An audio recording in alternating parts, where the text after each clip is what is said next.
Hello Sachin, yes madam. ऐकू येत आहे ना आवाज? Yes, madam. Yes. कारण मला ना actually I am trying to join from this computer laptop, ते येत नाहीये. I don't know Y.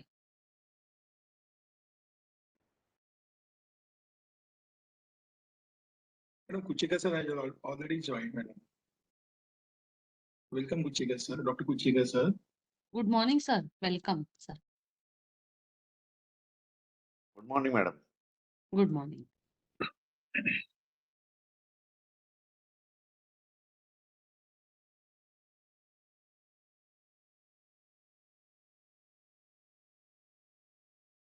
Once we start, I'll try to join from computer. I will try again. Okay, madam. Since sir had joined, I thought I will join from mobile and then I will start. I'll join from computer laptop.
Participant.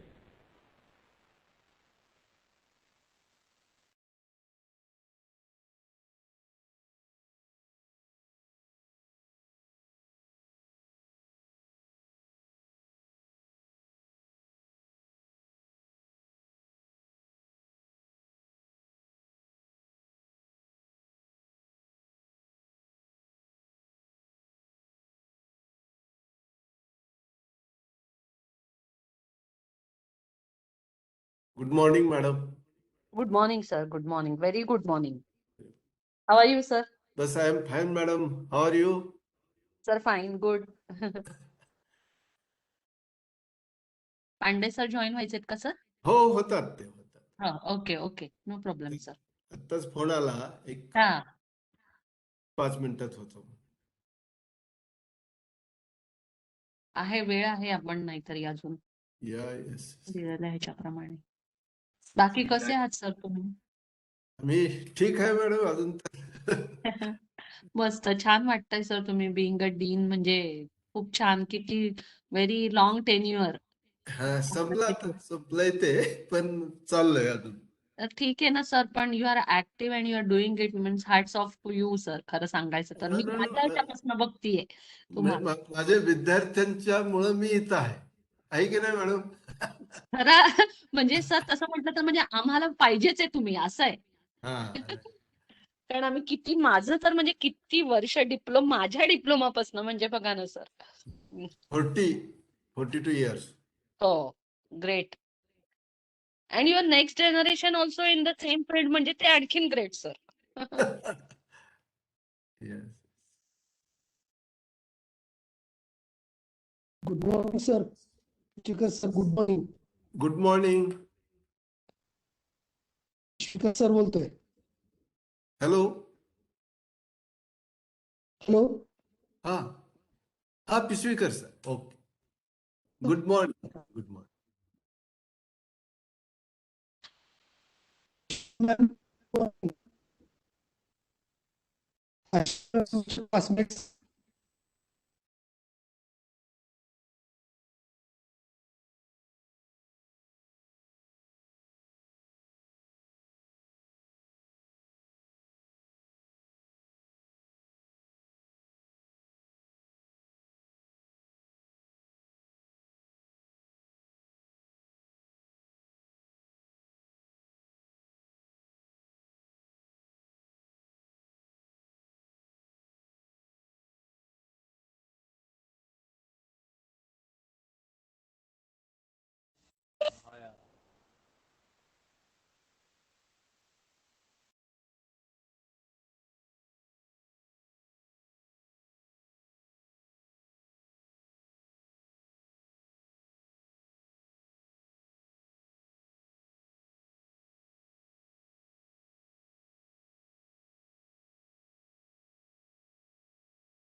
Sangeeta.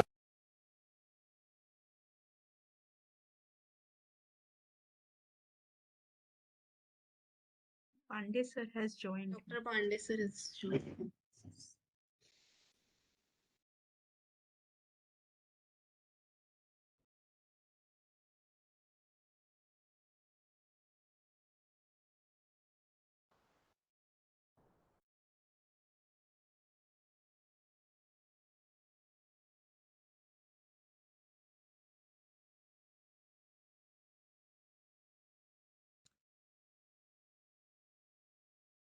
सुरू करायचं का madam आपण?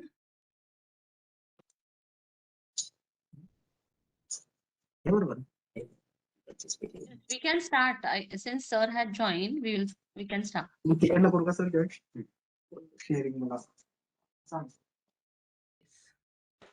So very good We can morning start, we to can all start. Okay, yes. Okay, So sir. very good morning to all the dignitaries. Dr. Kuchekar and Dr. Milind Pandey sir, a very good morning. You are our resource persons for the first session of the day.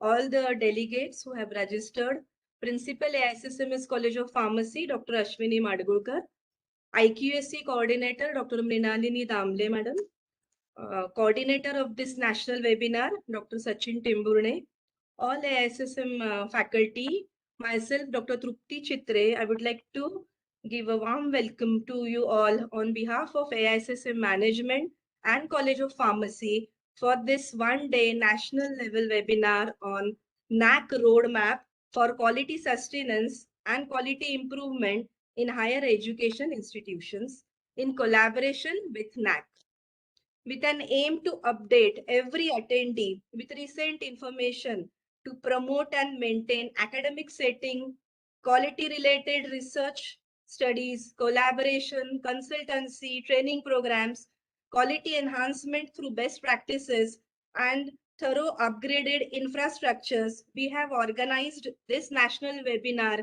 in collaboration with NAAC. We are indeed fortunate to have our resource persons with the expertise that they have through their vast experience. We will now begin with the first technical session, and for this, I would like to invite Dr. Mangesh Bhalekar sir to introduce honorable resource persons for the first session of the day. So welcome resource persons once again, and we'll now begin with the introductory session, followed by the session will be taken forward. So.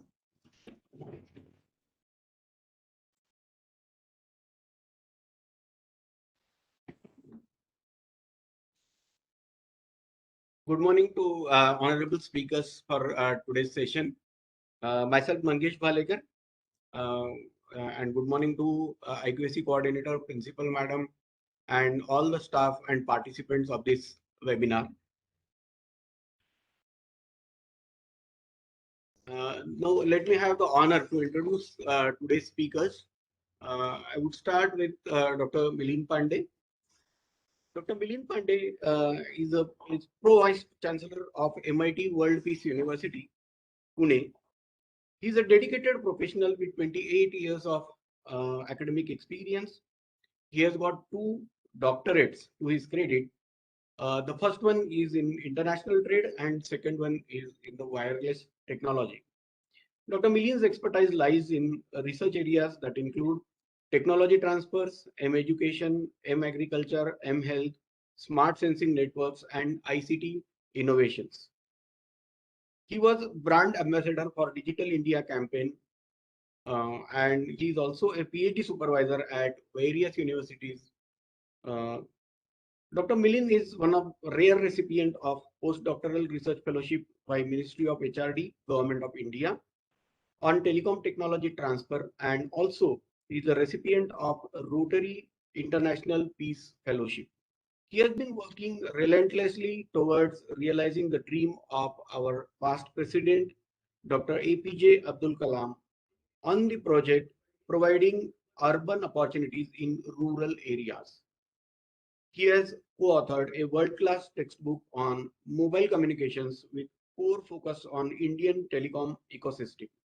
The book is entitled Next Generation Mobile Communication, Mobile Infra Technology Management and Data.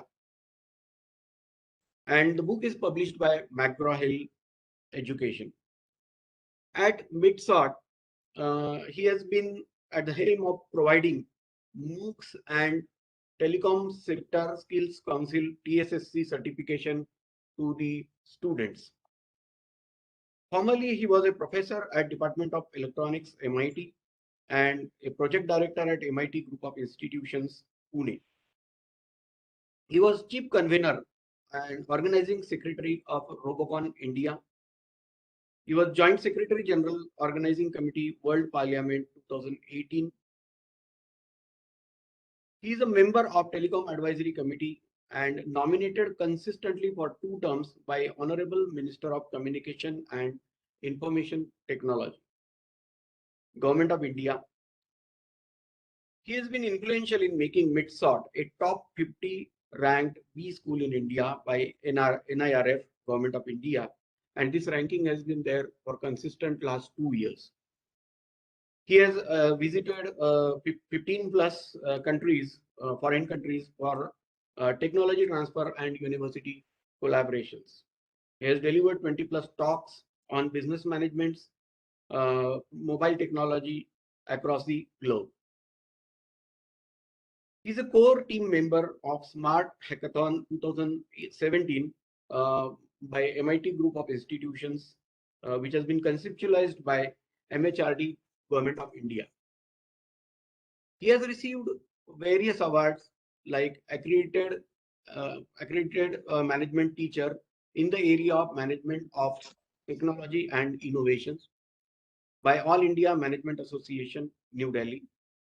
He has received Best Business School Leadership Award from prestigious 19th Devang Mehta Business School Awards in 2011. He has been awarded for recognizing excellence in education in Concern 2012 by ASSOCHAM and Bal Bharati Academy, New Delhi. He has received Cybercrime Helpline Award 2016 for caliber and commitment from Cybercrime Helpline, Pune, India. He has been a special jury in the selection committee for Accenture Innovation Challenge Award, Bangalore in 2017. He was selected for Rotary National Peace Fellowship at Bangkok in 2018. He was a core committee member for presenting proposal to Government of India for establishing the Institution of Eminence, Vishwashila. He has been awarded with Jewel in the Crown of MIT at the auspicious hands of Honorable Sri Shivraj Patil, the then Minister of Home Affairs, Government of India, New Delhi. Apart from the book, he has published 50 plus research papers in international conferences and journals, including IEEE. His research areas include international business management, wireless technology, M-education, M-health, and M-agriculture. He has a patent registered for H2E2, an energy efficient advanced wireless sensor network technology. And as I mentioned earlier, he's also a PhD supervisor at University of Pune, TMV Pune, and DPU Pune, and Rashtrasanta Tukaroji Maharaj University, Nagpur. So with this brief introduction, let me have the honor to introduce Dr. Bhanudas Kuchekar, sir, who is a senior professor and advisor in the Faculty of Pharmacy, Dr. Vishwanath Karad, MIT World Peace University. Dr. Bhanudas S. Kuchekar has completed BPharm, MPharm with the gold medal, and he is done PhD, LLB, and PG diploma in patent laws. He has 42 years of vast teaching experience, and he started his career at Pune College of Pharmacy in 1978 and went on to become a teacher at Government College of Pharmacy, where he served at Karad, Aurangabad, Amravati up to 2008 as associate professor and professor. Since April 2008, he is associated with MIT and has worked as principal at MICE or Maharashtra Institute of Pharmacy and as a dean, faculty of pharmacy and dean student affairs at MIT World Peace University. And is currently working as a senior professor and advisor, faculty of pharmacy at MIT WPU Pune. He has 2 patents, 4 books, and 171 peer-reviewed research publications and reviews to his credit. He has guided 82 postgraduate students and 15 PhD scholars in the area of pharmaceutical sciences. He has delivered about 125 lectures on various subjects, including analytical research, IPR, patent filing, pharma patent litigations, and patent infringements, ISO, NAAC, and NPA, and National Education Policy 2020 in various institutions and conferences at national and international level.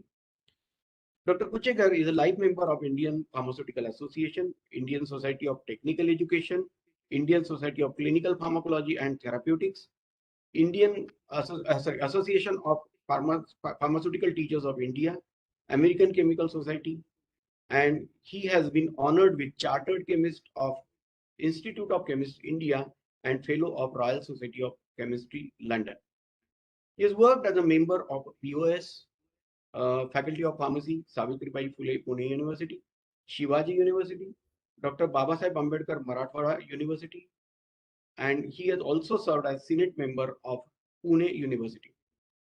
He worked as chairman and member on different committees of DTE, Government of Maharashtra, AICT, New Delhi, and Maharashtra Public Service Commission (MPSC), and various universities in India. He has worked as a peer team member or coordinator of National Assessment and Accreditation Council (NAAC). He is a recipient of various prestigious awards like Lifetime Achievement Award 2021 by IPA Pune, Healthcare Leadership Award 2020 by World Health and Wellness Congress Mumbai, Principal of the Year Award in 2015 by Association of Pharmaceutical Teachers of India, Best Principal Award 2015 by Savitribai Phule Pune University, Fellow of Royal Society of Chemistry, London, Best Teacher Award 2014 at Science Tech Foundation, JNTU, Anantapur in Andhra Pradesh, Golden Educationist of India Award 2013 at National and International Compendium, New Delhi, KPSF Best Pharmacist Award 2011 at Karad Pharmacy Students Federation in Government College of Pharmacy, Karad, Ideal Teacher Award 2008 at Maharashtra Academy of Engineering Education and Research, Pune, Pride of Nation Pratibha Sanman Award 2007 at Bharatiya Samaj Vikas Academy, Mumbai, and Fellow of Institute of Chemists at Kolkata in 1994. So that was a brief introduction for both of our distinguished speakers for today, and I invite them to enlighten us on the chosen topic of understanding criteria 3, 4, and 6. Thank you very much, and I welcome you again, sir, and request you to take over. Thank you so much. Very good morning to every one of you, close to 200 participants online. At the beginning, let me thank all the organizers. Particularly, I would like to thank Dr. Devendra Kaude, who happened to be my friend, and I am the part of the member committee for the visiting various institutions for NAAC and NBA. So, thanks to Dr. Kaude, Dr. Matkulkar, Dr. Temburne, who was interacting with me, Dr. Bhalekar, your good self, and Professor Dr. Damle, who initiated the talk. So with this, I request you to share the rights for my small PPT. I will let down the foundation. I will not go into the NAAC directly, but what it means for, what is the purpose of NAAC, and what is the Indian knowledge system. I will be focusing on NAAC NEP. These are the two aspects, because we have already started implementing, and NAAC, the NEP is the offshoot of NAAC. So I request if you can share the rights with me. Dr. Avinash Patil, my colleague, will help me in Yes, sir, you have presenting been this given the PPT. rights. Yes, sir, you have been. Share it to Dr. Avinash Patil, who is on the line. Okay, Ma'am, Avinash. can you Okay. give me rights? Okay, sir, I'll just change it. Just a second.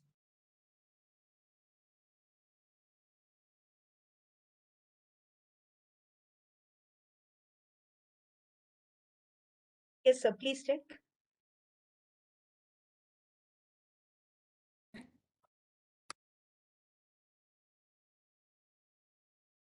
So I have given you the rights. Please check. Yes, ma'am. Once. So welcome you again. Let me start with the very famous quote. As mentioned, I worked with Dr. APJ Abdul Kalam Sahab for 2 years on his concept called Pura, providing urban opportunities to rural area. He said the three types of connectivities are required for uplifting the Indian education.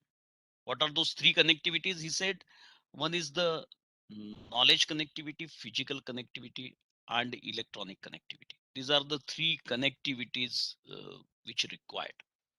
But nowadays we are into the hybrid mode, delivering the teaching learning process. It's a twin campus, the digital university, digital institution, digital twin. So many new concepts are arising. So I will quickly take you through the very own concept of education. I will touch base upon the criteria 3, our own views in implementing criteria 3, and then I will hand it over to Dr. Kuchik. Next slide, please, Avinash. So NAAC roadmap for quality, sustenance, and quality improvement in higher education institutions. I congratulate for this apt national level webinar by the AI SSMS College of Pharmacy in collaboration with NAAC. Next. I got this is a great moment. In past, we did a lot of programs with AI, SSMS, and MIT, and you can see I traveled a lot with Honorable Sambhaji Raje and with Honorable Maluji Raje. 15 weeks we were visiting all the UK-based universities. We visited more than 25 universities. Captain Mahadkar was the key person, and it was a long story. I don't want to get into it, but these are my memories with AI, SSMS. Next. So rightly said by Peter Drucker, the best way to predict the future is to create it. And through this NAAC process, through this quality improvement process, we are predicting the future. We are devising the future. Next.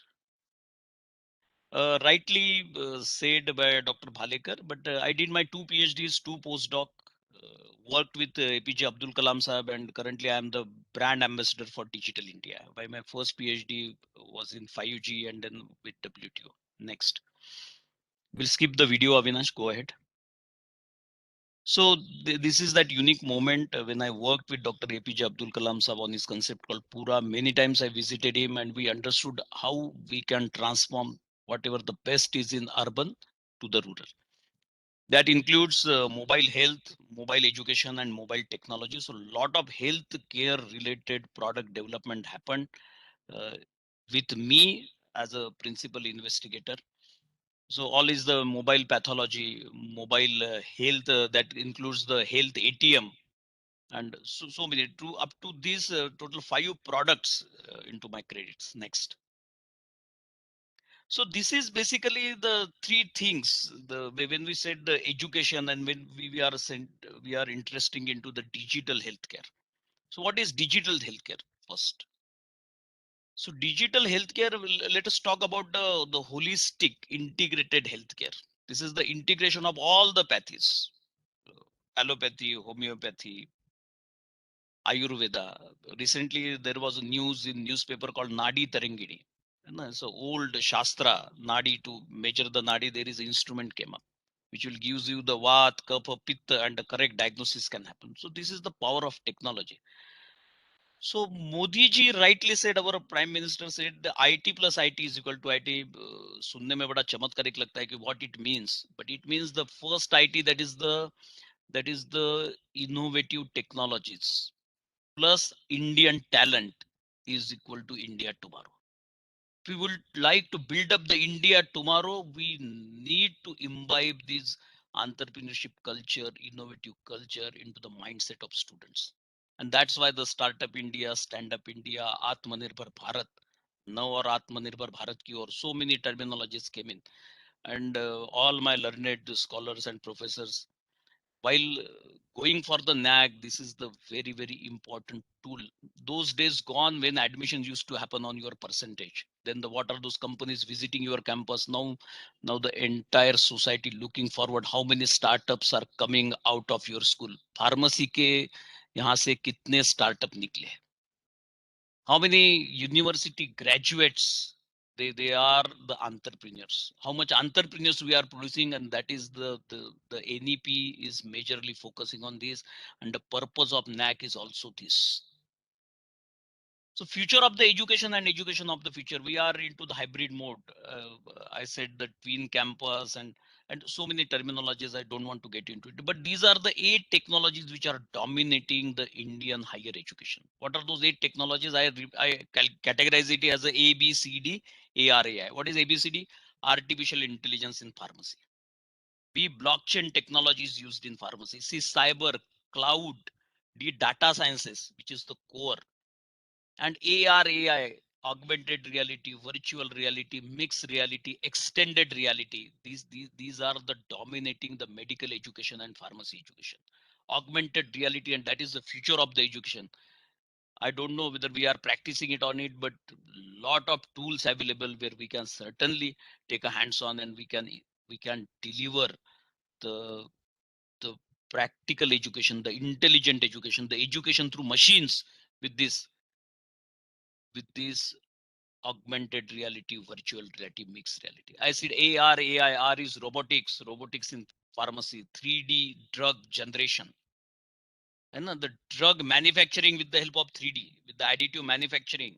These are the technologies coming.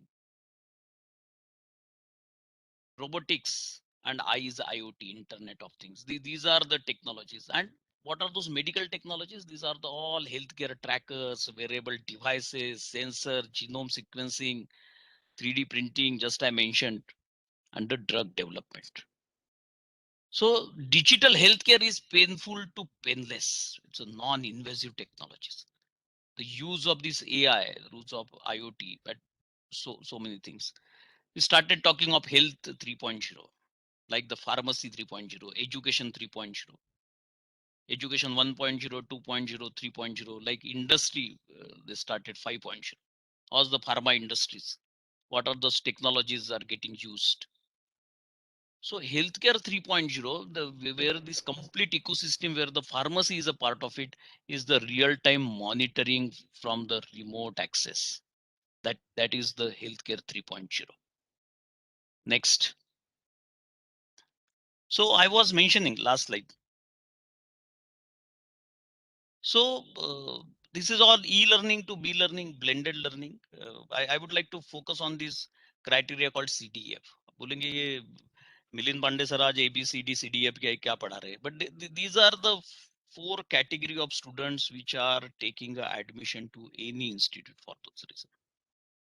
The pharmacy students, the CDEF. What is C? C, those the students, those who are taking to admission to your institute, they are looking for how many campus recruitment. That is the category C.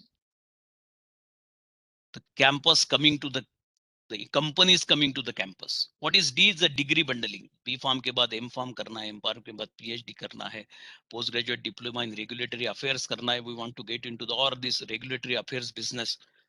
They are D category. E is entrepreneurial mindsets. How we can, मेरे family business I want to get into entrepreneurship mode within in the pharmacy. And F is the freelancer. So our purpose of this education, the NEP and NAAC, is quality, the research, the entrepreneurship has to be at the top of this teaching learning process, as I was mentioning. Campus on cloud, digital twin की मैं बात किया, and the third important in this NAAC and this NEP is the skill development. There is a special initiative by Government of India is called NSDC, National Skill Development Corporation. There is a separate, there are 56 sector skill council and 1 sector skill council is speaking about the life sciences, where the pharmacy is a part of it, the medical is a part of it. There is a separate pharmacy council under the sector skill council. We are talking of education 4.0. I said, let me quickly give you next slide, please. When we said education 4.0, now we are into the reframing of the NAAC, the new rules, new regulations, the new formation of the NAAC where we are applying and getting accreditation and assessment. If I say education 1.0, I remember all those olden days. The 1.0, one guru, limited shishas, the king is funding that all teaching learning process with the Gurukul system called education 1.0. When I said education 2.0, when ink got invented, the books, the printing press, the buildings, bricks, mortars, universities, the 15th century, the century started with education 2.0. In 1990, the emergence of WWW, World Wide Web, and the era started called education 3.0. And now, my friends, we are living into the education 4.0. And what it means the personalized education, intelligent education, education through machines. And this is the era. Brain to machine interface in our teaching learning process. What is if in the class of 60 with this machine interface, the use of machines, I can realize this person X is struggling in 16 into 16, while the person student Y is very good in 21 to 21. I can go to him, I can hold his hand, and I can teach him.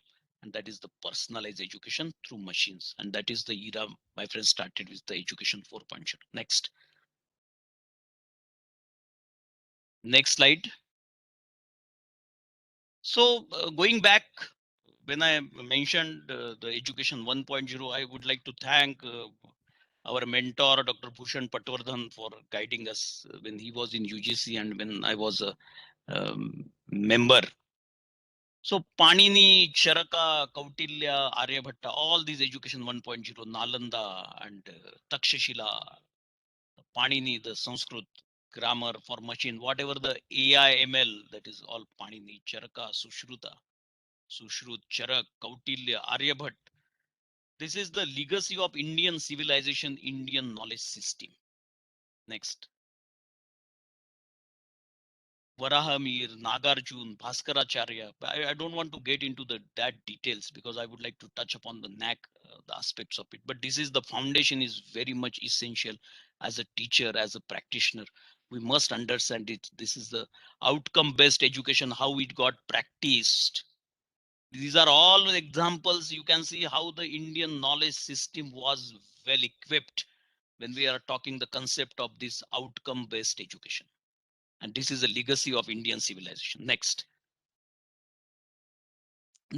just I mentioned the accessing and gathering information. I don't want to get, but the 4.0, this era, particularly the accreditation, NBA, the single body HERA, these are all meant based on the outcome-based education. Next. Next. Next. Next.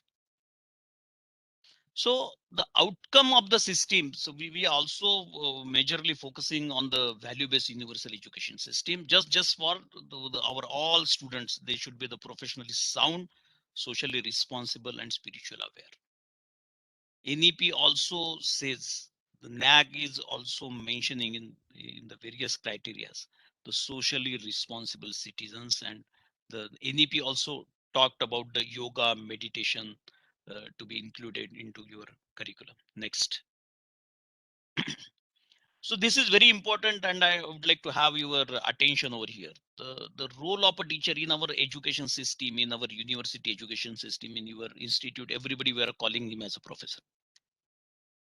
Lecturer भी आया तो professor, assistant professor है भी professor, associate professor. But in Indian knowledge system, in this outcome-based education, this teacher, they have the very pinpoint definition to whom you called a teacher. Next. See, very interesting. Those who are giving the information is designated as adhyapak. The knowledge with information is upadhyay. See the difference into our Indian knowledge system, in the Indian education system, how the definition of a teacher community, acharya who imbibe the skills. And my friend, there is a difference between information and knowledge. The processing of the information is knowledge. Library sub information based hai. So adhyapak, upadhyay, and those who impart skills is acharya. And the deep insights, deep learning, the person called Pandit. And those who sets the visionary views, the transformation, the promotes the criticality and thinking is Drashta.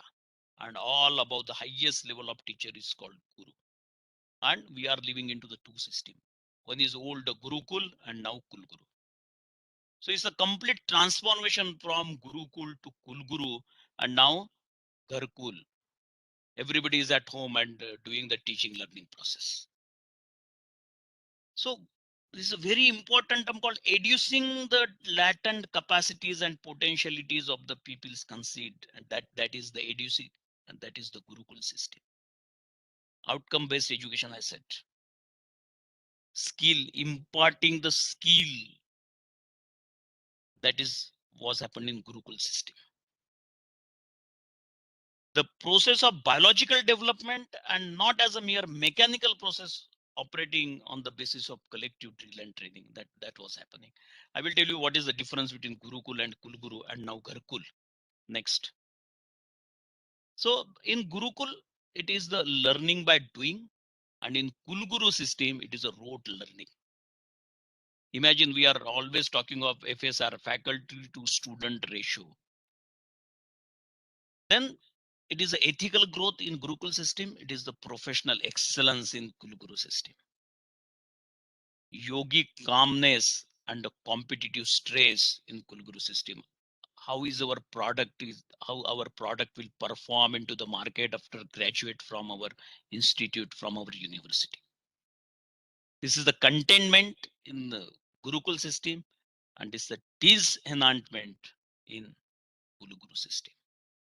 And the last difference is the curiosity and creativity has to be generated into the mindset, and that is the basis of Indian education system. And in Kulguru system is the conformity and imitation.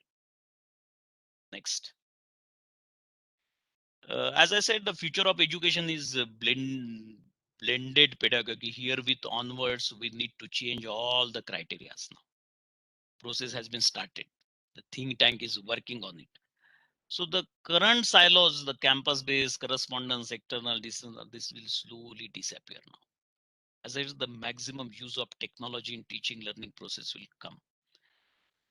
There is always a gap between the Bharat and India, the school education in the Bharat and education in India, that will make a difference. But then the technologies are coming with the concept called wide spectrum. The television will deliver all the knowledge at the rural education system that is in Bharat. Next. So the future education, the blended pedagogy, I said, I don't want to get into all technology, but this is the Indian knowledge system, which is also promoting by the NEP and NAAC. What is this? Adidhi, Bodh, Acharan, and Pracharan. What this means, the information and theory, the gathering of information and learning theory. This can be attempted by the students to self-study modules, and now the integration of the MOOCs, massive online open courses into your system. This is the role of the teacher as a facilitator, and that is the Aditi. What is both the understanding and analysis? This is the getting deeper awareness, understanding, and analysis. It can be attempted by the students through assisted learning and the role of the teacher as a mentor here. Again, the MOOCs and the skill sets that can be. The performance and practice acharan. This is the using acquired knowledge, testing principles, experimenting and practicing. This is the exact interaction between the student and teachers. And lastly is the pracharan. That is the propagation and preaching. This is all the community-based learning. The community education is coming up so fast. The internship, apprenticeship, rural immersion, national immersion, international immersions, seminars, presentations. This is all the propagation and teaching. So these are the four aspects. The blending pedagogy has been predicted way back in our Indian knowledge systems. Next.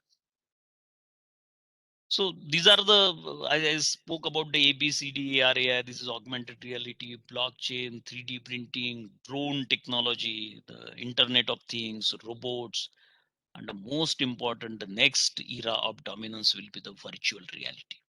Next.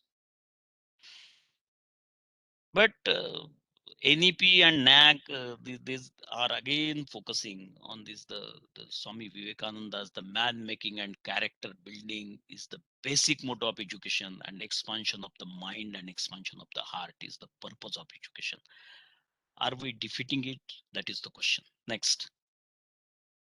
These are the 7 criteria, my friends. I don't want to get, but then I will little bit teach upon, share my ideas about the research, innovations and extension. Lot of things have been talked about. The ये research होना चाहिए, ऐसा होना चाहिए, ये वो innovation. But what are the practices? What are the best practices? What are the other universities are doing? If I want to go for NAAC, what are those institutions where I can compare? What are the best practices of research, innovations? So NAAC, they have done, even I myself, I visited so many colleges and so many universities. But what is that IQAC program? What are those entrepreneurship skills, the research, innovations? Next. So the first is to start, let us have the concrete plan of development of this research culture with the demonstrable progress. What is this? Select few internal faculties as a research professor. The principal management need to understand, for going for this NAAC, going for NBA, the research has to be started by the professors. The sabbaticals of the teaching staff has to be made compulsory. For every summer vacation or winter vacation, one staff should go for the sabbaticals in industry, in pharma industry, the drug development or whatever. To set up the center of excellences in pharmacy, let us have a tie-up. There's a win-win situation in the industry and in the academia. And most importantly, the faculty cluster has to form. Individual faculty nahi, 2-3 faculty, the faculty cluster, maybe the interdisciplinary, maybe the computer engineering, pharmacy and some others can form a faculty cluster and go for the research.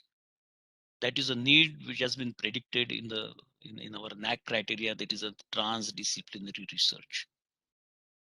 Education 4.0, integration of MOOCs, rural immersion, taking the students for 2-3 days to the rural areas, understanding the problems. This is the overall 360-degree development of the student. The NEP is promoting this, NAAC is promoting this. Next. So maybe we need to put a plan for next 3 to 5 years. The strong scientific and industry mentoring body of eminent and internationally renowned experts, because of this Zoom meeting or Google Meet or this blended education, that is quite possible. Collaboration with national and internationally acclaimed institutes, universities, industries. Under the leadership of Dr. Kuchekar, we did the MOU with the research laboratories in and around Bangalore, Pune. And there is a close tie-up. We are using their labs for carrying out the various researches, and the papers are coming out. With the faculties, with the MPharm students, with the PhD students. And inviting invite and incubate innovation-led startups on campus. I'm sure all my colleagues, 200 plus, they must have this thought of setting the startup nursery onto their campus. A small idea through the projects. How we can take it from mind to market and paper to product. These are the two very, very important terms of this generation. Whatever the idea coming into the mind, how we can take it to the market.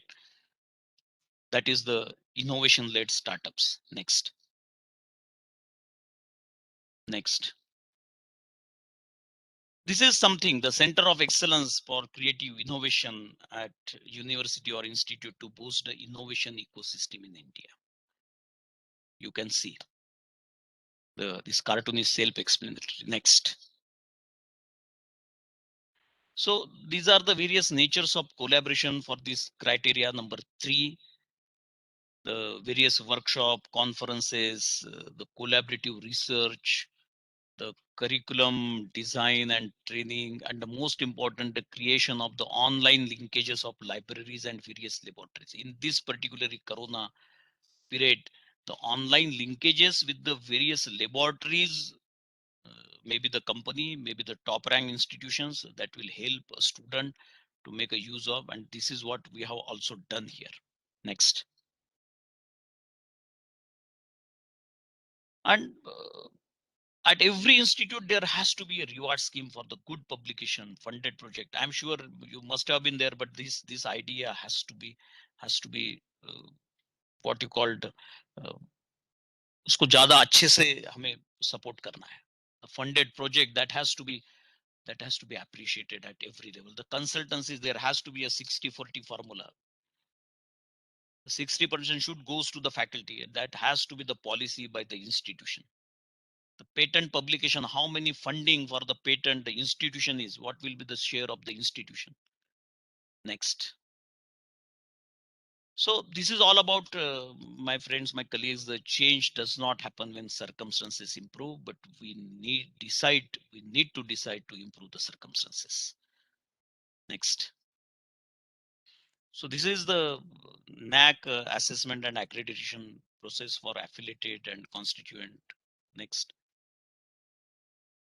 And this is the NAAC vision to make quality the defining element of higher education in India through a combination of self and external quality evaluation.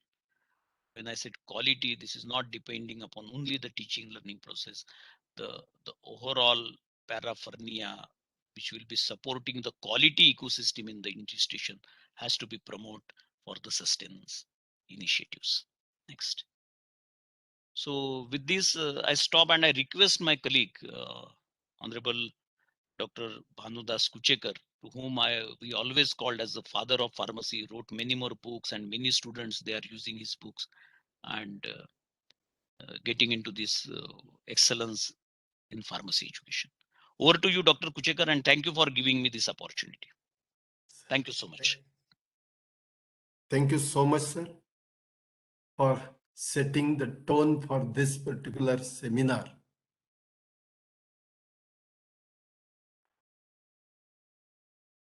Now, please give me the rights. Yes, sir, I've given. Yeah. I've given, sir. Yes.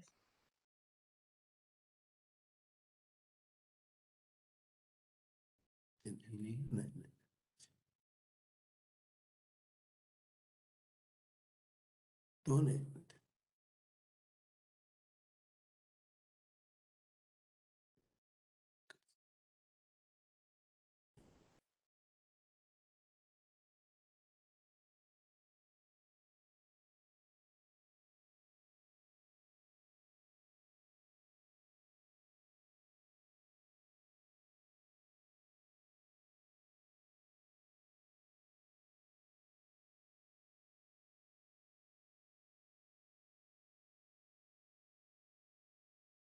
Thank you, sir. Am I visible, audible? Yes. Yes, sir, very much. Please continue. Okay, sir. Thank you so much. So, our Honorable Pro Vice Chancellor, Dr. Milind Pandey, has very well explained the basics or foundation of the education and the link between NAAC and NAP also. The topic which is assigned is on the NAAC criteria, understanding the criteria 3, 4, and 6 of NAAC SSR, and particularly pharmacy. My friends, there is a separate manual for health sciences programs, and the health sciences program meaning a complete range including pharmacy, medical, dental, Ayurveda, yoga, naturopathy, Unani, Siddha, homeopathy, physiotherapy. But criteria number 1 to 7 are common to all programs under health sciences, and criteria 8 will be discipline specific. So here 3, 4, and 6 criteria of NAAC we will deal with. Friends, there are two parts of this SSR.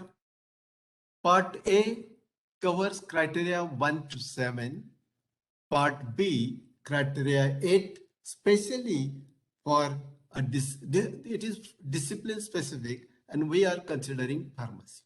So part A, 1 to 7 criteria, total weightage is 900, and the key indicators are 33, and total metrics,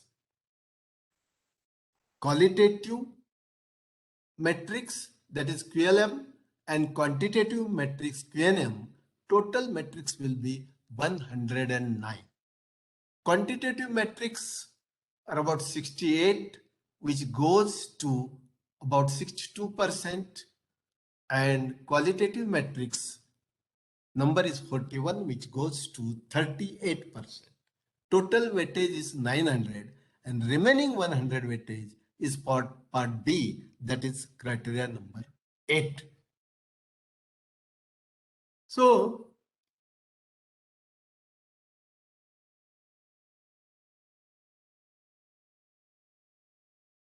criteria number 3, research, innovation and extension, having 120 weightage mass, which consists of 3.1 resource mobilization for research, innovation ecosystem, research publications and awards, extension activities, and collaborations.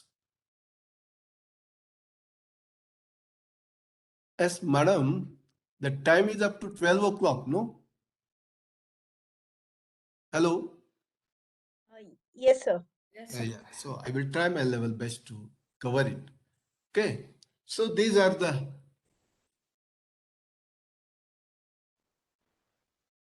key indicators of the criteria. So one by one we will go. The key indicator number 1 from third criteria, resource mobilization for research. Say, we will directly see the practical aspect of filling the SSR. So the first metric, 3.1.1, that is percentage of PG and PhD research guides carrying 6 marks. So how to score 6 marks and what data is required? Data required is for of the last 5 years. So number of recognized PG PhD guides year-wise from last 5 years, and number of full-time teachers in the institutions, that is also year-wise. And then you calculate the percentage of PG and PhD research guides for which it should be authenticated, your information, which is filled in this SSR. So you have to upload some documents, the list of document, that is list of full-time teachers recognized as PG and PhD guides, year-wise for last 5 years. Similarly, list of full-time teacher last 5 years. These lists are should be certified by the principal. If it is not certified, this will not be considered there by NAAC or even DVB process, and we will not get the marks for that. DVB meaning data verification and validation. Okay, then copies of guideship letters or authorization of research guide by the university. So this is, and then you will get the full marks. Meaning here, my friends, it depends, the marks will depend upon the number of PG and PhD guides in your institution. So as far as possible, try to increase the number of such guides so that you will get the marks. Then national, international fellowship and financial support. So for that purpose also, marks are given, and then marks are hello.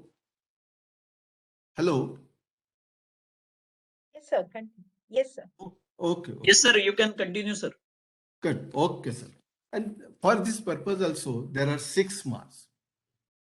So what it will focus, 3.1.2 will focus on award of fellowships to the faculty members or the financial support rendered to the faculty members for advanced studies or for collaborative research and to take part in conferences.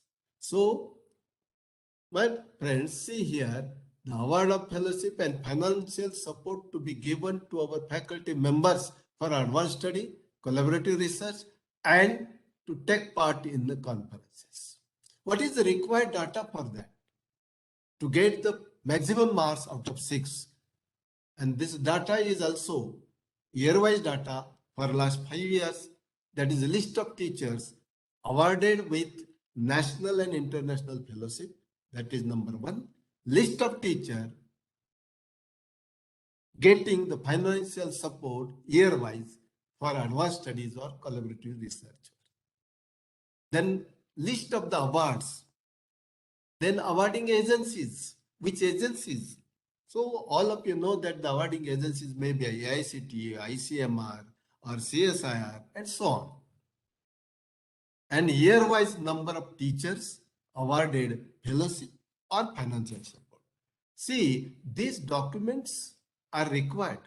And what documents are to be uploaded immediately after filling this is upload fellowship award letter, grant letter from the funding agency, the list of teachers and their national international fellowship details, e-copies of the award letters of the teachers, and such documents are to be attested by our principal, head of the institutions. Next one will be again the number of 100 research projects. This is quantitative metrics. My friends, all quantitative metrics will be assessed by DVV process. Quantitative by DVV, data verification and validation. Third party will do the assessment of that. So number of 100 research projects or clinical trials, the marks assigned are 5 to this. Okay, what is the required data? Required data is names of those funding agencies and also names of the principal investigators, the faculty members who got that funding, research funding. Then duration of project from this date to that date. And title of the research project or clinical trial for which the funds have been received. And the year of sanction as well as department of recipients. Which department has received that? So, for example, the MODROPs or such projects are there, RPS projects are there. So, that should be covered here. And this is upload. All the documents which are to be uploaded, again I am telling you, should be accurate, should be authenticate, certified by head of the institute. Then innovation ecosystem. Ecosystem for the innovation, see 10 marks are there. So while studying this, we will think of increasing the number of marks here. So what we have to do for this? Yes, this ecosystem for innovation focuses on the innovations including, the ecosystems including incubation center and other initiatives for creation and transfer of knowledge through this incubation center. This is the ecosystem. And these 5 marks are for qualitative metrics. This is qualitative. When it is qualitative, you have to describe this ecosystem for innovations within 500 words. And again, it should be signed by the principal. Say this, every metric should, the portal will allow us to upload up to only 2 MB data for every metrics. So within 500 words, we have to write or describe that incubation center and evidence of its functioning. To support this, we have to provide web link, the geotag facilities, photographs, and some any other relevant information which you may feel. Another next will be 3.2.2 workshop seminars conducted. These are related to research innovations, right? So these workshop or seminar, that particular metrics will focus on the workshop and seminars on intellectual property rights, research methodology, good clinical practices, good laboratory practices, good pharmacy practices, and also the workshop on writing research grants or workshop on industry institute partnership, industry academia collaborations. What sort of data is required? Again, this is, my friends, quantitative metrics and data required for last 5 years. That is number of workshops or seminars conducted, name of the workshops or seminars, and number of participants participated in that seminar or workshop, and dates from to, right? And what document is to be uploaded, list of the workshop seminars year-wise, and report of each and every event to be uploaded. Then 3.3, that will be research publications and awards. 23 marks are there. Then another 3.3.1, which is a quantitative metrics, that is implementation of code of ethics for research. 5 marks are there. Say here only the questions they have asked, and we have to write yes and no, yes or no. The institutional code of ethics for research, the implementation of which is ensured. We have to ensure, okay, every institute has a code of ethics for research, but what about implementation? And if it is implemented, you ensure it by, number one, presence of ethics committee, which ensures the implementation of all research projects, yes or no. You have to write Y or yes. Second, research projects are subjected to the institutional ethics committee clearance. So every research project should have clearance from institutional ethics committee. Here, yes or no. Last 5 years. Plagiarism check software based on the institutional policy. Yes or no. The norms and guidelines for research, ethics, and publications are followed or not? Yes, no. And after writing Y and or N or Y, whatever it may be, and you have to not simply write this one, but you have to upload supporting documents. Number one, that is institutional code of ethics document. So do you have that code of ethics? And it should be signed by institutional head. Otherwise, even if you upload it, you will not get the marks. Even you go through the manual before filling the SSR, everything is clear there. Some tips are there. SOP is there. So you go through the SOP and then fill the SSR. This is very important. Every document is with you. Every data is with you. But how to upload it and what data is to be uploaded, whether it is signed or not. In hurry, don't upload the data. Then another document to be uploaded here to get the marks is minutes of meetings of the committees with reference to code of ethics. There is a separate research committee, and regarding code of ethics, the meetings are conducted and the minutes of those meetings are to be uploaded. Next one, 3.3.2. 3.2, that is average number of PhD and PhD degrees received per recognized PG teacher. Meaning what? Number of PG, PhD students, successful students per teacher. Right? So number of PG candidates, number of PhD candidates by per faculty member. That is per recognized PG teacher of the institutions. Then another data which is required is number of PG teachers recognized as a guides by a regulatory body or university. That is university. So what data is required? Number of PhD students, number of MPharm students, and another data, that is number of the recognized guides, approved guides. Finish.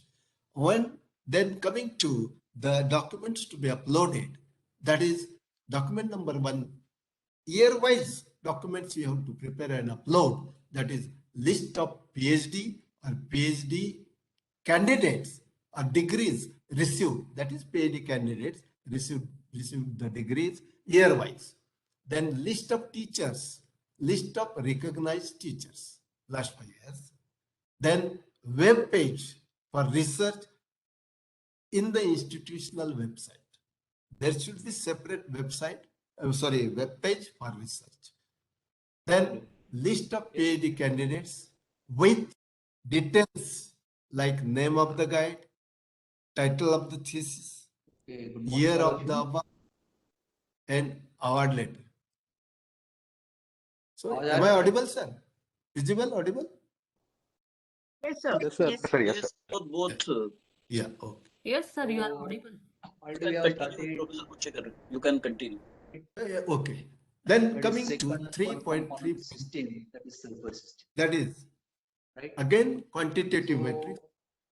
What do you know in sulfur system?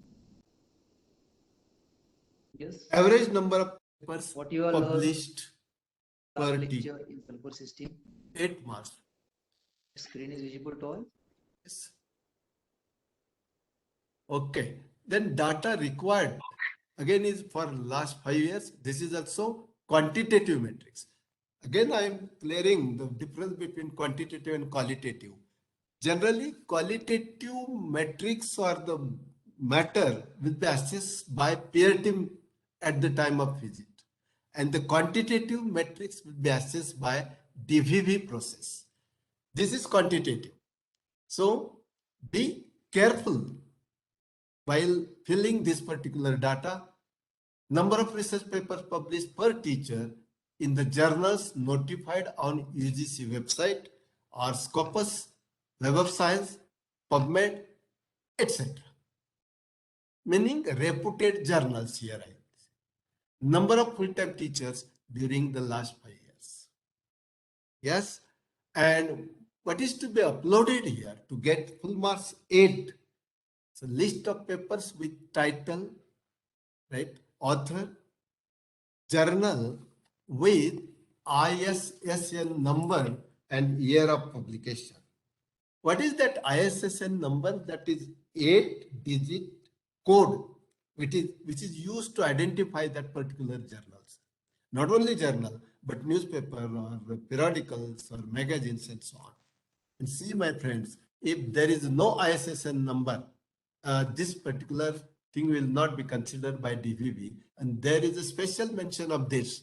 There is a special note that you have to write ISSN number. If you want to write about the book chapter, their ISBN number, that is very essential.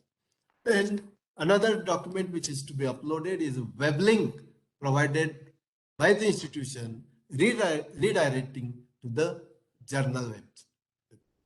That is again. And see, my friend, what type of data will be considered. There is an asterisk mark I have given here.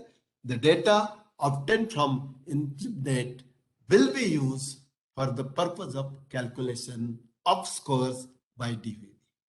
So InfluBNet data is again very important. That is information and library network, InfluBNet data. Coming to next, that is 3.3.4, books and book chapters and papers published. See, sometimes there is a repetition, but my friends, in earlier 3.3.3 paper publication, here also paper publication, but here is a difference. There is a difference between, I will let you know. Here there are 5 marks. So what is data required? Number of books and book chapters and papers. C, and papers in national international conference proceedings. In earlier one, the papers published in journals. Here, papers published in proceedings. Indexed in UGC care list, or Scopus, Web of Science, PubMed journals are to be considered here. And again, average number of full-time teachers, the data should be available with us. And to get this, the document which is to be uploaded is a list of books and chapters with names of teachers and the titles of the papers published in conference proceedings. So here, books and chapters, when you are talking about books, book chapters, name of the publisher, and here ISBN number, that is International Standard Book Number. This is again very important. Otherwise, the data will not be considered by that DVB process. Coming to next, that is 3.4. That is extension activities. 50 marks are there, my friends. 50 marks. So again, in this 3.4, the matrix is 3.4.1. That is total number of extension and outreach activities carrying 10 marks. This will focus on the activities. What are those activities? Extension of outreach activities. These are the activities in collaboration with national and international agencies, industry, community, government organization, NGOs, engaging NSS, NCC, Red Cross, Youth Red Cross Society, YRC, institutional clubs are there. So the names and number of these activities are required. Then another, names of the collaborating agencies. With which agency you are collaborating to organize this outreach activity or extension activity, that is to be there. Name of the faculty coordinator who is coordinating this extension activity. Just like NSS, we all of you know that NCC, NSS, Red Cross, and many other ISRs, you can say. Number of students participated in each of these activities, outreach activities. Documents to be uploaded, list of extension and outreach activities year-wise, list of students participated in each activity year-wise. Not only that, you have to support with the photographs and any relevant supporting documents here, and report on each activity with number of students and collaborating agency and faculty coordinator. Right. Next one, 3.4.2. That is again quantitative. I told you there are quantitative metrics and qualitative metrics. Qualitative metrics are 41 and quantitative metrics are 68. So major part is quantitative metrics, and that is to be assessed by DVB process, and qualitative metrics will be assessed by peer team. Okay, coming 3.4.2. Average percentage of students participating students in the extension activities. That is for 15 marks. Yes, average participating students. What data is required? Data, names and number of the extension and outreach activities. Names of the collaborating agencies. We should have that data at hand while filling that SSR. Number of students who participated in each of the activity, in each of the extension activity. And what data, what document is required here? Reports of each event organized is to be uploaded. But see, every document is to be attested, signed by head of the institutions. Number of extension and outreach programs conducted with industry and community, that is also, the number is again important. And list of collaborating agencies. And one more, very, very important, is geotagged photographs of that event or activity is to be submitted, is to be uploaded. That is 3.4.2. And coming to 3.4.3, this is a number of awards and recognitions received for extension and outreach activity by that institutions. Many times, the institutions receive the awards for their activities, a particular activity, extension outreach activities. And this particular 3.4.3 is a qualitative measure. Here, description within 500 words is very important. It should not exceed 500. So it's you have to practice it, covering all the essence of the activities.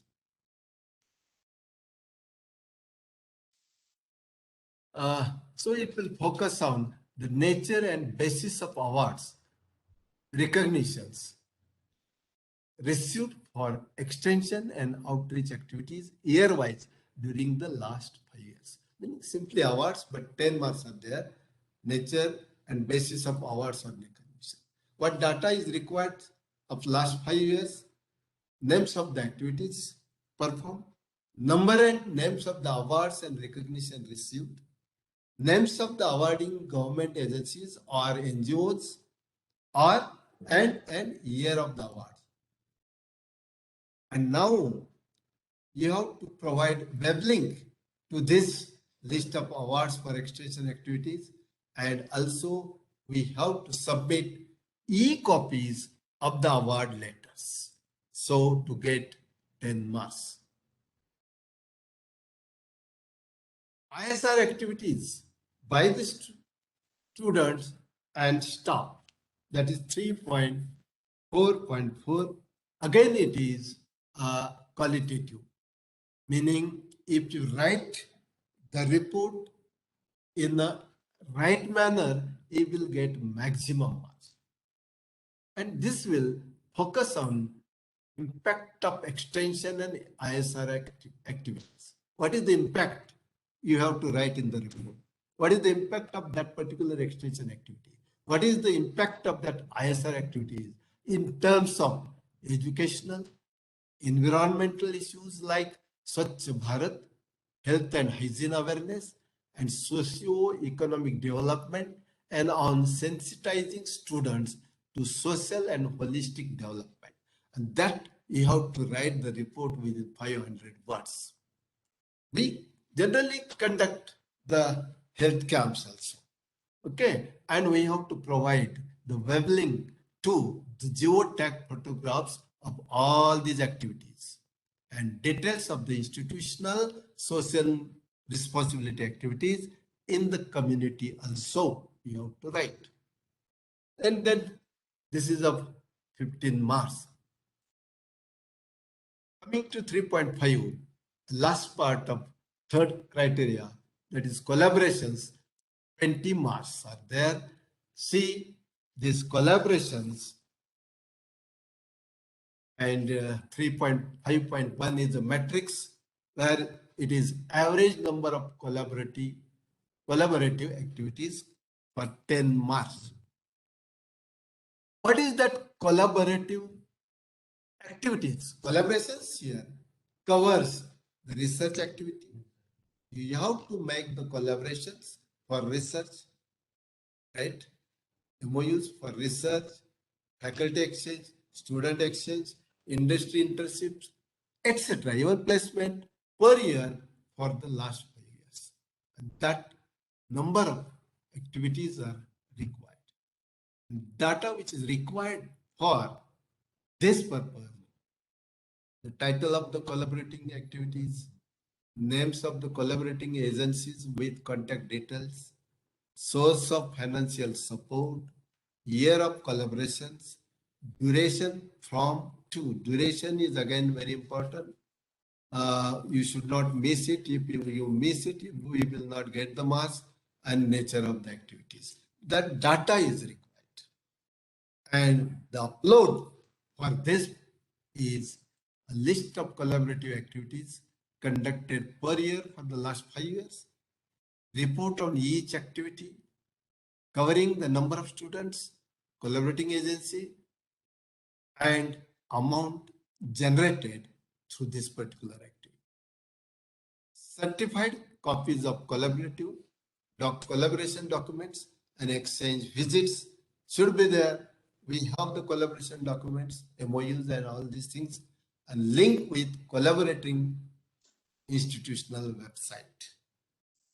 If you are collaborating with NCL, the link with that, like this. Then 3.5.2, that is again a quantitative matrix with 10 marks, total number of functional MOUs. MOUs are there, but whether they are active MOUs or not, even though it is a 5-year-old, if it is active, it will be considered. MOUs in India and abroad for academic, for clinical training, for internship, for on-the-job training, for project work, for student or faculty exchange, or for collaborative research programs year-wise. And that will be the focus of this matrix. So what data is required? Again, the same data is required. Year of commencement, name of the partnering institution, industry or collaborating agency, title of MOU, duration, list of actual activities under each MOU conducted by the institution. We will write number of activities, but actual activity which we have conducted is to be written there. Number of students or teachers participated in these activities under MOUs, and we have to give link to the relevant document also, if that is there with us. And uploading document should be again the list of functional MOUs, list of the partnering institutions actually, and e-copies of the MOUs are to be uploaded. Next criteria is criteria number 4. 4 is infrastructure and learning resources for 100 marks, and this is a key indicator and criteria, and key indicators are 4.1 physical facilities 25 marks, 4.2 clinical or equipment and laboratory learning resources 20 marks, 4.3 library as a learning resource 20 marks, IT infrastructure 15 marks, maintenance of campus infrastructure 20 marks. So all these key indicators are related to infrastructure and learning resources. So first indicator is 4.1 physical facilities, and under that the metrics availability of adequate teaching learning facilities, and this is qualitative, simply qualitative, and you have to give the report within 500 words only. And this adequate facilities for this teaching learning, and along with that the physical facilities like classrooms, ICT enabled classrooms should be there, seminar halls, facilities for clinical learning, learning in the community, teleconferences, well-equipped laboratories, skill laboratories, etc. as per the norms of the regulatory bodies. Here for pharmacy, as per the norm of Pharmacy Council of India.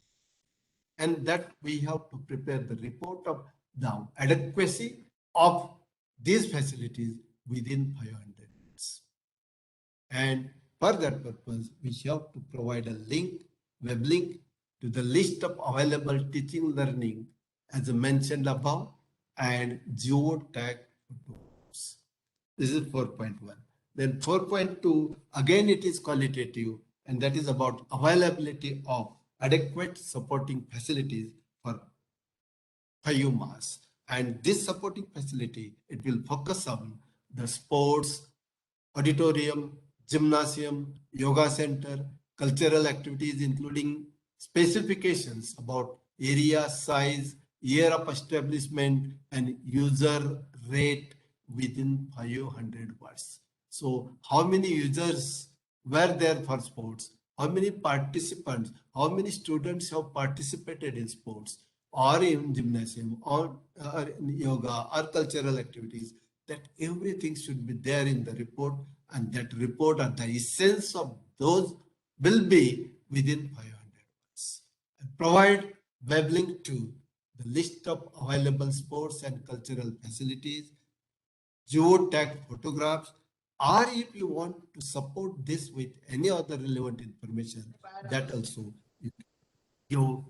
Then coming to the next 4.1.3, that is availability and adequacy of campus facilities and overall ambience, and the mass which are there for this is, I think, 5 marks. Okay.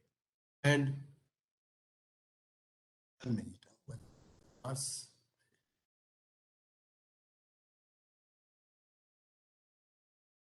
Facilities like hostels or medical facilities, toilet, canteen, post office, bank, roads, signage, greenery, alternate sources of energy, STP, water purification plant, etc. It means that, my friends, we have faced so many inspections, LIC, PCI, so many. We know that the medical facility should be there, the bank facility, post office facility, signage should be there. Signage meaning graphics display, graphic display, or group of graphics should be there. Greenery, alternate source of energy, that is solar energy, yes, wind energy, hydroelectric energy, biomass, or tidal energy, so many types of that. And again, STP, that is sewage treatment plant. For us, for pharmacy, for medical, hospitals, STP facility is very important. Sewage treatment plant, okay? And 500 words are sufficient to explain this or describe this facility, and geotag photographs of this campus facilities are to be given. Next. 1 minute. Yes, 4.1.4, that is quantitative, 5 marks, an average percentage of expenditure incurred for infrastructure development and augmentation, excluding salary. Say, salary is not considered here. Simply development of infrastructure and augmentation of the existing infrastructure. What data is required? First one, is there budget in your central budget or in your budget? Is there a head for this budget allocated for infrastructure development? They will check it, and it must be there. So, okay, budget which is allocated for infrastructure augmentation, then total expenditure excluding salary. And what is to be uploading documents? Audited utilization statements highlighting relevant items of infrastructure, details of budget allocation excluding salary during the last 5 years. Then coming to 4.2 indicator, that is clinical equipment and laboratory learning resources. Sometimes, my friends, as it is for health sciences program, some of the metrics are specially for medical dental nursing. But still, we will correlate the information here with pharmacy also. That is availability of adequate facility as per AICT.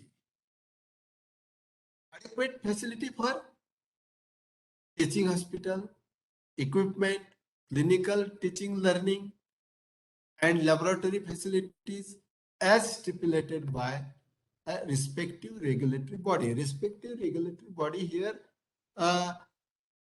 for medical, their council, for dental, their council, but here for Pharmacy Council of India. So that facility is covered here. And for that purpose, we have to provide the web link to all these facilities, teaching hospital. Yes, why teaching hospital? Some of the pharmacy colleges run Pharm D. So there the hospital is required. The list of facilities available for patient care, teaching, learning, research, and research also is to be submitted. Then 4.2.2, quantitative metrics, average number of outpatients and inpatients treated in the teaching hospital. See, my friends, okay. So it seems that every pharmacy college should be associated with some with some hospitals to render the teaching learning to our students. So what data is required? See, number of outpatients treated and student patient ratio. Number of inpatients treated and student patient ratio. That is to be required here. And that average, how will you calculate? Total number of patients, outpatient plus inpatients in that particular year, and divided by 5. So average number of outpatients and inpatients you will get. And what detail is required? The details are details of the teaching hospital. So attached hospitals or shared hospitals, meaning what? Say the hospital should be approved by our Pharmacy Council of India, that is called as attached, even though you can share the hospital facilities also for students' clinical training. Then year-wise outpatient, inpatient data for last 5 years, linked to hospital records, hospital management information system is again to be uploaded. Coming 4.2.3, average number of students exposed to learning resources. Madam, hello, organizer. Sir. Yes, sir. So now it is 5 minutes left. So I will cover only this 4. Is it complete 4 and 5 also? Not possible to cover within again further 30 minutes. Yes. What is to be done? Okay. Shall I cover only 4 criteria number 4? So how much more? Jagdari sir is already online. Sir, can you extend Jagdari sir? Hello. Yes, ma'am. Yes, we can, sir can complete their task, na? Yes, sir. Thank you, sir. I will complete only the task of the We will give criteria number 4. 10 minutes for the, sir, then it is possible. 10 minutes. 10, yes. 10 minutes. Okay. So within 10 minutes, I will try my level best to cover the criteria number. Yes. Yeah. So average number of students exposed to learning resources. So learning resources meaning what? The resources meaning the laboratories, animal house, herbal garden, and that is specially mentioned there. The herbal garden or animal house or laboratories, but here they have mentioned that in-house or even higher. Some of the herbal garden you can hire. That is written here in NAAC, but we should have our own laboratories, our own animal house, our own herbal garden also. And that what data is required. So number of UG students utilize this learning resources in-house or hired, utilize or expose to these laboratories, animal house and garden. Similarly, number of PG students exposed to each of the learning resources like lab, animal house and herbal garden. And what is to be uploaded? Detailed report of activities and list of students benefited due to exposure to learning resources. That is to be uploaded. And of course, it is to be signed by head of the institutions.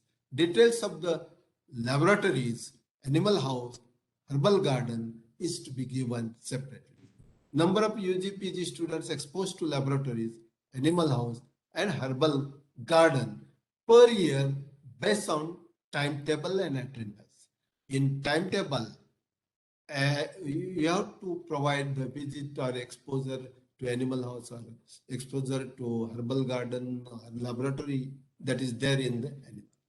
So 4.2.4, that is again, I think quantitative metrics, availability of infrastructure for community-based learning. Just a minute.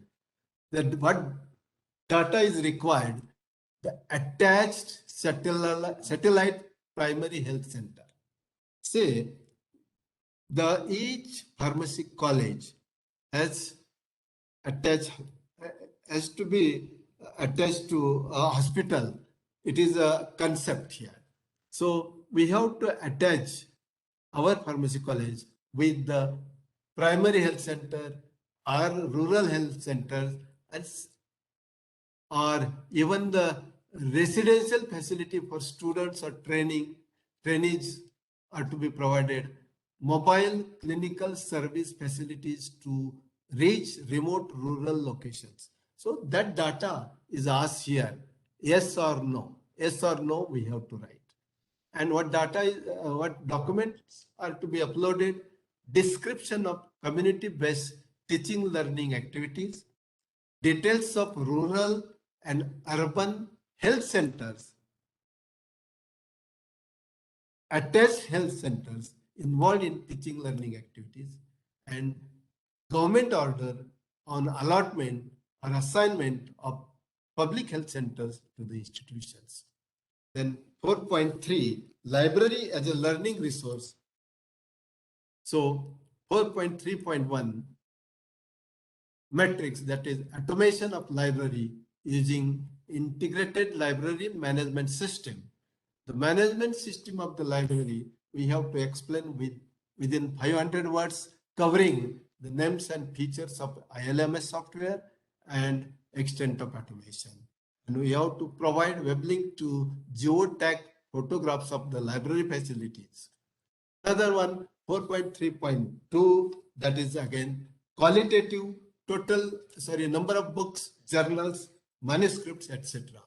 Here it focuses on total number of textbooks, reference books, journals, rare books, digitalized traditional manuscripts, etc. for library enrichment.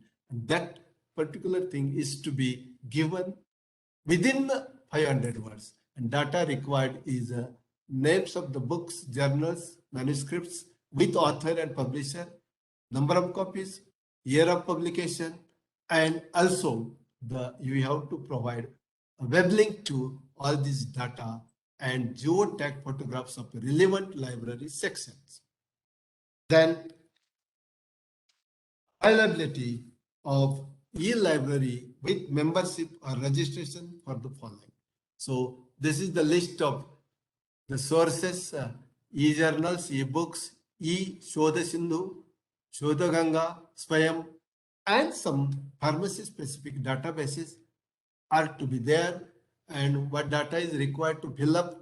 Details of membership subscription of all the journals, details of e-resources with full text access, and details of subscription with validity period.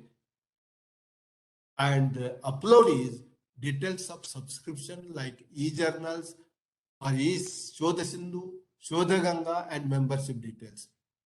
Also, e-copy of subscription letters or membership letters are to be uploaded. I think, Madam, it will take again another 10 to 15 minutes, but better to stop here. And remaining part, if I get the opportunity, I will cover it. So I better stop here.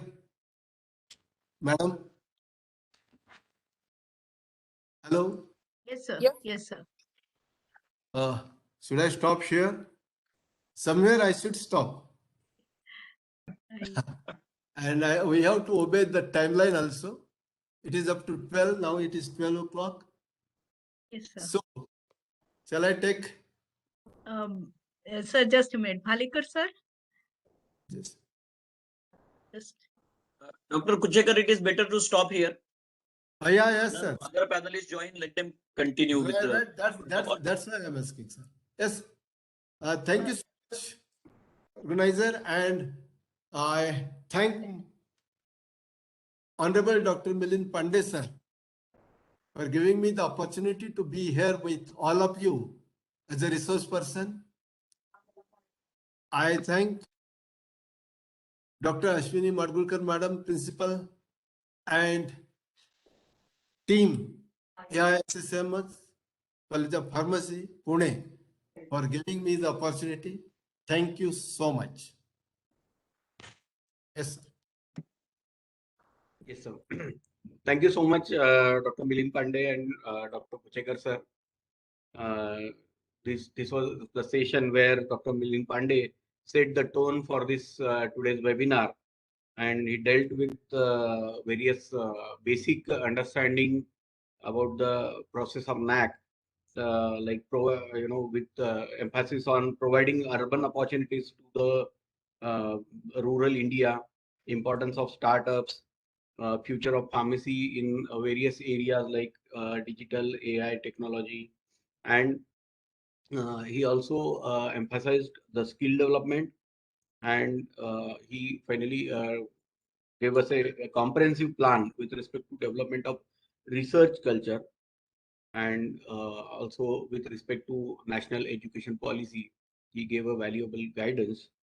And Dr. Kuchekar, sir, thank you for the in-depth analysis of criteria 3 and criteria 4 as to how what we should do and how we should score the marks. So with that summary of the session, I thank both the speakers and request Dr. Monica Rao to take over the session and take it forward. Thank you very much, sir. Thank you. Thank you all. Thank you, sir. Thank you. Am I audible? Yes, yes.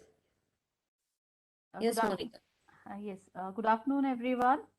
It's an honor for me to introduce our next speaker, Dr. B.S. Jagdale, Principal of MGM Loknete Venkatrao Hire Arts, Science and Commerce College.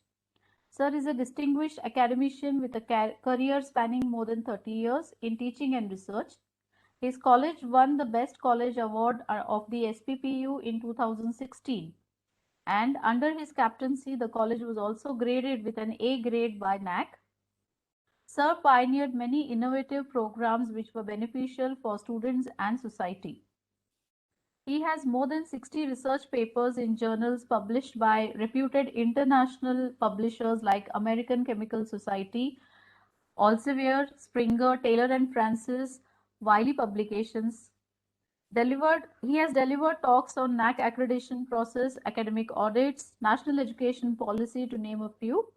We welcome you, sir, today to deliver your talk on curriculum implementation and teaching learning reforms with a perspective of the national education policy. Welcome, sir, and please take over the charge. Okay, thank you, madam. Thank you, sir. Can I share the screen? Just a minute, sir.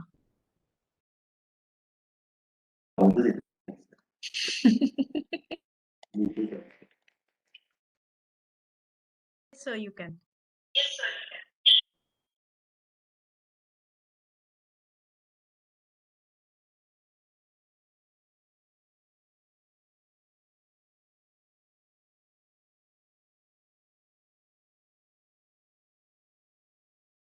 Is it okay?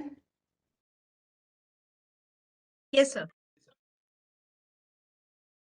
First of all, I must thank the principal of All India Sri Shivaji Memorial Society College of Pharmacy, Pune, Dr. Ashwini Madgulkar Madam, Dr. Muranali Damle Madam, Coordinator of IQC, and the webinar coordinator, Dr. Sachin Tempurne sir, for inviting me and giving the opportunity to talk on accreditation framework. Before that, first time I am giving some talk for the professional colleges, and this college, I think All India Sri Shivaji Memorial Society, having a good historical backgrounds.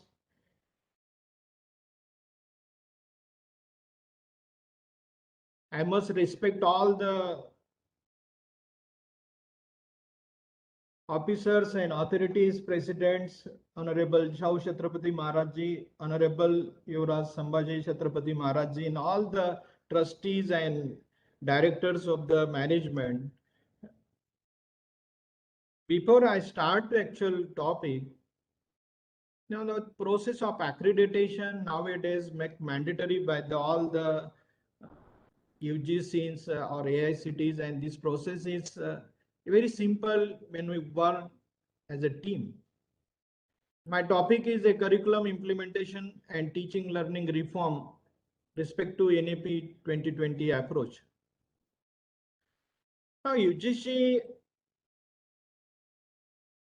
is already given some mandate for quality, given some target. Now first target to improve the graduate outcomes. At least, just a minute. 50% students secure employability, self-employment, engage themselves in pursue higher education. At least 2/3 of the students engage in socially productive activities during their period of studies. Train at least 75 students in essential professional skills like soft skill, innovations, and critical thinking. Teachers, about the teacher, targets are given something like this: vacancy at any point not to exceed 10%, but it is not feasible now. 100% of teacher oriented every year, yes, it is possible. Emerging trend in their respective domains and pedagogies that translate their knowledge and student, and every institution shall get NAAC accreditation with the minimum score of 2.5 by 2022. This is the as per the expectation by NAP.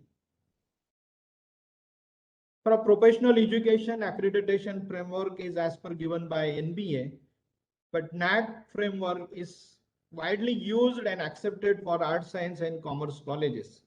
And since I belong to arts, science, and commerce colleges, I am explaining these two criteria, criteria 1 and criteria 2, what we are doing in our arts, science, and commerce college. It is applicable for professional colleges also. Now, these are the major initiatives as per the directives of the NEP. All the authorities, that is UGC or AICT, given the guidelines of induction program. What are the initiatives? Already all the colleges conducting the induction program. The qualities and the process, all frameworks, guideline is given.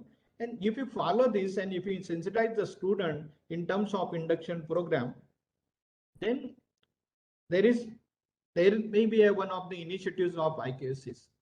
Now, learning outcome based curriculum framework, it is a one part we will discuss later on. Tracking of student progress, this is a one again important task. Teacher induction training program, there are separate modules are designed by ODL mode. Examination reforms part is there, soft skills, mentoring of non-accredited institutions, social industry connect, promoting the quality research and ICT based teaching learning process. Now, considering these initiatives, learning outcome-based curriculum framework, this is the important one. Though the professional colleges are widely use this terminology, but art, science, and commerce college are lacking behind for this outcome-based education. Now, focus on the learning outcomes, achieve aims of education, that is knowledge, understanding, employability, soft skill, attributes, attitudes, values, lifelong learning skill, teacher-centric to student-centric pedagogies, technology intervention, subject-specific curriculum templates. When we focus on these topics, then as per the directives, initiatives, readiness for the institutional readiness for the NEP. Now, this is the recent guidelines given by the NAAC, and in that guidelines, there are some as per the NEP, what type of initiatives are taken by the institution. We must focus as per that, the skill development initiatives. Now, you know that there is a national skill qualification framework is there. And as per there are some courses started in arts, science and commerce college, even in professional colleges also. Now, what type of efforts, what type of initiatives we are taking for the vocational education and soft skill of the student aligned with the NSQF framework? When in your institution or in any higher education institution, if we are planned to have some vocational courses, if you plan to have some soft skill development program as per the framework given by NSQF, then that will be more beneficial. Institution is providing a value-based education. We will talk later on because there is in first criteria, there are separate key indicators on the value-based education. But these are the basic things: humanities, ethical, constitutional, universal values, all peace, love, whatever the all different type of value-based education. We can start a certificate program. What the institution doing? What the institution planning to have such activities? Design a credit structure to ensure that all students to take at least one vocational courses before the graduating. This is the expectation as per the NEP. And now towards the engaging various industry veterans or master craft person for this providing vocational skills or to overcome the gaps, or you can have some vocational education online ODL made or blended learning mode or campus module. You can have your own vocational education program. Skilling courses you can plan for the student through online program. All the institutions are doing for that. When we focus on specifically on the personality development, this is the target of the quality mandate as per the UGC, then any soft skill program cover, these are the main topics. These are the main framework: teamwork, time management, problem solving approach, analytical reasoning, critical and reflective thinking, social intelligence, emotional intelligence. Now, these are the expectation when we carry on any soft skill program in our institution, that as per the NSDC, these are the expectation related with the skill development initiatives. Institutional readiness for the NEP focus on the outcome-based educations. Now, as per the UGC, they are given a specific guidelines. It is published on UGC portals, and as per the guidelines, all institutions should follow this outcome-based education, and professional college are following these things. But the NAAC are expecting that good practices of the institution pertaining to the outcome-based education in view of NEP 2020. Now, we must focus on this NEP 2020 guidelines, and we must have some planning for this outcome-based educations. We will later on talk on this outcome-based education. I will just within a minute, I will show you what is the actual guideline of outcome-based educations. Now, this is the basic guidelines given by the UGC on the outcome-based education. For the outcome-based educations, it covered all the graduate attributes and COs and POs, mapping of COs and POs, PEOs. These are the things I think all professional colleges are already working, doing very good on this outcome-based part of educations. Now, you know, all these are the different graduate attributes expected by the UGC. When any student complete their degree program, these are the minimum things that student must be know. Toward the more holistic and multidisciplinary education, this is the one of the important tasks in NEP. All master program, it may be 2-year programs, we are giving the 2-year program for master levels, with second year devoted entirely to research for those who have completed 3 years bachelor programs, or for student completing 4-year bachelor degree program with research, they could have a 1-year master program, or there may be integrated 5-year degree program. This is some changes made in the as per the NEP guidelines. Institutional readiness for this, as per the NEP, for this multidisciplinary flexible curriculums. Multiple entry and exist first year, second year, third year. It is given in National Skill Framework as per BOC or Community Colleges program. All there is a multiple entry first year, second year, third year, during undergraduate educations. Now, what are the good practices of the institution for promoting this multidisciplinary approach? Now, that type of practices must be immediately implemented by IQSC. Then you can score more. Now, what about the institutional readiness for the NEP for the academic bank of credits? Now, this is again an important terminology implemented, and HRD minister already given the website, separate website to register the student for the academic bank of credits. Now, this is a very good initiative taken by the higher education authorities. Each and every student we can motivate to have a number of degree credit programs. Suppose in a undergraduate degree program, if a student complete 140 credits, then during the period of their learning for 3-year programs, that student can have a multiple online program that can attempt number of programs, multiple credit programs. And if all the certificates are added here, then that student will get more benefited. Our approach towards academic bank of credit, we must have some initiatives for this. One of the initiatives, like make it mandatory for all the courses, all the students to have a minimum one certificate program on NPTELs. Most of the higher education institute already registered a separate local chapter of NPTELs. Now, this type of practices you can perform in college. Our college, though it is an Art Science Commerce college, our college having a registered separate local chapter of NPTELs, and we make it mandatory from FY, SY to TY levels. And most of student and even teacher doing their complete their certificate program on interdisciplinary approach or other things also.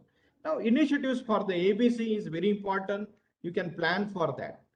Now, institutional readiness for the NEP, efforts for the institution to preserve and promote the following, that is the Indian languages, Indian arts, Indian culture, tradition.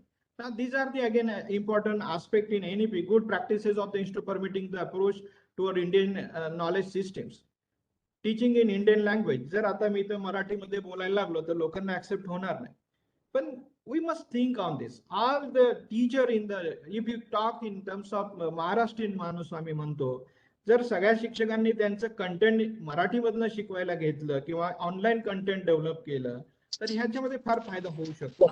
एखाद्या doctors लेवलचं teaching चालू आहे एखाद्या ठिकाणी, doctor शिकवत आहे वर्गामध्ये, त्यांनी basic Marathi माणसाला शिकवताना त्यांनी मराठीमध्ये जर थोडं एक्सप्लेन केलं तर आय थिंक मुलांना लवकर समजतं. Now, this type of expectation, online basic local language content expecting by NEP. Now, all of you know these things already repeated by many of most of the participants already from the accredited colleges. Though I want to repeat something here, only there are 2 parts manuals is there. Part A is for 900 weightages and part B is for the 100 weightages, and it is applicable for all affiliated and constitutional colleges. Again, the credit system, since inspection of the NAAC, initially there is a 5-point grade, that is A, B, C, D. Then after there is some changes, 5-point grade, that is 1 to 5-star grading system was there. Then 9-point grade C, C++ to A++. Then from 1st April of 2007, there is a 4-point grade point was there, A, B, C, D. And from July 2017, the 7-point grade system is introduced, and we are following this 7-point grade system. I want to emphasize here that when we consider the different letter grades, that is D, A, B+, see the difference. Point node 3, 3 point node, then 3.01. Node 1 matters a lot. CGPA node 1 matters a lot, and you can change your grades from B++ to A. Every day, every teacher, if you focus that, every day, every teacher or every stakeholder, if you focus considering this node 1, suppose I expecting that in our college, my teacher should be contribute node 1 weightage. There are 100 weightage course system. We calculate the CGPAs for the 1000, not hundreds. Then every teacher, if we expect that I will do my work in terms of all responsibility and I will increase my score by node 1. Then that type of initiatives, that type of sensitizations to a student, teachers, all stakeholder can make a change, and you can have a good teamwork. Then and then we can get a good grade. Now, these are the basic thing involved those participants first time attending any accreditation framework. Then I want to give in detail. There is a simple way to calculate this 0, 1, 2, 3, 4 point scale is there. There are again system generated score for quantitative matrices. Then that is peer team visit, qualitative matrices, and student satisfaction survey. I will talk in last session on student satisfaction survey. Okay, I will focus on the criteria 1, that is a curricular aspect, having a weightage of 80s, and see there are only 2 indicators question carrying 10 plus 5 weightage of qualitative matrices. Only 15%, 15 marks is given, weightage is given for the qualitative matrix, and there about 65 weightage is given on the quantitative matrices. Now, these are the basic frameworks. All of you know these things. I don't want to emphasize more on the important. That is the first is the effective curriculum planning delivery. Okay, there is a curricular monitoring committee is there. Then second is a percent of full-time teacher participating and BOS and academic council carry 5 marks. Okay, as per the guideline, it is a quantitative type of matrices. Now, what is the initiative taken by the IQC to improve the effective curriculum planning and delivery and evaluation through a well-defined process? Whether there is any SOP for this, whether that institutions, any HEI having a specific planning to have a effective curriculum deliveries. And all the stakeholders following this SOP, all the stakeholders involved in this SOP, all the stakeholder involved in the making this academic calendar and the process, what type of initiative for the effective curriculum delivery? This may be one of the topic for the IQSC seminar. This may be what type of initiative we are expecting for the effective curriculum deliveries. Development of curriculum for the own program, new course introduced, maybe add-on or different type of courses. Whether that programs are every year we are modifying as per the expectation of industry. How many members are involved in this process? Whether that industry partner members are involved in this process, whether that syllabus is competent such that student can immediately get a job. We must focus having a specific initiative to organize such a certificate courses, to arrange such a certificate courses. What are the initiatives for the skill-oriented programs?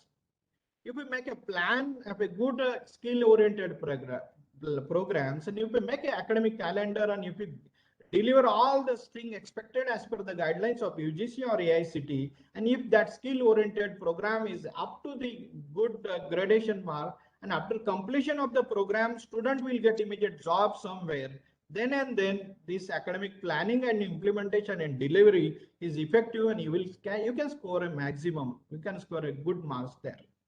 Effort to supplement university, okay, that we are doing bridge or remedial courses, effective networking of industry for the effective operationalization.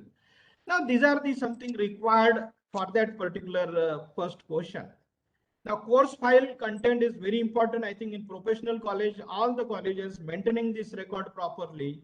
And I think we are not talking, I don't want to spend more time on these specific slides. Now, but we must have some specific learning or attainment of this program, teaching learning resources, what is available. When any teacher think on the teaching learning resources available for the particular courses. And that list must be available in the course file. In academic calendar or in a teaching plan, what type of teaching methodologies you are going to use? There are different teaching methodologies are available. Now, for a particular topic, you are going, whether you are going to have a use of group discussion or industrial visit or any different type of teaching methodology, that should be mentioned in the teaching plans. Whether there is a continuous monitoring committee, as per the NAAC guidelines, there is an expectation, minutes of that academic monitoring committees. Now, functioning of the academic monitoring committee, then minutes of all the minutes, whether we are tracking the teaching of each teacher every day. Now, these are the things involved in this expectation for these first key indicators. Now, next is the academic flexibility. Again, percent of interdisciplinary or interdepartmental courses or training across all programs. Carry 10 marks, 10 weightage is a quantitative type of matrices. Again, they are expecting here the relevant academic council or BOS meeting records. Average percent of students enrolled for subject related certificate, diploma, add-on courses or against total number of students during the last year. Here the condition is that all the programs, all the certificate or diploma must be minimum 15-hour duration. This is the minimum expectation. The institution integrate cross-cutting issue relevant to genders, environments, and sustainability, human values, health determination. You can have a planning for the what are the you have, for a whole particular academic year. You can have taken initiatives regarding the gender sensitizations. There will be a separate academic calendar. There will be a separate planning modules, and through this planning module, if all the during the year, if you plan this gender sensitization issue, that will be possible to have a good number of activities, and that can be beneficial for the student. Environment and sustainability, there may be one coordinator who can monitor all the activity related with this topic. Human value related, there are number of certificate courses on the different modules. Health determination, right to health and emerging democracy. Now, each and every word is important, and we must plan a specific, we must take a specific initiative and perform this activity throughout the years, and then we can score a maximum for this particular key indicators. Now, there are two questions based on value-added courses introduced. A number of students added or taking the percent of students getting the benefits. Now, minimum requirement that course must be of 15 hours or more contact hours, and as per the expectation of the UGC or AICTE guidelines, we must follow all the guidelines detail of this value-added program. There is a separate guidelines is given. Now we can, as a pharmacy college, these are the few areas you can start the supplementary enriched programs.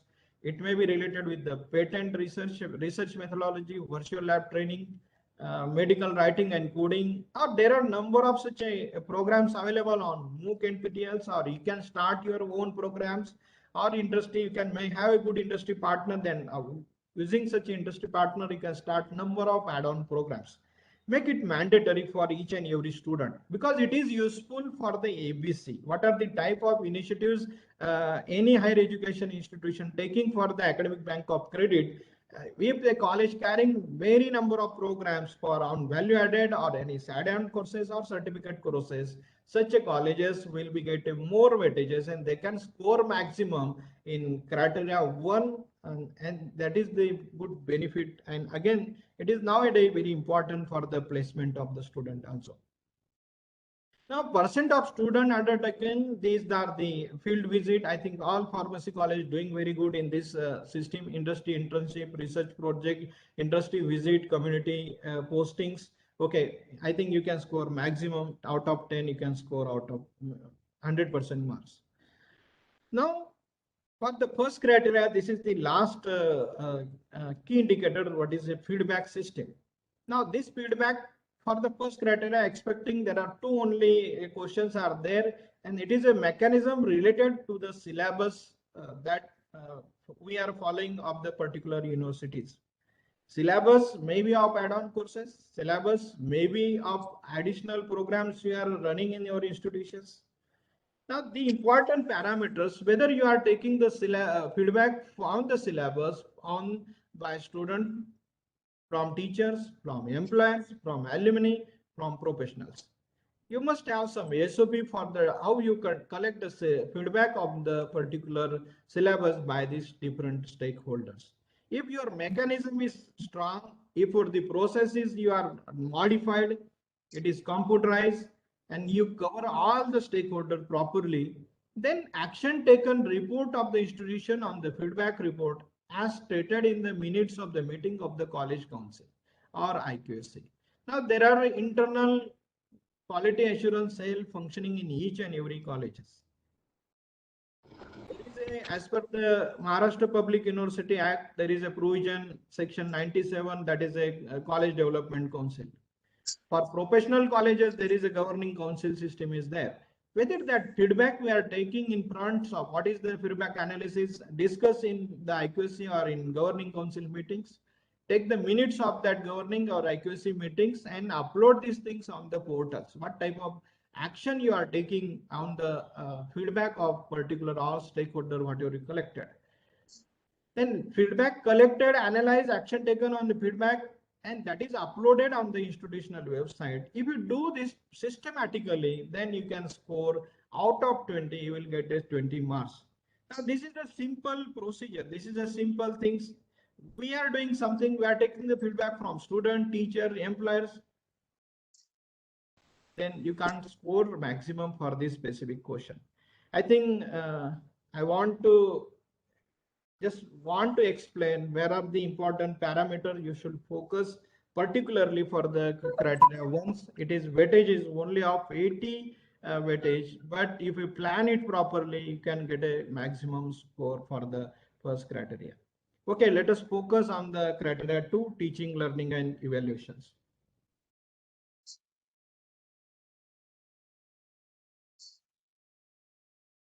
Okay, these are the 7 key indicators as per the NAAC frameworks.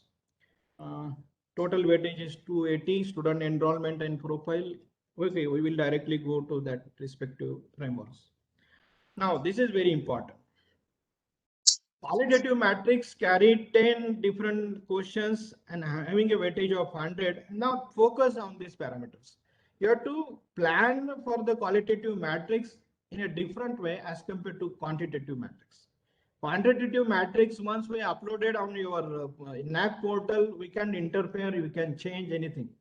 But qualitative matrix question, parity visit our institution during their visits, and we can present our parameters, we can show them on-site visits, and there is chances to have some modification in the SSR, even that things will not properly shown in the SSR. It is possible in a qualitative matrix. Now, this type of approach you must plan. For qualitative matrix, your approach should be somewhat different as compared to quantitative matrix questions. Now, quantitative matrix question, there are 15 questions, carry 180 score, and here is 10 question, carry 100 score. And I think those colleges want to acquire A++ grade, they must be focused on each and every key indicators and key sub questions involved in this second criteria. Student enrollment and profile, I think all professional college, most of the professional college following this process, because there is a centralized admission process, and I think due consideration is given to equity and inclusion, as yes, it is given as per the norms of government, as per the norms of the respective university. We follow these all the norms during the admission process. Average percent of seats filled in for the various program against the approach. Okay, most of the college, pharmacy college, now there is a very good intake now, 100% seat get filled up. And again, last one is the whether include the student from other states, national spreads. If it is there, then you can score out of 20. You will get a maximum score. All questions can be involved as a quantitative type of matrices. Now here, what is your SOP for admissions? What is your procedure for the admissions? whether there is an admission committee is there, whether there is a counseling center is there, approach toward the involvement of student, what are the facilities you are providing at a time of admission, whether that procedure is transparent, though this is given by the centralized admission process, but approach of your institution toward the involvement of the equity inclusion, toward the supporting, or whether there is some counseling session, all things you should be in proper records, and you should upload these things while you uploading your informations. Now, next one is the catering to student diversities. Okay, it carries a 25 scores. Just a minute, just a minute. Institution assess the learning level of student to organize special program for advanced learners and slow learners. Now, in professional college, yeah, is there any problem? No, sir. Continue, please. Okay, okay, thank you. For professional frameworks, they are given us to follows measure to criteria to identify slow learners, follows measurable criteria to identify advanced learners, organize special program for slow learners, and follow protocol to measure the student achievements. Now, you know, there are different students, some are advanced learners, some are average, and some are slow. What is the actual SOP for the identifying slow learner performers? Whether there is actual SOP for the identified advanced learner performance, whether you are following some organized special program for slow learners performance, whether we follow some advanced learner, whether we are doing some activities for the advanced learner also. Now, these are the things you can do there. These are the methodologies we can support the weaker student or encourage the bright student also. We can bright students are identify on the basis of result analysis, interactions during classroom session, observation during the practicals, or we can take some objective type of question exam at a time of, if you start any program in the first initiation, in the first week you can have some open book test or any type of evaluation. Teacher wise, course wise you can conduct, and course wise we can analyze those students who are the advanced learners and those students are the slow. What there means, if there is a procedure, if there is a SOP, and that SOP knows to each and every teachers, or during the orientation program of any student orientation program, if you highlight the SOPs, this is the methodology for the identifying advanced learner. Each and every student, if it is know it is properly, then if the teachers are aware with these things, then if you work as per that, then you can score maximum, you can perform number of activity for slow learners, you can perform number of activity for the advanced learners. Now, those students have good response, we are just appreciating, we are giving some certificates. Now, these are the some of the parameters. Students are motivated to participate in inter-institution competition like Avishkar, or there are number of events organized by each and every HAR for such a advanced science slow learners. Now, when we call as a slow learners, now these are the some things there. Slow reaction time, short attention and less concentration span, limited ability to work with abstraction, slowness for the association between words, and these are the things there.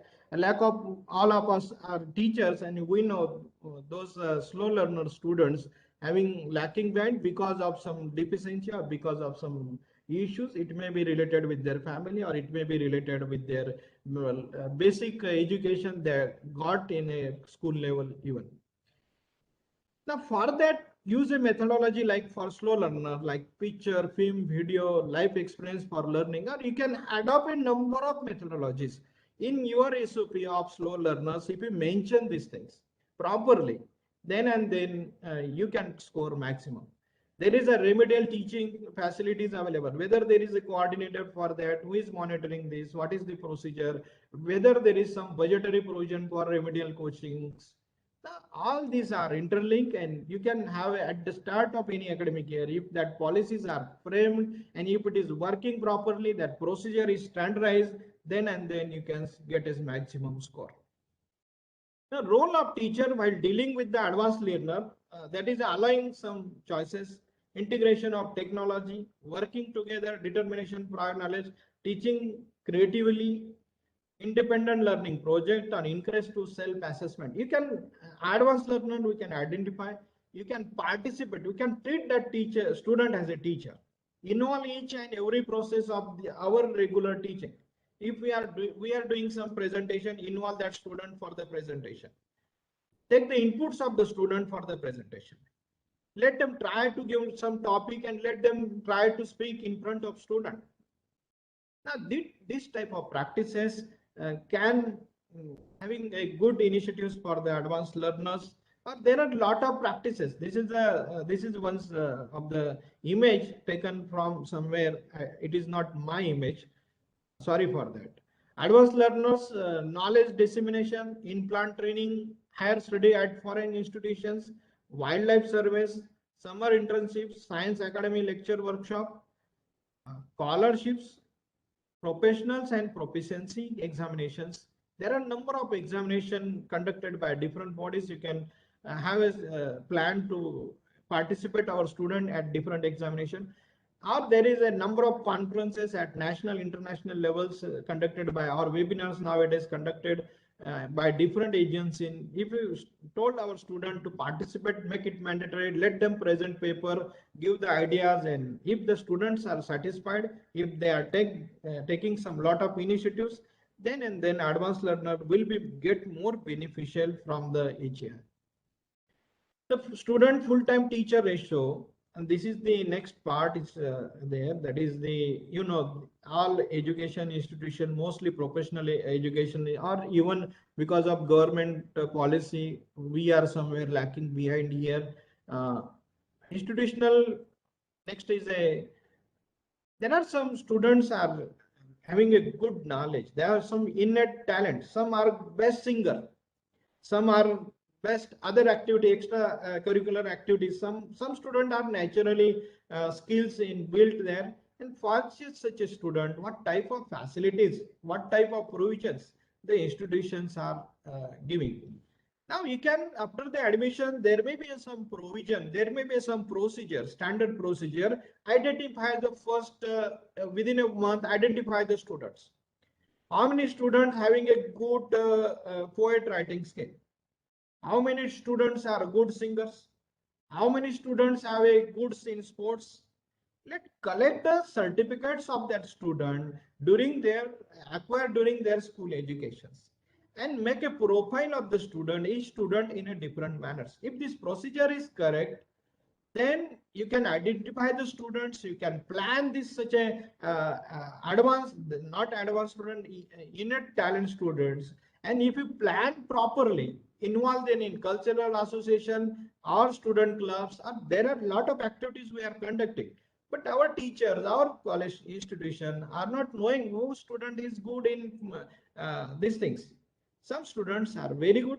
You have to isolate them. We have to make a SOP for this. And when that process is proper, because you are using 80, 70, 100 students per year. As compared to arts and science commerce, we are facing the problem. We are tackling near about 800 students, 900 students in a FIBA class. But though this most of the colleges are identify the student, or you can your own software, you can have your own LMS, you can at the time of admission you can have a separate mechanism. Student can add their all certificate during admissions on your software, and then you can identify that. Then this will be a more useful, because this question carry 10 marks weightage. Focus for the 10 marks weightage. This full-time student to teacher ratio carry only 5 weightage. Those questions carrying such a good weightages, large weightages, and it is a qualitative type of matrix. When we write this question properly, when you plan this question properly, then you can score a maximum, and that is very important. Now, teaching learning process carry a 45 marks weightage for the health education system. In arts, science, commerce college system, this question carries 65 marks weightage. Now, teaching learning process, whether teachers required to improve quality of the services. Now, yes, it is very essential, and NEP also focus on the training of the teachers and all the recognized bodies, it may be UGC or AICTE, design a number of certificate program, number of modules, and all are available, and they are initiating the teachers to cover this training program, complete their training program, and then they will get a place in a higher scale. Or in art science college there is a caste system is there, placement is related with the training program.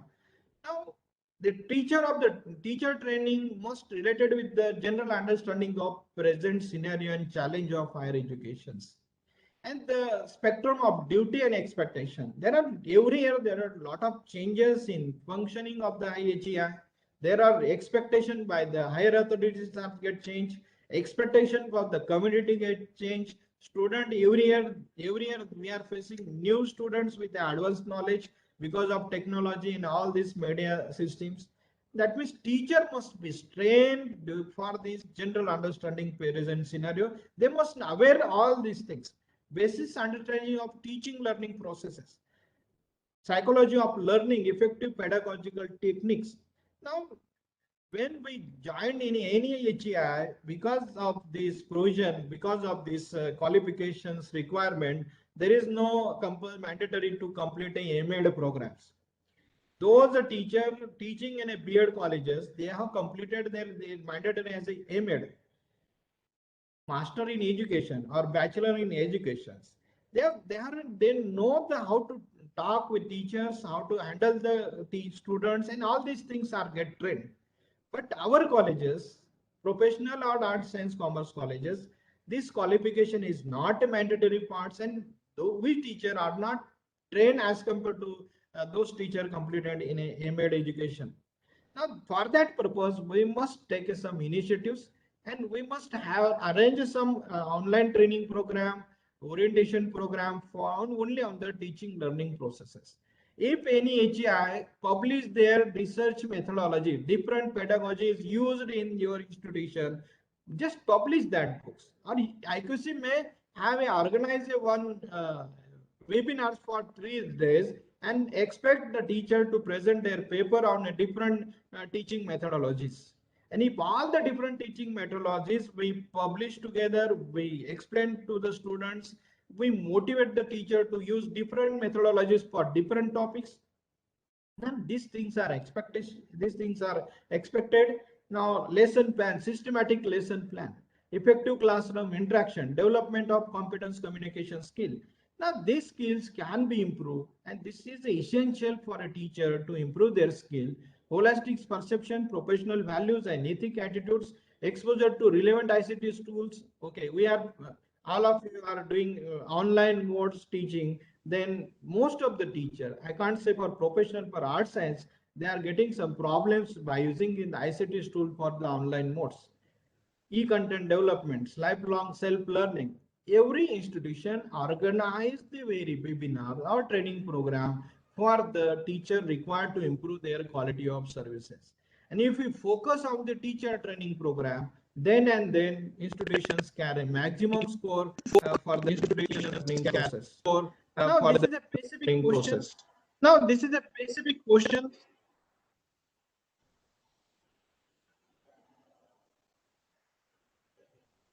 Okay. Student-centric methods are used for enhancing learning experience. I think I have some problems. I think someone, can you unmute all the participants? Sorry, and can you mute all the participants? Okay. Student-centric method are used for the enhancing learning experience. Again, see that this question carried 10 marks. We are using this experiential learning. Again, very important. You can have a good talk of different personality for the experiential learning. What are the different type of experiential learning? What is the planning for that? Integrated multidisciplinary learning, participative learning, problem solving, self-directed learning. Okay, these are the evidence-based learning, learning in the humanities, project-based learning, role play. Now, they haven't given a specific point. If you plan this and if you ask every teacher to grow these all these learning methodologies, then all these are student centric, and in your teaching plan, whether that particular topic, whether the teacher is using some experiential learning method, let them write there at a time of when you make academic calendar or teaching plan, ask the teacher to write which methodology you are going to use for the teaching this subtopic. Now, if you make such a things, if you introduce such a things, then and then you can score maximum. Okay, these are the some images showing some experiential learning, what type of things you can do. Okay, you can make a list of experiential learning practices used in your institution. You can make a good presentation of that experiential learning methodology along with overall all teachers. Okay, each and every teacher may have a different experiential learning methodologies. If you make a good presentation, if you upload that presentation PDF while giving online, because this is a qualitative matrix, peer team, when the peer team member visit, principal or IKC coordinator can present these are the experiential learning methods we introduce, and these are the proofs for the experiential learnings. And if 100% teacher doing these practices, then you can score a maximum. You can use a participative learning, peer teaching, active learning, group work, collaborative learning, or you can have a good practice of problem solving methodologies. This is one of the teaching methods that involve the student for this. Take a session on the what is the problem solving methodologies. What can be possible? What type of different topic can we teach by using these methodologies? Each course, each programs, there are number of courses are there. There are subtopics are there, and make a specific, make a generic subtopic wise action plan. Then and then you can score a maximum. Then next one is the institutional facilities to use the clinical skill laboratory or simulation based learning. Okay, these are the every institution trying for that. We are not expecting pharmacy college clinical skill or a simulation training. Okay, there are number of certificate courses are introduced by simulation based trainings. You can adopt this structure program for training and assessment of student. If you make it mandatory certificate program on simulation based training and make all student mandatory for this training program. So what type of initiatives we are taking for this particular key indicators, because it is also carry a 10 marks and maximum weightage score question, and it is asked in terms of number quantitative matrix. They are expecting the numbers, how many student, average number of student involved in this process. Okay, next one is the teachers uses ICT enabled tool for effective teaching and learning process, including online e-resources. I think every college may have their separate repository, and on that repositories, e-content developed by all teachers are made available for each and every courses, for each and every programs on the college website. If the librarian taken efforts to have designed some repository in all the e-contents are available, then and then we can say that it is all teachers are 100% techno-savvy, all teachers are using ICT enabled tools for effective teaching learning methods. And this is again an expectation by NEP, because they are focused on an online mode of learning more as compared to offline modes. And these are the different focus technology adopted in educations. ICT based learning tool. Okay, we will focus later on e-Pathshala, online learning through e-Pathshala. There is separate portal, website is there. MOOC SWAYAM, again there is a separate system is there. National Digital Laboratory, online programs. Okay, these are the all facilities available for each and everyone. But what type of facilities we are using by our student? How many students involved there? Teachers are, whether they are using this all SWAYAMs or attending some program on SWAYAM or using some EG Pathshala's methodology. These are the expectation, and there is a proper monitoring for that. Now, this is the expectation by NAP, institutional preparedness for the NAP. When you write your SSR, in that SSR, you have to write what are the good practices of the institution pertaining to the distant education or online education in view of NEP 2020. Then each and every teacher, if they involve in this process, each and every students got one certificate for ODL modes, it may for 4 credits or maximum student getting the benefit of these programs and technology based learning, then you can get a full marks. Now this is the something important one. Now this is the word what we call it is a blended learning. This is the now scenario for the UGC publish a specific guideline for the blended learning, and they are given some all details guidelines for the blended educational practices, combine digital learning tools with the more traditional classroom face-to-face teaching. And that important features, I think, increase student engagement in learning, enhance teacher and student interaction, responsibility of the learning, time management, flexible. We can finish a lot of topic in a less time, improve student learning outcome, enhance institutional reputation, more flexible teaching and learning environment, more amenable for self and continuous learning. Now, these are the experiential learning part we can cover. Get a training to the teacher only on a blended learning. I could say, may organize a one-day training program. Student also there.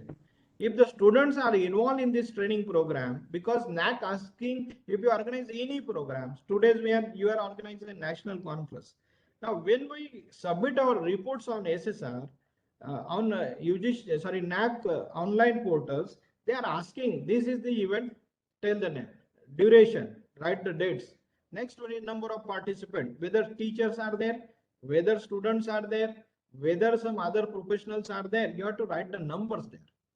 Now, these things, when you organize any event in your institution, involve the teacher, involve the non-teaching staff, then make them train, make them practice. Now, these are some initiative in teaching learning processes. Okay, all of us are using all these type of teaching learning processes, that is ICT methodology. I don't want to waste time here. Okay. Now provide the link of web pages described by ICT enabled tool for effective teaching learning. Whether you are having a separate YouTube channel of your college, and if all the content of different type of activity, if all the activities are uploaded on your YouTube channel, that link you can provide. Okay, all colleges having their separate Facebook. There are all type of media you are using these for the in college, routine college. Now that type of things are expected, and you can submit your web link of your website, or all e-learning materials, all documents, whatever the content available by ICT enabled modes, you can upload it on your sites. You can have it. There are number of good students in your college. Now you can student can write some blogs also.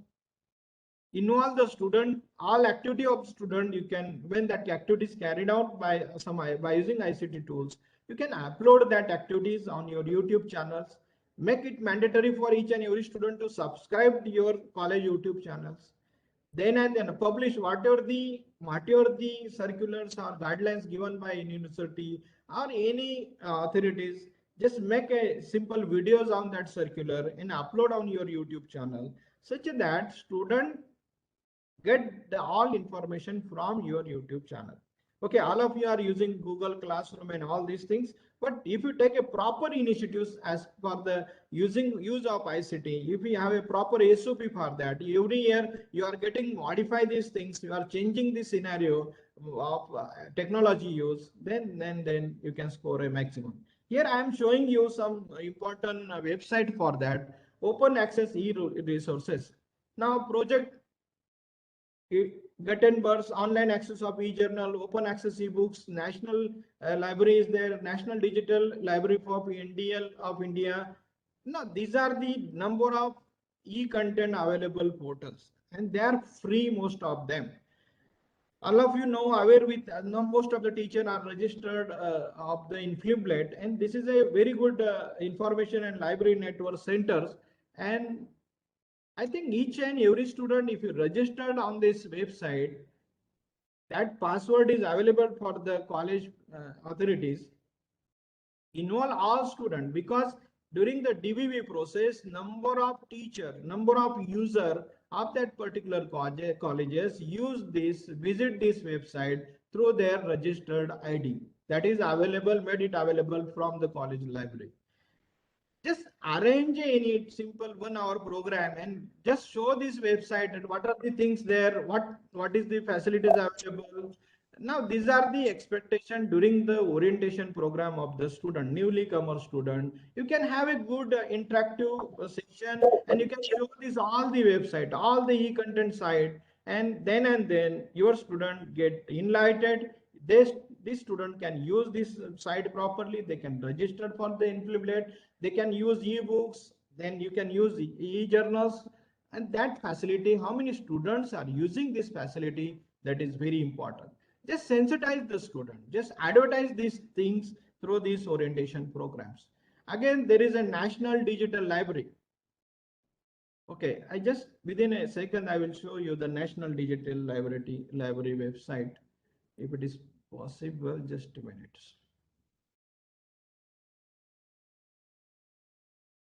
Each and every student must aware with these things, or you can have there is separate library department is there, a separate person is appointed as a librarian, their responsibility to train the program for digital literacy. Make an awareness campaign, online modes, and show them each and everything is available on websites of all the digital modes, all the digital mode. They can make a good presentation and they can involve the student, train the student, not only student, teacher, and even non-teaching staff also. Again, most of the college having this Denlet facility. Again, there is a separate website is there. Now, again, lot of ideas, lot of sharing, lot of books. World ebook library facilities, again, open access system is there. Now, e-Pathshala, again, it is a NPTEL, SWAYAM, all these websites are freely available. Just within a minute, I will show you the NPTEL websites. I think this is the 12th is something, 22 January is the exam registration time framework is given. I think number of programs available on NPTEL modes. Make it mandatory, make champion and each and every personality, each and every stakeholder for this registration process. Give the responsibility to the teacher to aware a training program for NPTEL. There are free training program by NPTEL. Share that link to the all groups of your college, WhatsApp groups. Take the proper initiative, then and then you can use technology, ICT enabled teaching mode. Then likewise, there is a SWAYAM is there. Now, student mentoring ratio. Yes, this is again a 10 marks weightage question. Student mentoring ratios, that is very important. It is a quantitative type of marks weightage question. Now, whether there is a proper SOP for the student mentoring process. Separate coordinator appointed, whether that there is some orientation program organized for the mentor. All students aware with this mentoring process. Let's make a presentation of our institutions. Ask the coordinator to explain this presentation for each and every student. This is the mechanism introduced in your college. Make a proper SOP for the student mentoring ratios. Now let's make some target objectives of, this is the objective of my college. Your college may have some different objective also. Now step for the planning, implementation, and managing mentoring programs. Assess need, your student expectations, where they want mentoring. Planning and advisory, for mentoring purpose, there may be some advisory board. Proper planning is there. Set a program goals and objective. For this year, your program goals and objective is different. For next year, you can have to modify because that time some problem may have different problems. Online modes, most students are not getting the knowledge properly. Then you have to mentor there for the ICT use, like make a training program from the different ICT facility available by online modes. Now this type of expectation is there. That means develop a evaluation plan, create an infrastructure for your program. Mentor training is crucial. Mentoring can be hard work. If we focus like this and if we make a SOP as per these directives, then student mentoring will be get succeed. Student mentorship has a following aims: to enhance teacher-student contact hours, to enhance student academic performance and attendance, to minimize student dropouts, to identify, understand the status of slow learners and advanced learner, to render equitable services to student. You can add there. You can add again number of aims as per your institution, because every institution have uniqueness. Every institution having their different problems. Those mentoring schemes we are using in dental college, same thing you cannot use it in art science college. That means your aims and objective must be specific and precisely known to each and every stakeholders. Now, role of mentor, those teacher working as a mentor, because a NAAC accept only teacher mentoring, not a student mentoring. Because teacher must act as a mentor and mentees are the student. Then the role of the mentor are very important. Okay. You can have your own format for keeping the record of mentor format mentorships. Name of the mentor, class, mentoring groups. Then depending on if you want to make a mentoring for the infrastructure, administrative or scholarship, psychological or any other, you can add more numbers there, parameters there. Now, these are the simple forms shown for your information. Okay, let us move toward the teaching learning process of the institution, nurture creativity, analytical skills, innovation among the students. Okay, now there are more focus are given on startup incubation centers, technology development centers, or centers for the frontier area of research. There are some, these are the few ideas, things I shown you for the involve just nurturing student creativity, analytical skills, and innovation among the students. Okay, you got the my idea. Assessment on problem solving based learning. Now, teaching, learning, and evaluation. This is the something like a constructive approach, promoting new teaching methodologies. Updating teachers through FDPs, training lecture, exchange program, research promotions. Innovation in teaching learning methods. Feedback from students on teaching learning. In first criteria, we are taking the feedback only on syllabus. IQC may design their framework for the feedback for the students on teaching and learning. And every semester, if you conduct a feedback course wise, then and then you can make some changes. We can keep this analysis of feedback in front of management. You can make a surveys. You can give the memo to the teachers. Now, this mechanism, if it is proper, then and then your institution can work properly. Resource generation in the library for the teachers. Focusing on the delivery mechanism of teacher, promoting campus for the creation of new questions, promoting learner-centric environment, creating creative situation for teachers to focus on teaching and learning. If you target a teachers and if we work as like a bias mind, and if there is no teamwork, then teachers are reluctant to work properly. Now, proper environment is matters a lot. This is a management skill. Make a team build, then and then it is possible. If there are two teachers working in a department, and if both teachers are not get work together, then there may be not any type of outcomes. Okay, teacher profiles and qualities, it is a very important one. Again, see, there are given a 50 marks weightage. Very important. Teacher profiles, and if you upgrade your teacher, if you update your teacher, if you encourage your teacher to complete their higher degrees, every teacher must contribute somewhere in their upgradation, then you will be get maximum score, that is a 50 core weightage is there for the teacher profile and qualities. How average percent of full-time teacher sanctioned post during the last year, average percent full-time teacher with all these different degrees, that is recognition as a PhD guides, make mandatory to become a research guide, make mandatory to pursue their PhD. This is a part of system. Now, average teaching experience, that is simple, average person teacher trained for development and delivery of, if we IQC conduct this training program for ICT and e-content and e-resources, then and then you will get a 10 marks here. Last 5 years, how many program you conducted? How many student and teacher get sensitized? Because this is a quantitative type of matrices.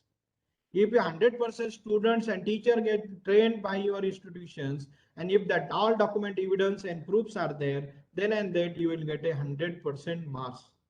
Average person who receive awards and recognition, just ask the teacher to involve in this process, state, national, international level. There are different agencies giving the awards or recognition, not only award or recognition. Ask the teacher to participate in this process and acquire some awards or recognition from any international, national or state level agencies. If we make it mandatory, then and then teacher can something do better for the institutions. What teacher required to improve quality in services? I think I already explained these things. Focus faculty enrichment, awareness about the emerging development, equipped with science and art teachings, technology upgradation, SEMP empowerment, motivation, teamwork leadership, engagement on some different issues, annual refresher training for all teachers. You can design your own module for the teaching learning process. And you can make it mandatory for our teacher for 10 days, or you can have some module for 15 hours program. Then it is possible to train each and every teacher. FIP, or these are the some online mode available. Okay, these are the recently Pradhan Mantri initiation, that is a honorable HRD minister, that is called as Pandit Madan Mohan Malviya National Mission of Teachers and Teaching, that is called as PMMMNMTT, School Education. This is for School Education Initiative. Now, this type of training programs are available by online mode for all type of education system. Whether we are sensitizing, we are training our teacher for this is the matters. Guru Daksha is again MOOC based courses offered under the umbrella of Guru Daksha. In that, module 1 is higher education and its ecosystem for 17 hours. Curriculum design, outcome based learning and choice based credit system for 20 hours. Make each and every teacher mandatory to attend all the modules, complete these modules. And if we make it mandatory, then and then our teacher will be get trained, and all these are through online modes. Now, focus continuous evaluation of learning outcomes. I think I already trace on this evaluation process and reform. It carry a 45 marks weightage, and if your examination depend, if your policy of examination, conduct of internal and external examination, all examination, whatever you carried out in your college, if there is a lot of innovations, reforms there, IICT having a lot of reforms in examination, SPP having a lot of reforms in evaluation process at college level. IQC may take initiative to have a proper reform, and that reform is applicable if you use widely, properly, then and then you can score maximum, because it again carry 45 marks weightage. Institution adheres to academic calendar for the conduct of continuous internal examinations. Okay, I just want to show something about this. Is one of the slide of one of the college. Now they have make academic calendar properly, vacations of the university, examination, and it is published in. Now, because there are some provision of verification of marks. Now there are, whether it is published, examination schedule is displayed through prospectus. You are publishing your prospectus every year, but these things are not there. If not there, then you can't score maximum. See the change. This is very important. Read the guidelines properly, plan it properly, then and then you can acquire a good grades. Mechanism to deal with internal examination related to grievance. Okay, there is a grievance committee as per the UGC norm or AICT norm. University levels or college level, if the internal grievances is handled properly, if there is an online mode is there, student can write their grievance. If you resolve the grievance of the student related with the internal or any type of mechanism, there is a proper SOP for the grievance mechanism. Then responsibility who is resolved grievance related with the internal examinations. Now that type of committees, that type of involvement, student involvement in the examination committee is very important to, if you want to score maximum for this process. Now, reforms in the process and procedure in the conduct of evaluations, examination procedure, whether some changes made by your institution, process integrating IT, whether your software LMS system is so strong, you can conduct all internal examination on your own LMS. Like the other examination conducted by different software, like different universities or IITs peoples, if your own system to conduct the examination, then you will for maximum. competency-based assessment, workplace assessment, self-assessment. There are huge number of assessment softwares are available. You can just scan your answer paper and immediately that mobile from the mobile screen you will get the number, count number, how many answers you solved, and that is how many marks you got. Now there are number of software available. They make a training for that. Okay. Institution provide opportunities to student from mid-course improvement purpose. It is as per the UGC guidelines or AICT guidelines, policy document for that. This is the expectation. Student performance and learning outcome parameters carry more marks. There is a generic and program specific learning outcomes. Now, every institution having COs are there, learning outcomes are there, well written, well planned, and most of the professional colleges are having their own mechanism of attainment of COs and POs. There is a separate, again, Excel programming is there. Now, what is the actual methods for the assessment of learning outcomes and graduate attributes? Level and document pertaining to learning outcomes and graduate attributes, whether that mechanism is proper, whether there are some modification, whether there is some procedure, whether there is some SOP, whether there is given responsibility, who is responsible, whether HOD is responsible, or whether the examination committee is responsible, who are doing these things properly, and whether all these things are made available on website along with SOPs and procedure. If you do this properly, then you can score a maximum for these questions. Now, I think all of you familiar with these things. I don't want to spend time on these slides. Okay, if your results are good, that results are analyzed, annual report of examination is placed in front of all the governing council, and we are showing all the document proofs, control of report of control of examination. If you publish in your annual somewhere, then expectation from the examination committee is that they should publish their own booklets. What are the different circulars? What are the different changes? What is the SOP of examinations? And give in detail all the examination result in that annual reports. And if you do this like this, and every year if you have good publication of your examination annual reports, topper student names and their appreciations, display the appreciation of topper student in front of their department or somewhere, then that will be appreciation. If you upload on your website, if all these things you are doing properly for last 5 years, then you get the maximum marks. Teaching, learning and assessment process of the institution are aligned with the started learning outcome. Okay, these are the things you can properly monitor to analyze the gap. Gap analysis is very important. And if this process is proper, laboratory, okay, I don't want to explain again because you are champion in this methodology. Process, and I think I want to focus one thing here. What are the different policies any higher education institutions may design or may framework? I just want to highlight on this topic, that is a curriculum delivery policies. What is the procedure? Feedback policies, admission policy, mentoring policy, reservation policy, evaluation and assessment, grievance redressal. Okay, these are the number of different area, process and policies we can design.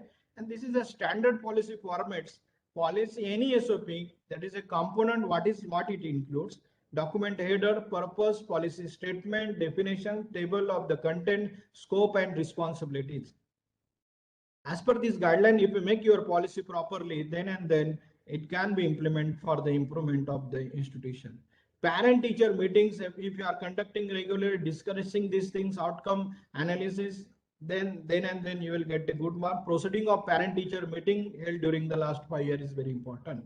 Online student satisfaction survey regarding the teaching learning process. Now see, the expectation from the NAAC is, because carry a 50 marks, name, class, gender, student ID number, Aadhaar number, mobile number, email ID and degree program. Database of all current and of student need to be prepared and share with NAAC with online submission of your SSR. Now, these are the basic guidelines. I just focus on the more important points. This is under criteria of teaching, learning and evaluation. key indicator is 2.7.1. For the student, there is a guidelines. The NAAC is conducting a student satisfaction survey regarding teaching, learning, and evaluation only. This is very important.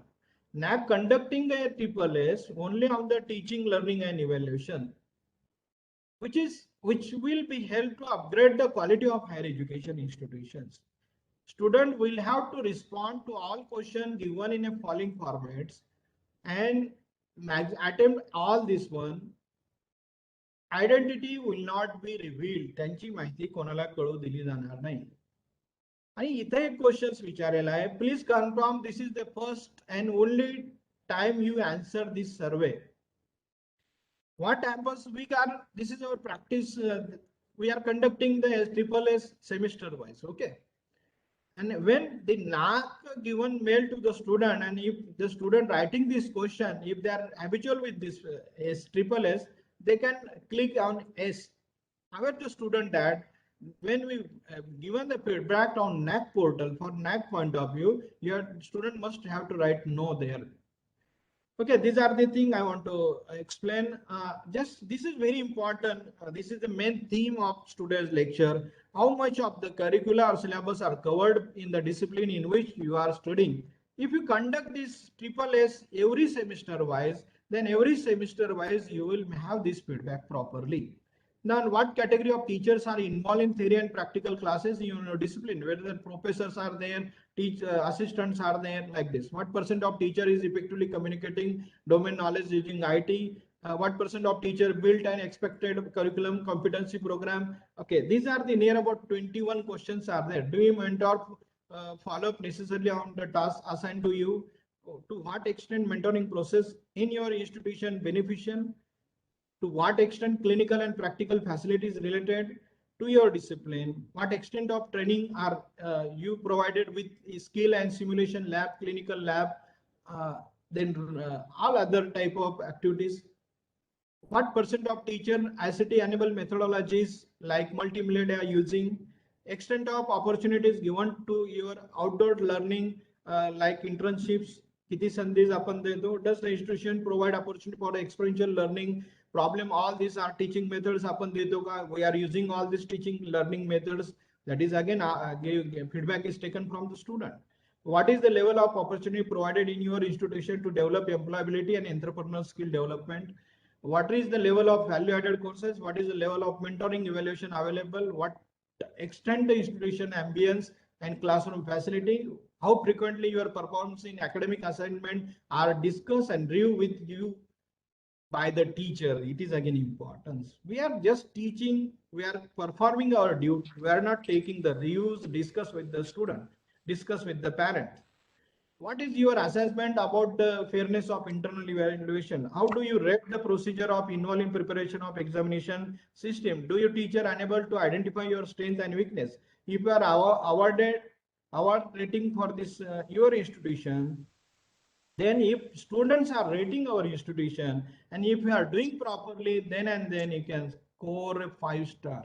And if student score is very important during the accreditation process, and this is a third component, student satisfaction component in while calculating the CGPA. Give the 3 suggestions to improve. This is the type of question asked to the in a student satisfaction. If your students are aware, if you are doing properly, then you can score maximum. Again, this is my last slide.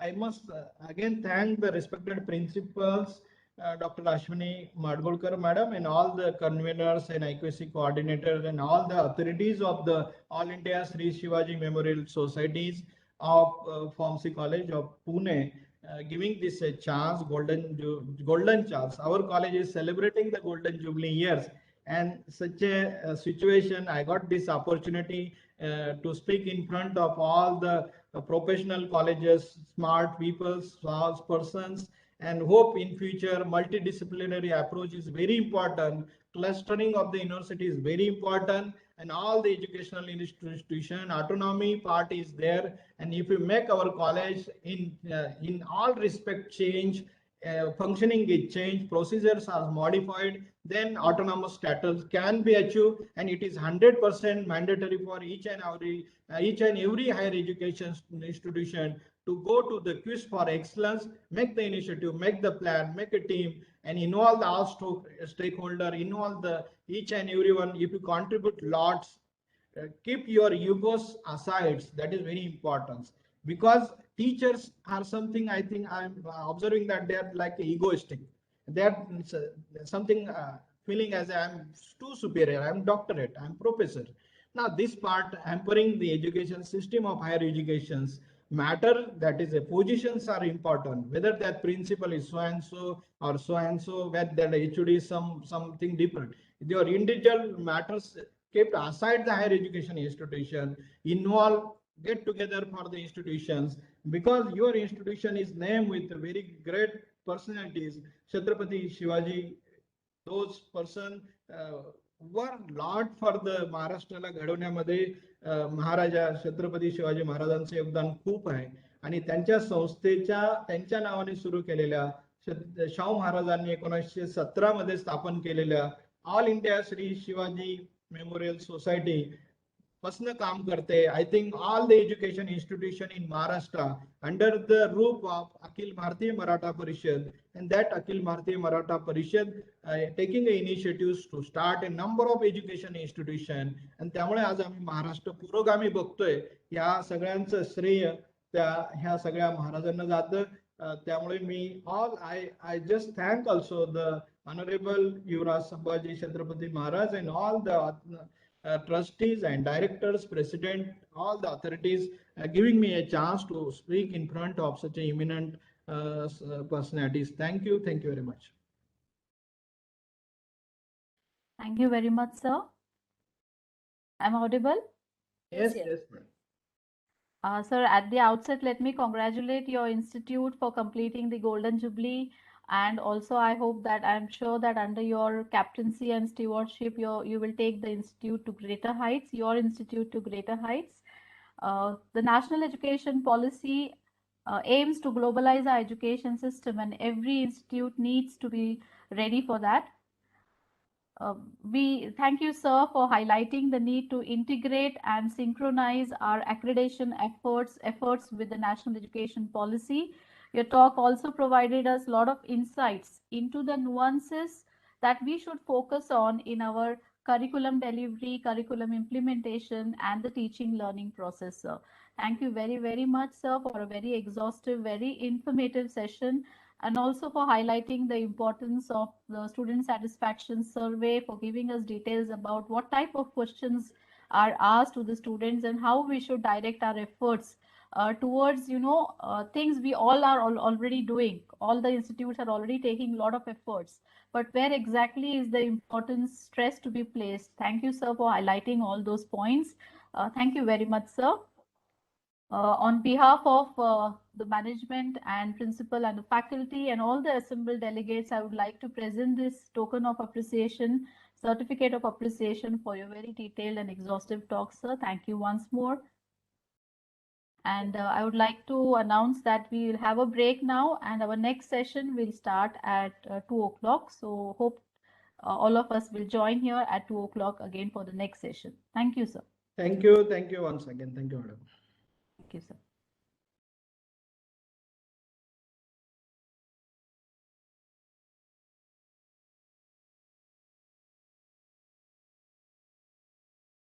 Yes, ma'am, you can.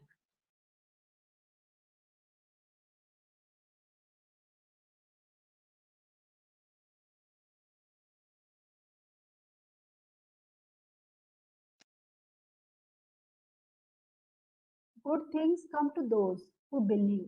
Better things come to those who are patient. And best things comes to those who don't give up. Just before starting this session, we saw a PPT, one video regarding the Pharmacy College of Pune. They are into it because my topic for today is institutional values and best practices for quality enhancement in HEIs. So we can see many examples this host college is conducting to improve the institutional value, giving certain values to the students and applying different best practices to improve the quality of HEIs. And this will definitely help their students which are going out in the society to help to stay calm, active, to create a good career in the market. So, congratulations to the college. And next 1 hour, I will be speaking about role of teacher in quality enhancement, considering especially criteria 7, institutional value and best practices of NAAC. And in addition, I will be sharing with you various activities which promote institutional values and best practices in different HEIs and the format of best practices stated by NAAC guidelines. Especially my focus will be on different best practices and activities related to institutional value, which is encouraging, which is developing institutional value to the HEIs. That will be my main focus in last almost 1 hour. So question arises that we can experience that transformation of traditional to modern teaching. Traditionally, when we see, the teacher was only limited to his syllabus in the process of teaching. You can say this is my focus area in particular this session. So when we are talking about the teaching through the institute to improving the institutional values or the best practices which we are applying in the HEIs to improve the quality of the education. Why we are talking about this? Because previously also teacher was involved in this teaching process, but now the things has been changed. Now teacher has become a facilitator for students, because today when we are seeing the students, am I audible? Yes, madam. Continue, madam. Thank you so much. Yeah. So when we are talking about the students, they want some extra knowledge with course content for their self-development. This change we can observe. And during this last 2 years, this change we can see every content is available online, but teacher plays a major role to shape the personality or career of a student. So when we are saying that help students to update their knowledge, develop various skills to compete in this competitive market and for career opportunities and growth also. So in today's time, we are in today's time we are talking about the inclusive education, blended learning. Because why this is happening? Because traditionally the process of learning, the student always followed the knowledge shared by their teacher. But now we can see that in modern world, everything is available on a click. Whatever information students want, whatever knowledge they want, everything is available on different sources. Can you please switch off your mic? So when we are discussing this topic over here, why we are discussing institutional values and best practices for the HEI? Why? Because adopting new technique of teaching with the purpose of quality enhancement by inclusive education method. So what is outcome-based education system? UGC also recently mentioned that the HEI should adopt a blended learning system. What? Because it focuses on measuring student performance, that is outcome at a different level. Teaching and learning methodology in education system includes course delivery. Assessment is planned to achieve stated objective of the student as well as the HEIs also. So what is blended learning? It is a style of education. It is a style of education in which students learn via electronic as well as online mode, and these we are experiencing in last 2 years. Because we cannot imagine the classes or the things without technology. So today we call it as a hybrid learning also. So here I have to mention certain numbers, that we have 300 million students out of 1700 million students in the world, and that is 25% of world's population. So that's why we are mentioning that once we capture this 25% of population, it trains other, that is remaining 75%. So this 25% is very important for us. what we are doing for their growth, their development, that is very important. We as a teacher, we as a representative of HEI, it is our role, how we are training these people, how we are updating these people. Already mentioned that we are not a teacher now, we are the facilitator, we are the counselor, we are the friends for our students, because they come and share their problems, professional problems with us, and they want the solution from us. That's why if we are helping this 25% of population and train them, automatically 75% will be fulfill our. So in this technological world, students have less patience. That we can observe that. They want everything easily and quick. So their interest also changes very fast. We can see that when we are asking the student what you want to be, to the in few months, few days, it will be changed. So their choice is not constant. But in this competitive world, they have to groom themselves with many factors. Here I want to give one quote and example, like pizza. Everyone like to eat pizza, but we never see what is the base of pizza. We always see that what are the toppings available with that pizza. When we order the pizza or Zomato or Swiggy, we see that what are the toppings we are getting on this base. That increase the value of the pizza. Okay, same way, only degree is not sufficient for a student. They want to increase their soft skill, communication skill, also have to develop value-based education such as human values, professional ethics, gender sensitivity, etc. And a teacher and a representative of HEI plays a major role in this process of quality enhancement and shaping responsible citizen of the country. Sir, Sachin sir, there are some disturbances are there.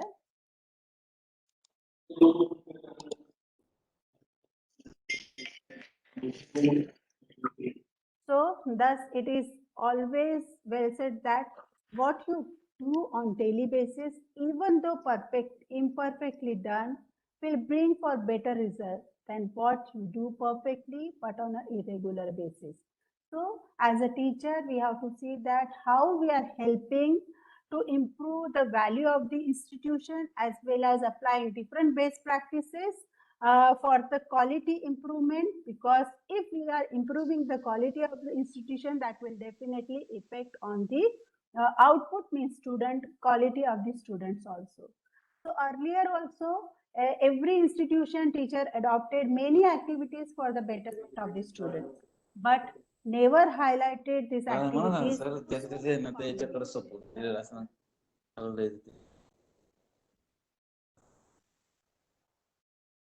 Mr. Amol, can you please switch off your mic?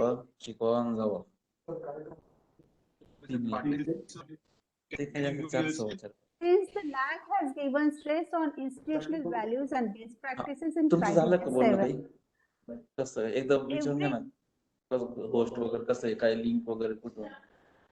please organizer, please see to it. Mr. Patil sir, can you mute yourself?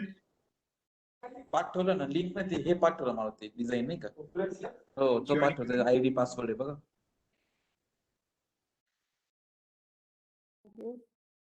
Thank you. So I am mentioning that can I continue? Yeah. So since NAAC has given a stress on institutional values and best practices in criteria 7 for quality enhancement, every institution and their faculty members started talking about innovative practices and want to highlight it. So as we all aware that NAAC has developed accreditation framework taking cognizance of changing trends in higher education, and aligning reforms and thereby rapidly transforming global education scenario. In revised accreditation framework, you can see on the screen that NAAC has 7 criteria And out of that 7 criteria, criteria 7 is deal with institutional value and best practices. 3 metrics are there: institutional value and social responsibility, best practices, and institutional distinctiveness with 100 points. So for this thing, we are highlighting this aspect of the NAAC criteria. So 100 weightage is there, and everyone want to achieve this target of the NAAC criteria 7. So what is institutional value? When we are talking about the institutional value, there are different features comes in front of us. So under this process of institutional value and social responsibility, HAI organizes various activities related with the things which you can see on the screen, like gender equity promotion program. The institution also displays sensitivity towards climate change, environmental issues. It adopts environment-friendly practices and takes necessary action like energy conservation, rainwater harvesting, waste cycling. When we are thinking that these things we done earlier also, but now we are started to keep the record of all these things. Where the institution facilitates this Divyang friendliness atmosphere is also available, should be there in the institution. Effective dealing of location, advantages, disadvantages, means situated needs also we have to see into it. Then explicit concern about the human values, professional ethics, that thing also we have to keep in our mind. So in further side, you can see that when we are talking about the institutional values and social responsibility, so I have mentioned here many examples or many activities adopted by A++ institution which fulfill the purpose of institutional value and responsibility. Everyone knows that what is institutional values and what is the best practices, what is the main purpose behind the best practices or the institutional values activity. Only thing is that which are the different aspects or which are different options available for us to generate that atmosphere in the HEIs. Next point is best practices. What is best practices?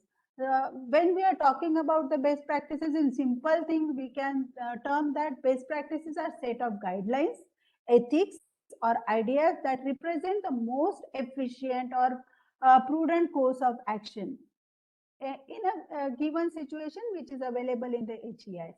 Best practices may be established by authorities such as regulators or governing body, or they may be internal, decreed by the stakeholder or higher educational institution.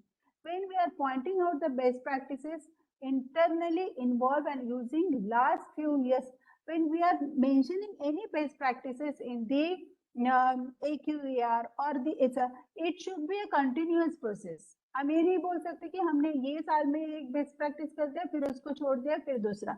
It should be a continuous process. हम एक best practice को apply किए हैं, वो regularly हमारे यहाँ improve हो रही है और उसको हम लोग इम्प्लीमेंट कर रहे हैं. So before taking admission to the because many times it happens that we are applying, we are adopting many best practices but we forget to keep record on it. But because of NAAC, especially criteria 7, now we are keeping record of all the things what we are doing in the HEIs or the institution. That is very important. Whatever you are doing, you have to keep the record of it. Then before taking the students admission in the college, they always search on the college website and see that how the particular college is different or unique from other colleges. Then only they take the decision. Means institutional distinctiveness. How the institution is different from other institution. And it is very vital for the growth of the institution. Every institution would like to recognize for a certain of its attributes which make him or make it distinct or different, unique, one of its kind. Such attributes characterize the institution and reflect it all activities in focus and practice. So that is important while dealing, while conducting the activities in the institution. We have to see that how we are concentrating, how we improving the institutional value, how we are realizing different activities as a best practices, how we are developing a structure or the character of the students who are studying in the organization or the institution. That is very important for us. Here, I want to discuss that how the HEIs are helping or promote the institutional values and best practices in HEIs for quality enhancement. Before that, I have to mention 13 priority skill identified employer who serve this quality in their potential employees. So you can see on the slide that there are many features or the skills or the priorities. These are the skill and priority mentioned by the employer in their future employees. Means future employees matlab whoever is passing from the institutions, from the HEI. So whenever we are planning any activities, we can keep those activities, these qualities, these skills in our mind and frame the things. You can see communication, creativity, important thing.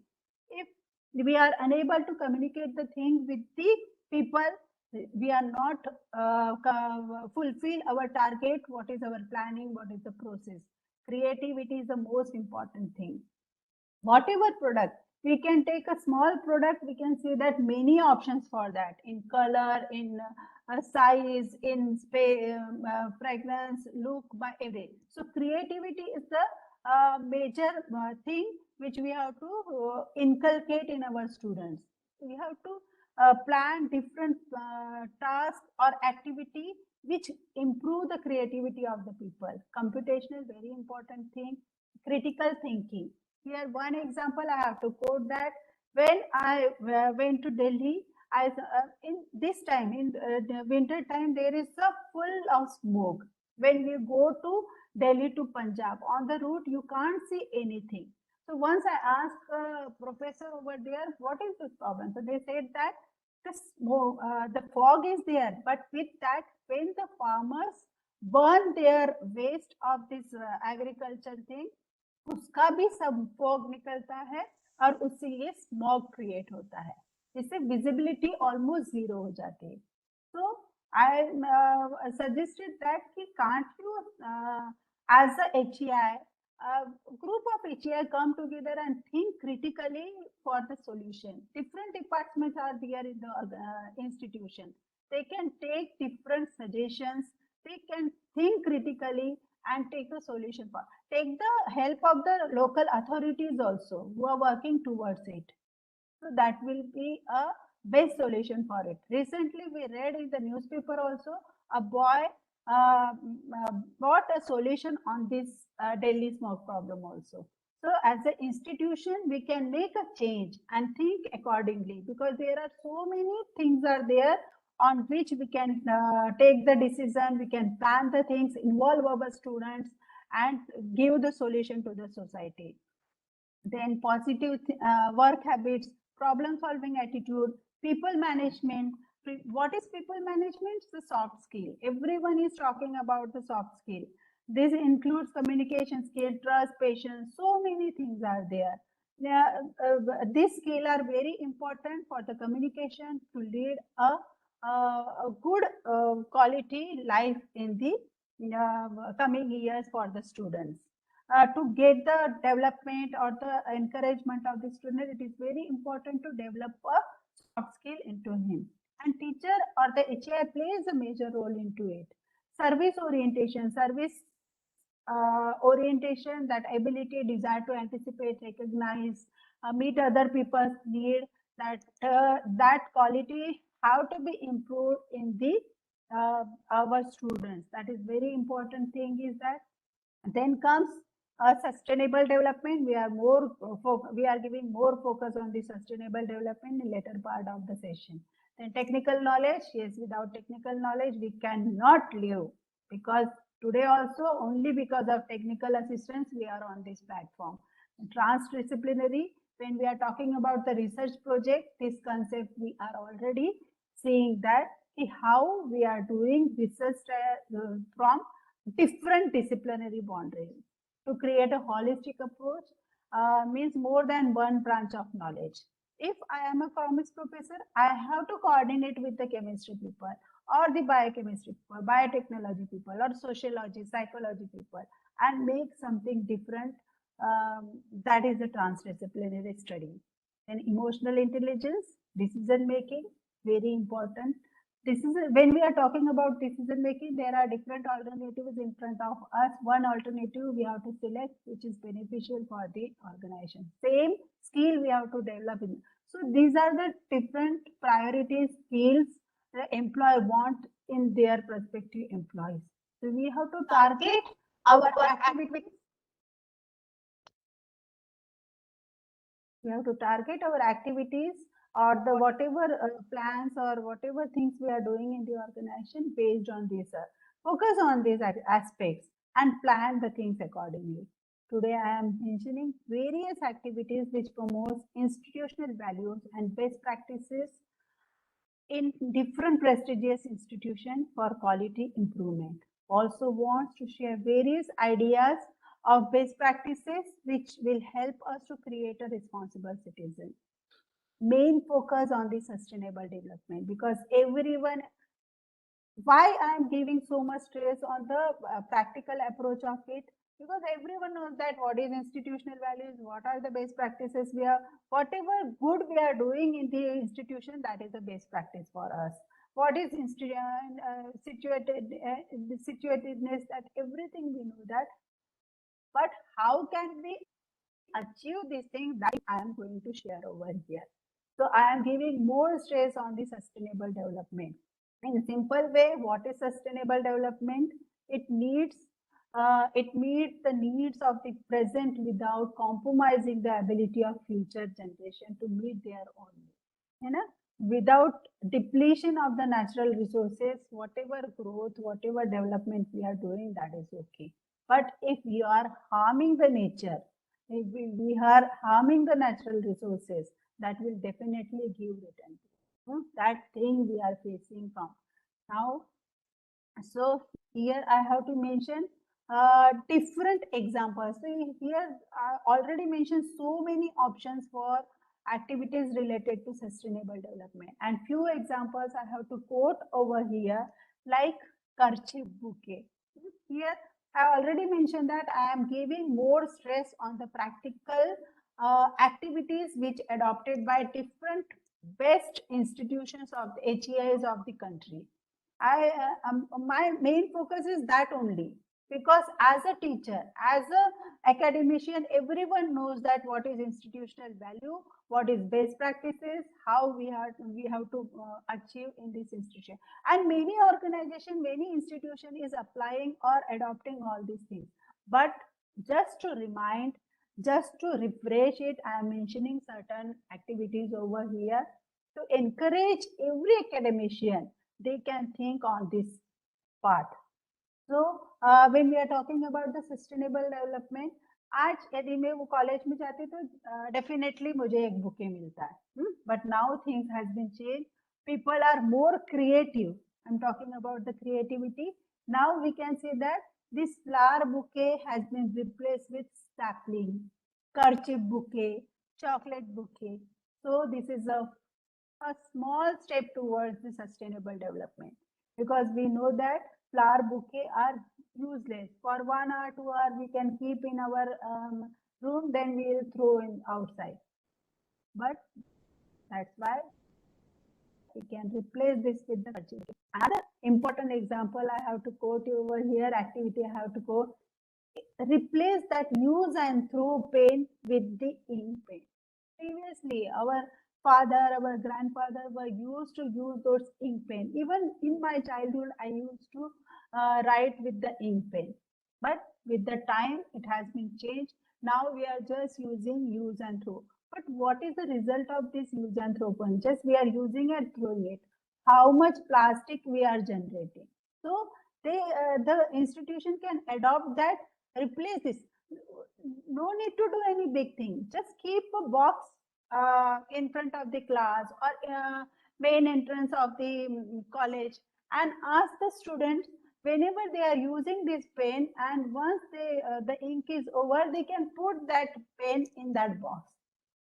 We are collecting those bin and giving some authority in the city, they can recycle it. Otherwise, everyone will throw here and there. So it is a small step towards sustainable development, but it will create a big impact on the society. It's a small thing, just think about it. Then always we are talking about the plantation and things, but there are always a NCC, NSS team in the college. Take the help of the students and make a round or the contact with the local authorities. There are lots of these bridges or over bridges in the city. Take a rally कि आज जो भी plants उगे हुए हैं ये over bridge पे उसको हम निकालने का काम करें.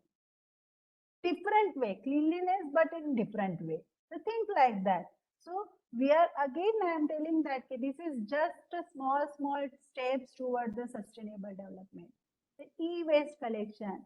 Contact a local authority who collect the e-waste and recycle it. Contact as an institution and make a deal, sign a MOU with them.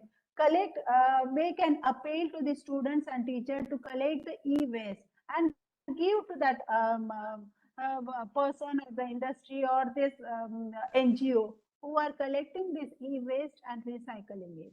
That will definitely help to create a good ecosystem.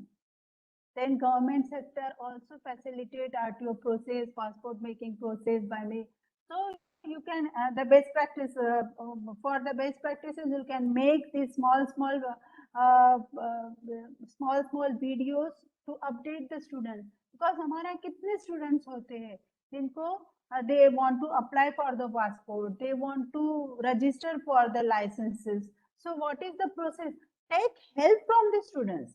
No need of it ki as a teacher only we have to do all these things. Take help from the students. Different units are there, different clubs are there, different sales and committees are there in the institution. Take help from the student representative, prepare the videos and show to other people, because we are creating an awareness among the students regarding that. Then there are different, in front of you can see that there are different government schemes are there, like Swachh Bharat Mission. Everyone is working towards it, but only for paper showing or the recording don't involve in it. Make in India a clean country, it is a responsibility of every citizen, and people follow. Today also the students follow their teachers after their parents. So that thing we have to keep in our mind and make the activities related to Swachh Bharat not only on 2nd October. That we have to keep in our mind that it is a continuous process, because if the surrounding is clean, then only the mind will clean, we will think differently. Then Skill India Mission, the government is taking so much of effort to make the individual person skilled. So help government or the, as an institution, you have to think that how you are contributing towards it. ED cell is there, skill development cell is there. Maybe every colleges are doing activities toward it, but we have to see that outcome based. We are talking about the outcome based education. We are teaching them, but we have to see that what is the outcome of our input. That is very important. In plastic waste management, everyone is working towards it. Nowadays, this plastic has been recycled for the road construction also. In Maharashtra government only, on 2nd October, 2 years back, they announced a scheme where this plastic has been recycled, and that recycled material is used for the construction of the road. So we have to contact authority. Everyone is raising, because we are helping those people to minimize their burden. We have to, as a HEI, as an institution, as a teacher, we have to take initiative, contact them and bring those schemes to institution. Then comes Beti Bachao, Beti Padhao. सिर्फ slogan बोलने से नहीं होगा. What we are doing it. Maybe we are not facing that problem But in rural area and some part of north states, many part of the country, we are facing these challenges today also. So how we are contributing towards it, that we have to. In Sanskrit, Adarsh Gram Yojana, development of the village, which include social development, cultural development of the हमारे surrounding में जो भी rural area है, यदि हम city से belong करते हैं या फिर हम रूरल एरिया में ही हमारा institution, just visit the rural areas, just visit the place and see what is the social problem they are facing and try to make certain activity which solve those problems. That we have to see that how culturally, how socially we are helping that place to develop. Hridaya plan to take care World Heritage Sites, to make these sites economically viable. Here I have to quote an example. One heritage site is there, Jange Azadi in Kartarpur. When I went to Jalandhar, Punjab, on the way I saw one place, a beautiful structure that is called Jange Azadi. I asked one person was with me, I asked him, what is this? So he said that, madam, this is a monument. All the freedom fighters from the Punjabs, many things are displayed over here. So I asked him, you visited? So he said, no.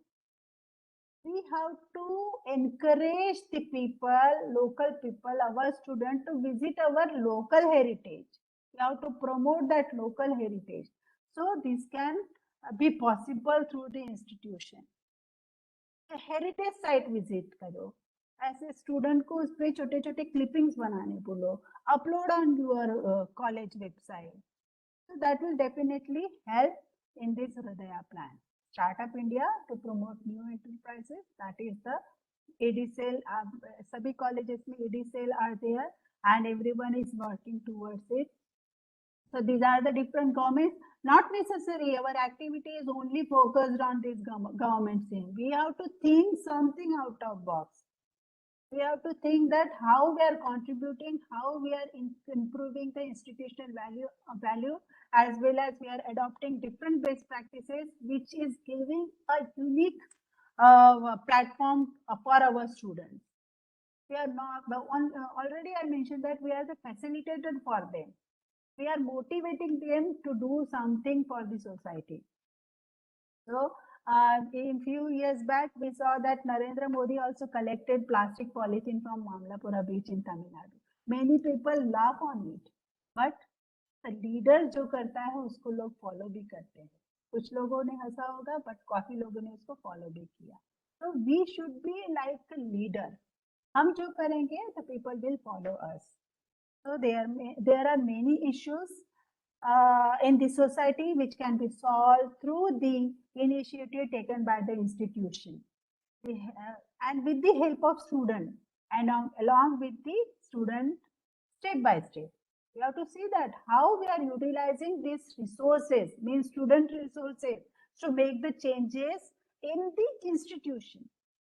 We are not helping students, we are using those students to improve the value of the institution, to adopting the best practices in the institution.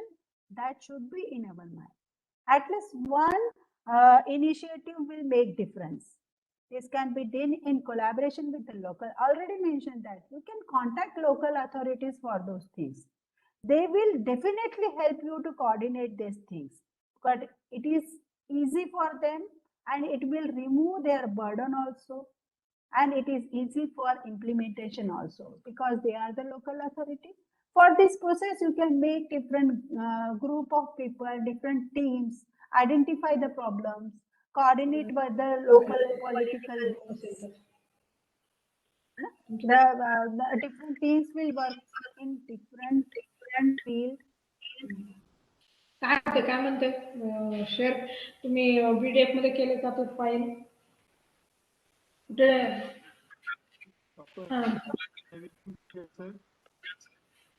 कसं करायचं Google drive मध्ये असेल कुठंतरी असणार तिथे सगळं तुमच्या mobile मध्ये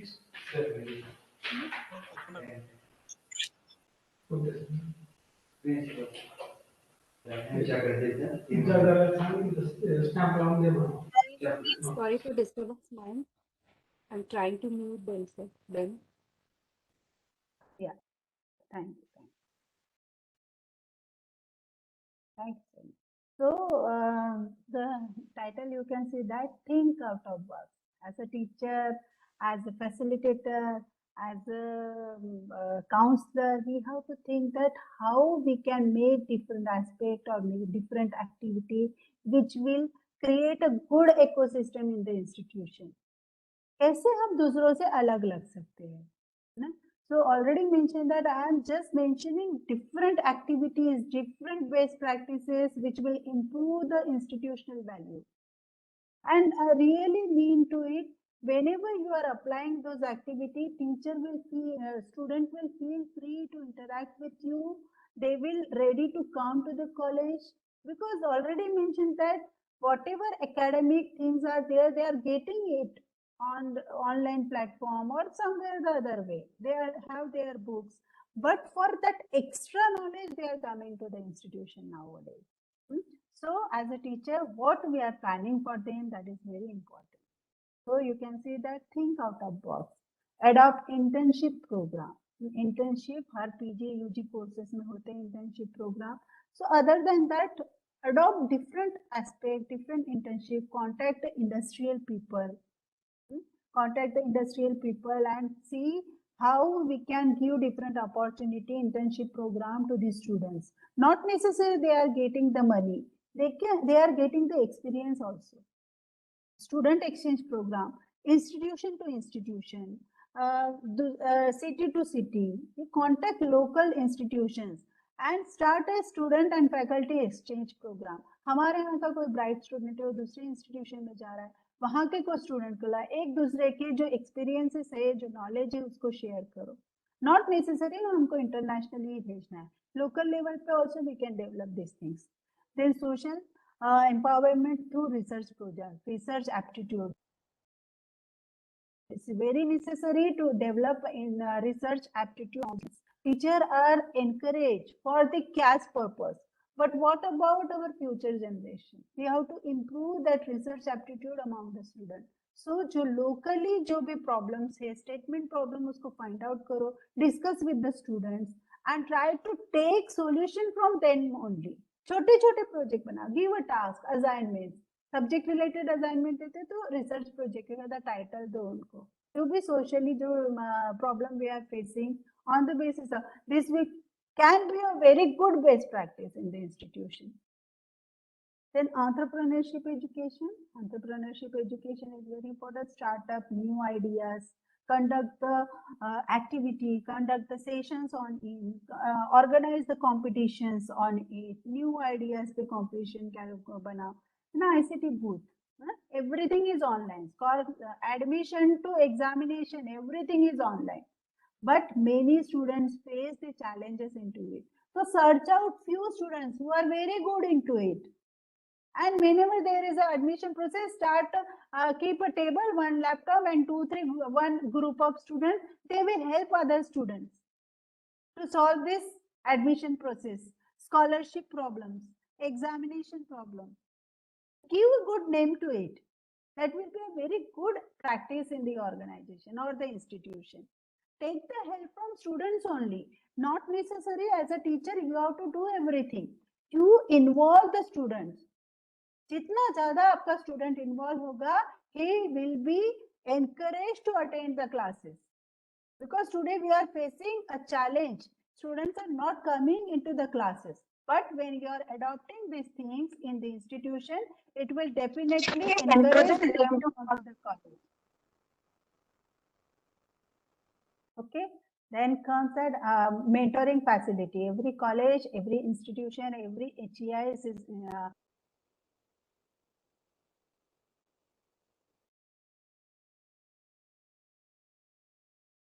are there. So encourage this best practices also. Campus to corporate session. This is a TCS introduced certificate program, campus to corporate. How different is campus atmosphere and how they have to prepare for the corporate world.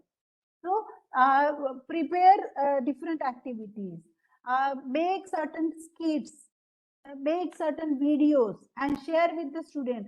And in this process also, you can take the help from the students, make a skit, make a drama, कि कैसे campus में होता है, कैसे corporate में होता है, and conduct different sessions on it.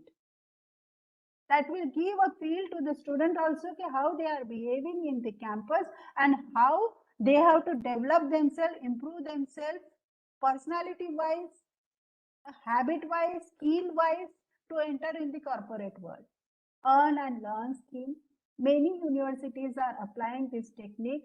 They are giving earning opportunities also to the students with learning scheme.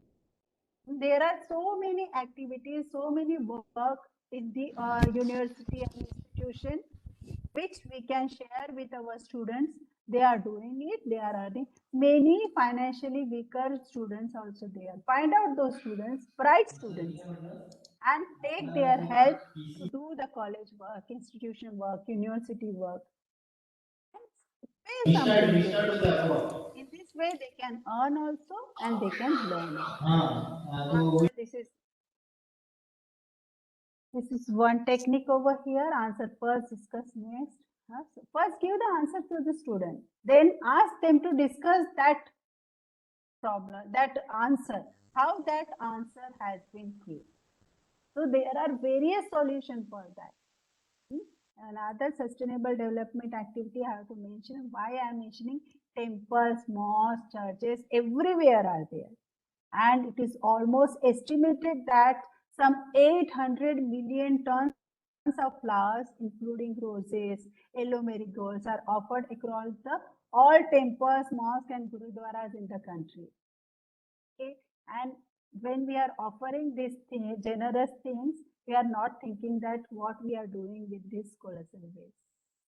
It creates a tricky problem that is detrimental for our environment. But that same waste flower have an enormous potential of being turned into a wealth. ना botany department है हमारे यहाँ, जो बहुत सारे departments हैं हमारे college में. तो just think about it, what can we do? No need to go for a big or एक small temple एक example के लिए ले दो. Contact local business partner.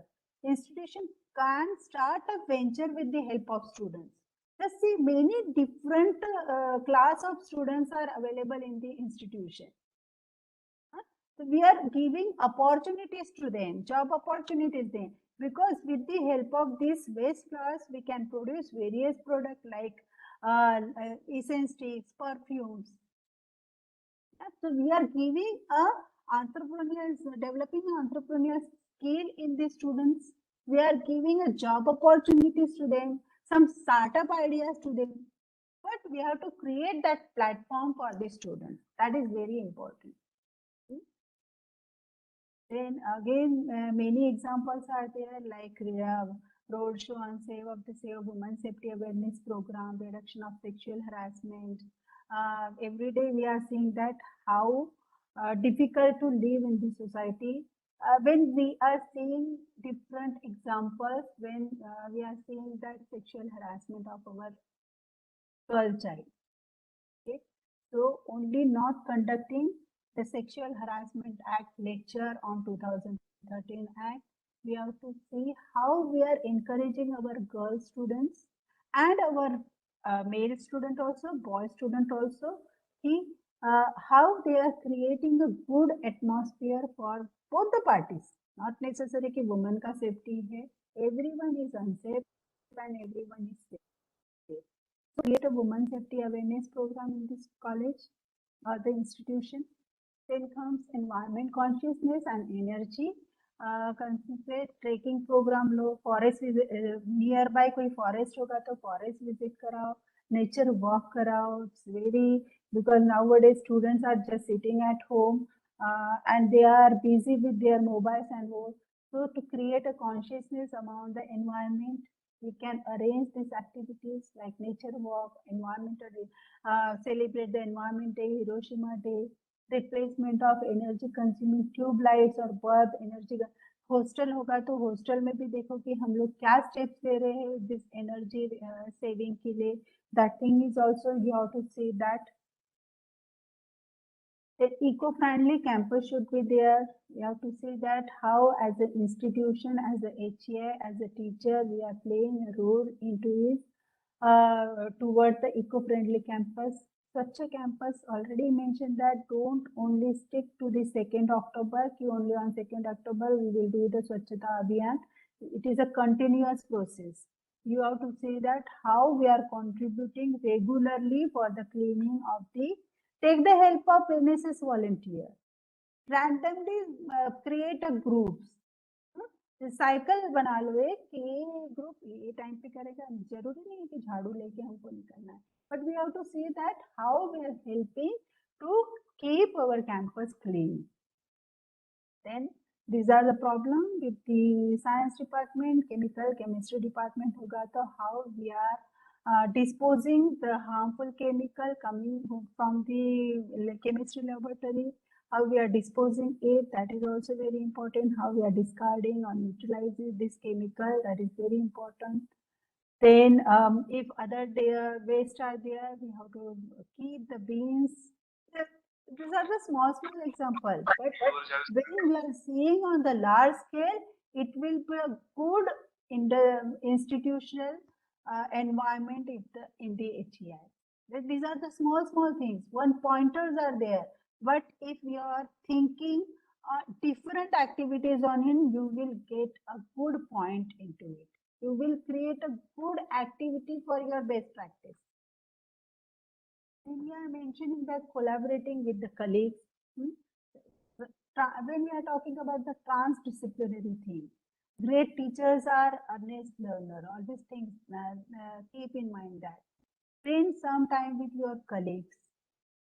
Make a group of 2-3 people. Talk about what each of these research-based activity or basic practices looks like in the classroom. Discuss that how the environmental learning can be developed, who are the students, what they need, what they already know, what we have to give to them extra. So this will be a group activity for the teachers for the benefit of the students. Then metacognitive strategies are there. Students are given opportunity to plan around. Always we see that we are planning and we are implementing, just they are following. But give a chance to your students. Give the task to them and ask them to make planning and implement it. Then see the result. It will create a good ownership skill among the students. They will feel better.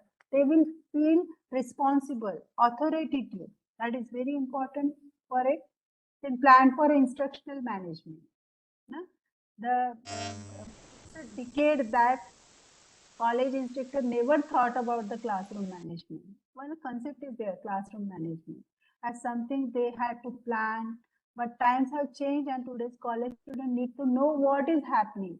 Involve them in the various aspects of teaching, distributing paper, taking attendance, make time for student to ask questions, need to part of course content जो बन रहा है उसमें involve करो student को. Because what we are planning, what we are shaping is studied by the student. And if they are involved in this procedure, that will definitely make a change into it. So here you can see that many activities I mentioned regarding the best practices and to increase the institutional value of the institution or the HEI.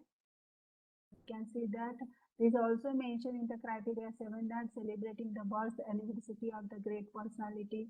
Why there is a need to do the things celebration? Because we have to inculcate their thoughts, their teaching in our new generation. This is a need of the hour for tuition. In additional skill acquisition program, network resource center, language lab develop करो, English है, Marathi है, Hindi है, digital lab. ICT is very important for the growth and development of the student. Visit to home for the destitute and disadvantaged community. Very important because to sensitize the students about bringing social issues pertaining to mushrooming old age houses. It is an alarming situation now. So create a good feeling, sensitization of student is very important towards it. Then computerization of college is the management point of view. The administration office can be computerized with the all updated software for preparing the bills, government stipends, scholarship, online. Everything is online now. Another example is setting up of village library. It's a very good initiative. Take the help of NSS volunteers. Your SKUC team is there. Take the help from those. Create whatever books lying in the house, just collect it and set up a library in a village area or some rural area, some slum area in the city. And just maintain to give authority to a person, local person from that place. And just maintain that is, take the follow-up of it. And simple thing, helmet wearing campaign, anti-tobacco rally, workshop on making soap, cloth, flower, doll, etc. To encourage startup ideas among the students, especially who belong to financially weaker section. We are giving them opportunity for learn and earn. Then comes different human excellence scheme to sensitize students who are gender equity, equality, environmental sustainability, religious, communal, and social harmony. Different curricular value addition scheme is there. So you have to see that how we are contributing towards it with the help of different best practices, different activities. Number of activities today I mentioned over here. So in this session, I try to mention various activities for HEI, which enhance the institutional value and create a different identity for them. With the help of this activity, the institution can make them distinctive, different, unique. क्योंकि यही चीजें हैं जो student को attract करेगा आपके HEI के तरफ. So this is the format of the criteria 7 for the best practices title. One thing only I have to mention, whenever you are doing any activity, any idea you are implementing in this institution, just don't forget to keep record of it. Whatever activity you are doing, mobiles handy, just take a video of it, just make the clips. Jio type photo, ये word हमने NAAC का criteria आने के बाद ही ज्यादा friendly हुए, जानते थे, बट अब ज्यादा we are more friendly with this. Just keep record of this thing. Whatever activity you are doing, title this. हमने पहले ही बोला बेस्ट आउट ऑफ दिस, ना think out of box, ICT board, ऐसे अच्छे अच्छे कुछ नाम दो उसको. Give the title to that practice. And why you are implementing that thing? We, as a teacher, we know we are very good to frame the objectives. That's the objective behind that practice. And context, the practice, you should describe that practice. Why we are, this practice is unique. How it is different. Then evidence of success. Yes, already mentioned that. Create a video, create a clippings. Make a note, make a report immediately. Don't wait to conduct another activity, then we are framing it. Don't wait for the end of the session. Just make a note of it and create the folders of it. Then whatever the problem you face for, immediately write down those things. Whenever you are implementing certain activities in the note of it. Okay, so I think my time is over. Sachin sir, I extend my thanks to organizer for giving me this opportunity to share my thoughts on today's topic. Only one thing here I have to mention that if you want to get the result you have never got before, then you have to do the things you have never done before. Thank you so much. Thank you for patiently. Thank you, Dr. Dini Menon, for putting light on the different skills or the things which are required from the students by the employers, or how to inculcate the different skills into them, like creativity, critical thinking. As very rightly you have put up on the discuss the points related to the sustainable development. I put on thanks on behalf of AIS College of Pharmacy and management. I thank Dr. Dini Menon to be here for today's webinar.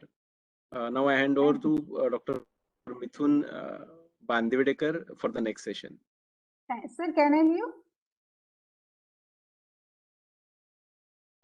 Sir. Can I leave the session?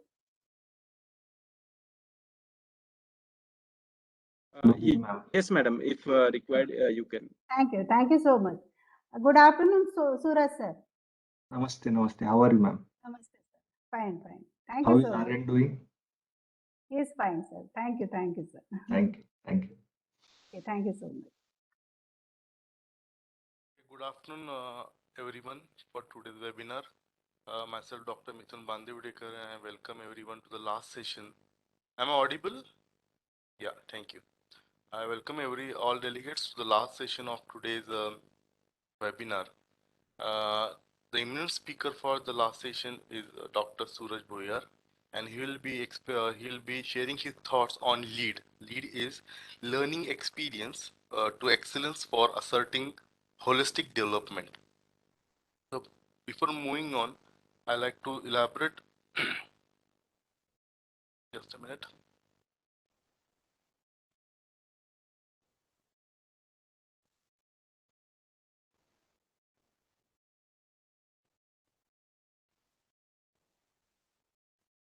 I'd like to give a small introduction of Suraj Bhoyar sir. Suraj Bhoyar sir presently works as a project director at MIT Center for Future Excellence, Skill Excellence, and is chief digital evangelist at MIT ADT University Pune.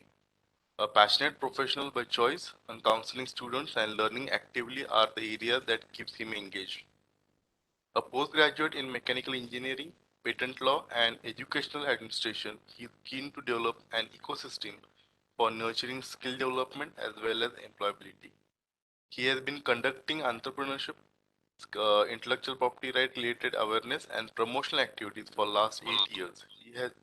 He has delivered several interactive talks at well-known institutes such as National Law University Jodhpur, College of Engineering Pune, Amravati University, Government College of Engineering Wadia Institute, Bharati Vidyapeeth, and so on.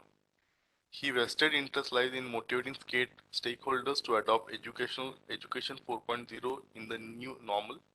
An enthusiastic analyst and strategist instrumental in adopting a digital mindset across all the stakeholders at the university.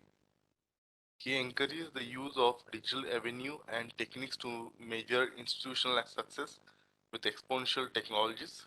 He blends technology and education with the digital need and priorities for higher education. Suraj sir is very confident to drive the growth of higher education enrollment through digitalized marketing integrated with process automation to build an entrepreneurship and innovative India aligned with the new education policy. With an exponential learning curve and amazing network skill, his dream is to lead the Ministry of Higher and Technical Education for better industry institute interaction ecosystem development. So that with a short introduction of Dr. Suraj Bhoyar, I hand over to Suraj Bhoyar to start his talk. So please. Thank you, Mithunji. Thank you so much. Am I audible? Yes, sir. May I get the sharing rights, please? Yeah. Yes, sir.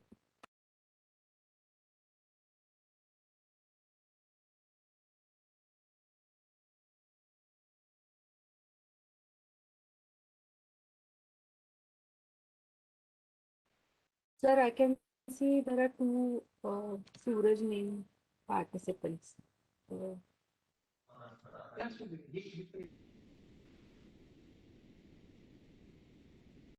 Mic Yeah. is on, so you can guess.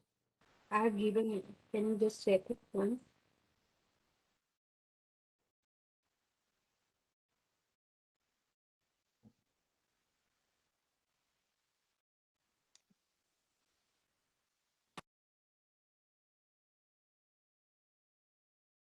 I haven't received, ma'am. Kindly check it once. Just a minute. Prinkle madam, can you try at your end because I'm not getting that tab.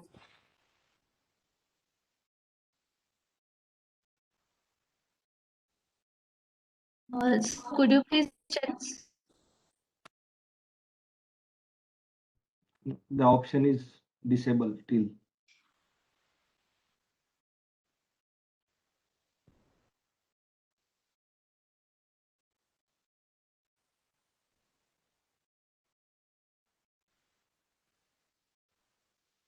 Yeah. Thank you.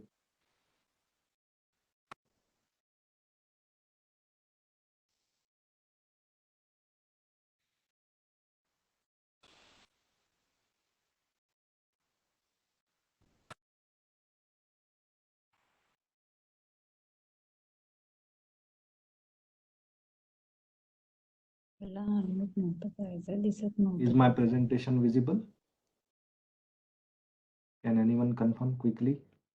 Yes, sir. Yes, yes. Can you see the slideshow?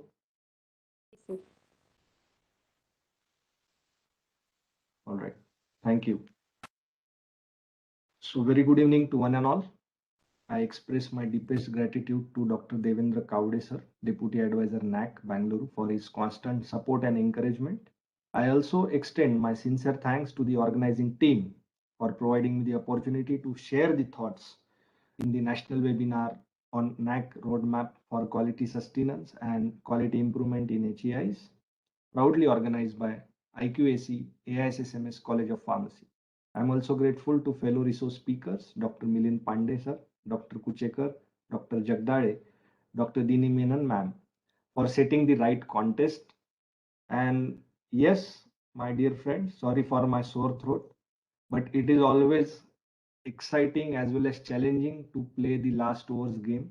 And I am also here looking forward to play some of good boundaries for all of you. So thank you so much for being here for the last session of this National NAAC webinar. My dear friend, education is a social process, right? The form and content of education of any age and society is a product of society education dialectics. The transformation in the education system of India from ancient Gurukula system to today's virtual learning system is a perfect reflection of the changing social context. And during the inaugural address, we have observed this, the difference between Gurukul and Kulguru, right? My dear friends and colleagues, I believe education is all about 5 E's. Education is for encouragement, education is for engagement, enlightenment, empowerment, and endowment. Right? And Dr. Dini ma'am explicitly explained and emphasized institutional values and best practices for quality enhancements in a very lucid manner. So higher education institutions, universities have an irreplaceable role in preparing young generation for educational, professional, and social challenges. However, this effort fails if teachers, professors, and education facilitators like you and me are not determined and not equipped with sufficient ICT competencies and do not work with their constant development. I would like to reiterate over here, Dr. Jagdale sir has explicitly explained the same. And the best practices which everyone could follow has been mentioned by Dini ma'am. The world we live is a result of a constant change. What might be there one day is never the next. Look at what happened with COVID-19, right? Almost 2 years. We witnessed an accelerated adoption of technology across the globe, with the education institutions forced to rapidly move their teaching learning processes online. And educators have to evolve and learn new skills, be it mastering video tools or say online teaching platforms and more. Right? And India, my dear friend, is no exception, as we have been witnessing institutions struggling to just not to create an online teaching models, but also conduct examination and assessment, as well as the entire admission process online, right? And the education industry has seen unprecedented growth in digital transformation. And this is just the beginning, right? And everyone would agree also. Moving on, what do you mean by assessment? Yeah, I request everyone, Vaishali ji, please go on mute. And can I see how are you and how do you find it yourself good enough to use chat box in WebEx, right? Can anyone answer what is assessment quickly in chat box? Can I see?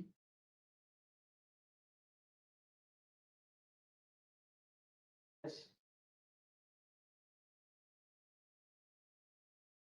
Thank you, Amolji. Thank you for your answer. What about others? Yes, Reshamji, thank you. What is assessment? What do you mean by assessment? Please be quick.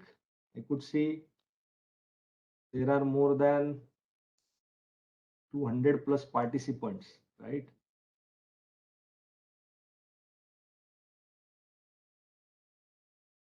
Okay, okay. So my dear friend, assessment is an evaluation of the performance of the institution, right? In this context, which we are trying to do. So why to go for assessment? Institutions can definitely use assessment as a compass for their journey. What is the role of compass? The key stakeholders may look it for assurance of the social relevance of institutional activities. Like students may look at it for the assured learning experience and learning outcomes for their needs. That's how most of the students nowadays, they are very much aware and they do ask, is your institution has been assessed or accredited? Have you undertaken NIRF ranking, RER ranking, right? Various rankings. So everyone is now very much aware and they are very much interested to know the institution which I might be joining. What are the various outcomes? So explaining what it takes for an higher education institution to achieve success in this process.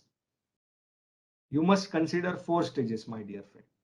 First, you have to know where you want to go, right? Second, you have to know where you are now. What is your current situation? You have to know what you have to do to get where you want to go. And most important is do it, right? And the stages of success are very much equally relevant to all of us. Now, can you again let me know what do you mean by accreditation? Please be quick. I don't want it to be a monologue kind of delivery, right? So can you just quickly let me know what do you mean by accreditation? Yes. Ravina, Jitendra, Jayesh, Ashwini ji. What do you mean by accreditation?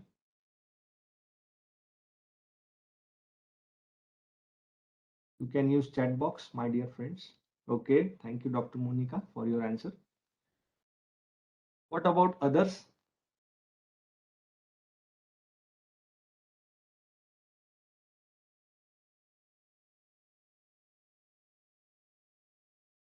Okay, thank you, Ghanshyamji. Thank you, Ravina. Okay, thank you, Khadkutkarji. All right. See, this happens with everyone, being teacher and yeah. So, my dear friend, accreditation is an assessment of quality of any higher education institutions, right? And the direct outcome of accreditation process is a grade and a CGP, like most of you have guessed it rightly. However, it may be noted that accreditation is more like a process than outcome because it brings numerous benefits to the institutions as well as students. Why? Because accreditation focuses on outcome-based education, ensuring that students are competent on the intended income, right? So assessment of accreditation is over multiple parameters. Like for example, both NAAC and NBA assess the institutions based on the parameters such as curriculum development and quality of teaching learning, infrastructure support, quality of faculty, including number of PhD holders, faculty research, publications, patent, consultancies, and extension activities as well. If you could recall the session by Dr. Bhanudas Kuchekarji, he also deliberately mentioned how publications and other stuff can be taken care, right? Then even what are your extension activities, how industry institute interaction is being taken place, how you are going to support your student for curricular and extracurricular activities by the students, scholarship assistance, assistance for progression from existing higher education courses to the post graduation, right? So accreditation brings welcome changes towards improving the overall quality of teaching, learning, and ultimately benefits the student, right?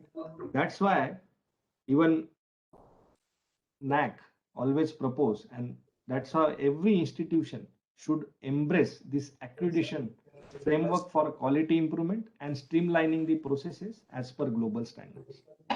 Yes. Yeah, Anilji, can you just unmute yourself? It would be really great of you. Thank you. Moving on, my dear friends.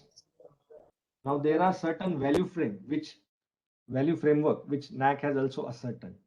Because see, throughout the world, higher education institutions function in a dynamic environment. I request host, please mute them. Yeah. So I was saying throughout the world, higher education institutions function in a very dynamic environment. The need to expand the system of higher education, the impact of technology on education delivery, like how we are meeting today. Earlier, this sort of workshop used to happen in some kind of conference halls, right? Increasing private participation in higher education, like edtech companies, everyone knows how they are revolutionizing the market. The impact of globalization, how students can acquire foreign degree, being student at India as well, like liberal cross-border and transnational educational universities and tie-ups, right? All of these have compelled the changes in the Indian education system. And these changes and consequent shift in the values have been taken into cognizance by the NAAC committee while formulating this core value framework, which you can see on the screen, right? So in order to ensure external as well as internal validity and credibility, the quality assessment process of NAAC is grounded within a value framework. Okay? And this is very much suitable and appropriate in the context of Indian scenario, right? And this value framework is based on the 5 main core values, I must say. First one is contribution to national development. Now, most of the higher education institutions have a remarkable capacity to adapt to changes at the same time and pursue the goals and objectives. I could recall today itself, exactly 2 years ago, when pandemic outbreaks, how institutions have quickly adopted with this various sort of tools and resources and how they have shifted their classes online, right? So contribution to national development has always been an implicit goal of an Indian higher education institutions, because most of the students have represented India at various levels. And the role of higher education institutions does become very much significant in terms of or in the context of human resource development, right? Because it provides you opportunity for the capacity building of an individuals. It also caters the requirement of economy, society, governance as a country as a whole, right?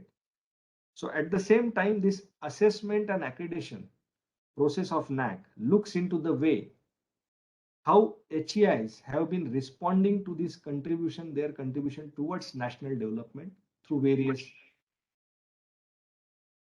Yeah, Anilji, please mute yourself. Then second core value, my dear friends, and I would also like to summarize what other speakers have spoke about. Second value is fostering global competencies among students. Now, everyone would agree the spiraling developments at global level also warrant NAAC includes the scope of assessment, skill development of students on par with the counterparts elsewhere across the world. There are various like ABET and other criteria also. So with the liberalization and globalization of economic activities, the need to develop skilled human resources of high caliber is very much imperative. Everyone, right?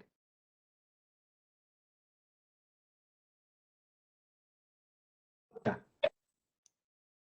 So therefore, this accreditation process of NAAC needs to examine the role of higher education institutions in preparing students to achieve core competencies to face the global challenges.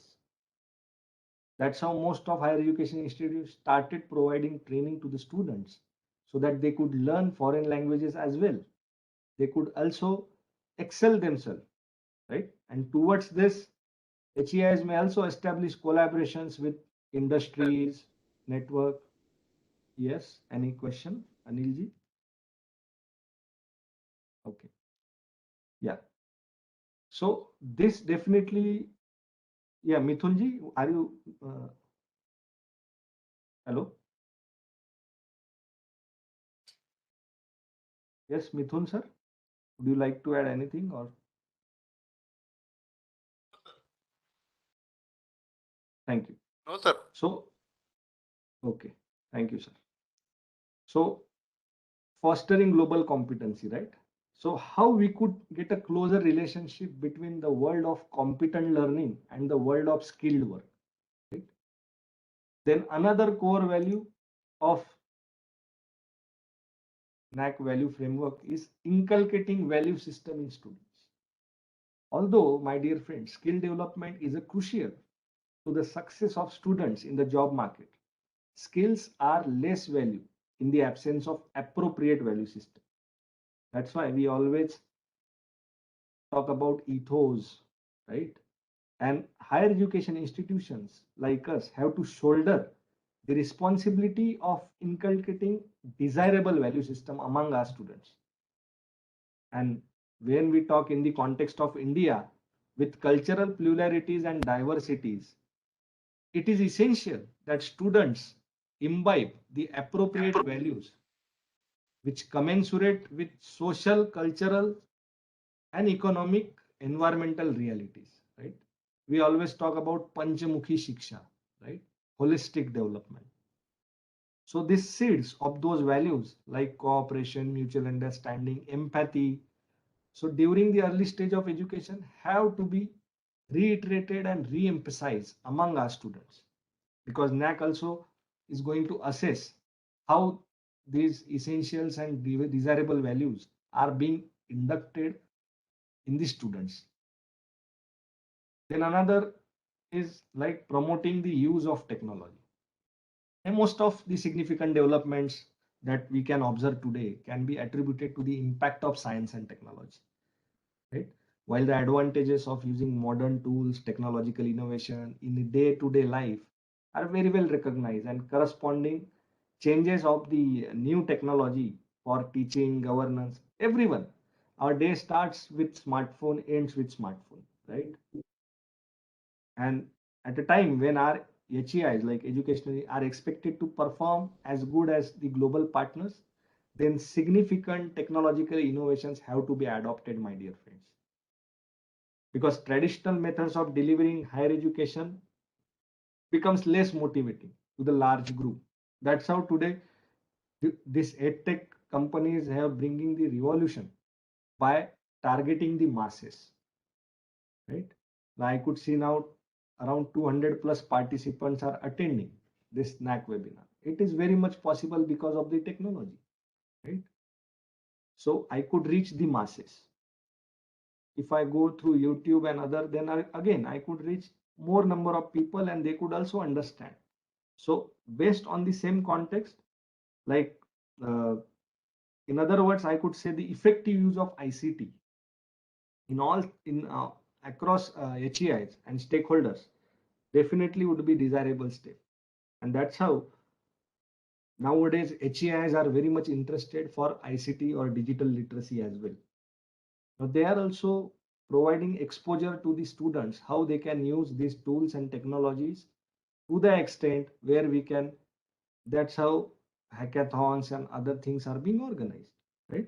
Therefore, this NAAC accreditation would look how higher education institutions have put in place their mechanism at their institution to promote the same, right? And particularly to the student community.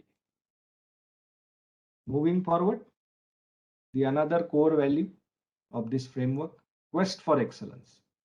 Now contributing to nation building, then skill development of students, HEI definitely shall demonstrate a drive to develop themselves into center of excellences.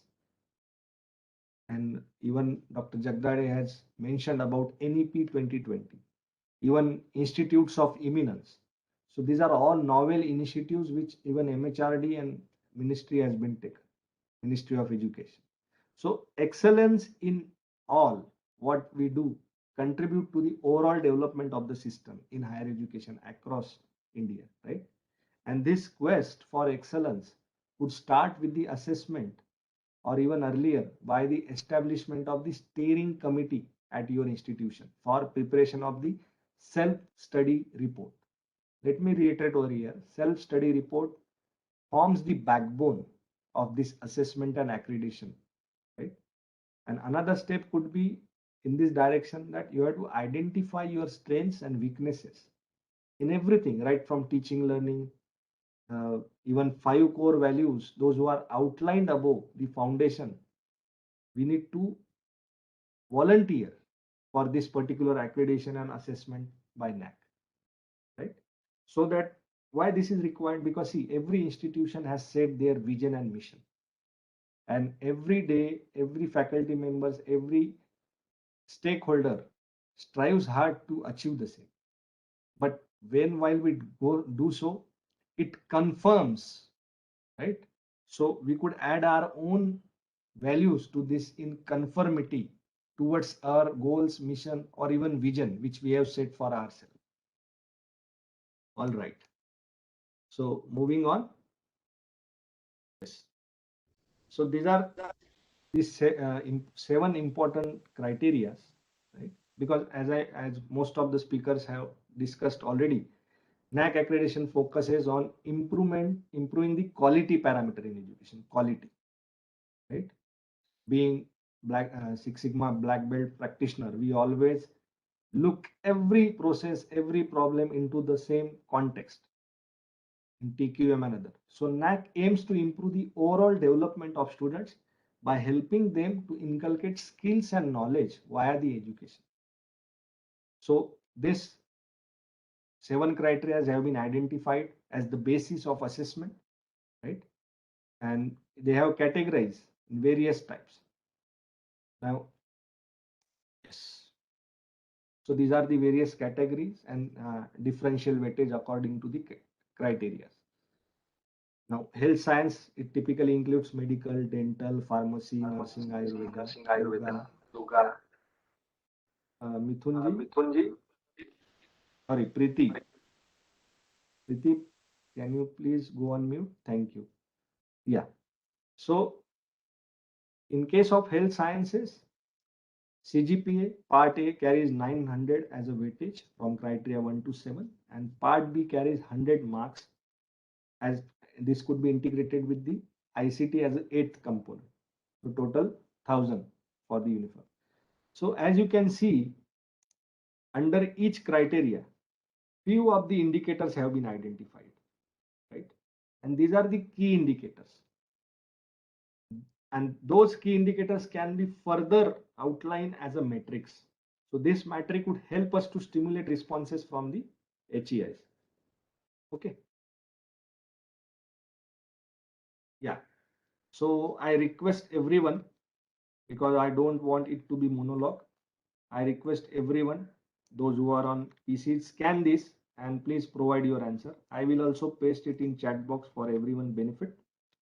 Go to the link, enter the code and submit your answers quickly. Let's make it more interactive and answer the question. Who is the most important stakeholder for ensuring quality of higher education institutions. Right? And then we'll quickly discuss, and I'll drive my session for the criteria 5, that is student support and progression. So please be quick. I have already pasted in chat box. Once again, I'll do it. Those who might be losing out because of the networks. Yeah. So please be quick.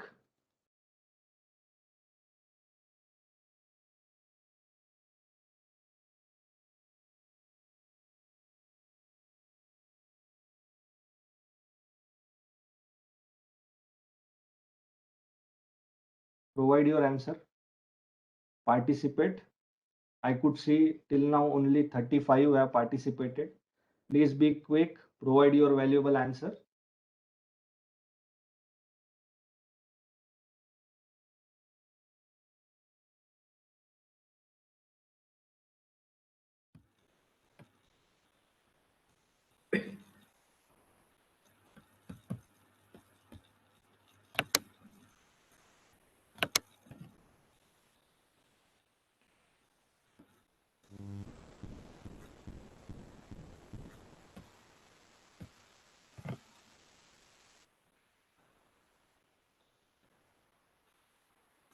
Be quick.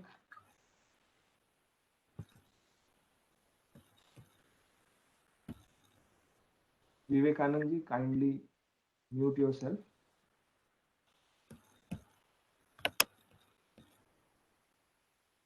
Vivekanand Kashid, please mute yourself. Mute. Thank you. Yeah, so I could see 51 plus participants have participated.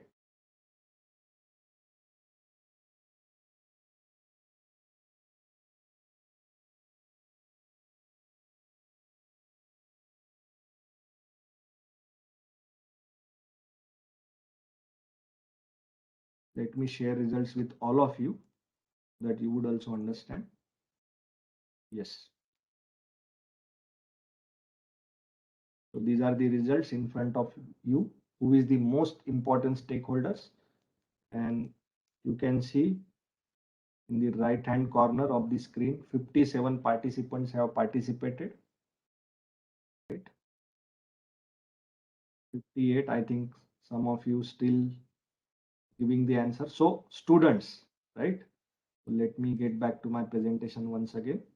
Thank you so much for your answers and for your active participation.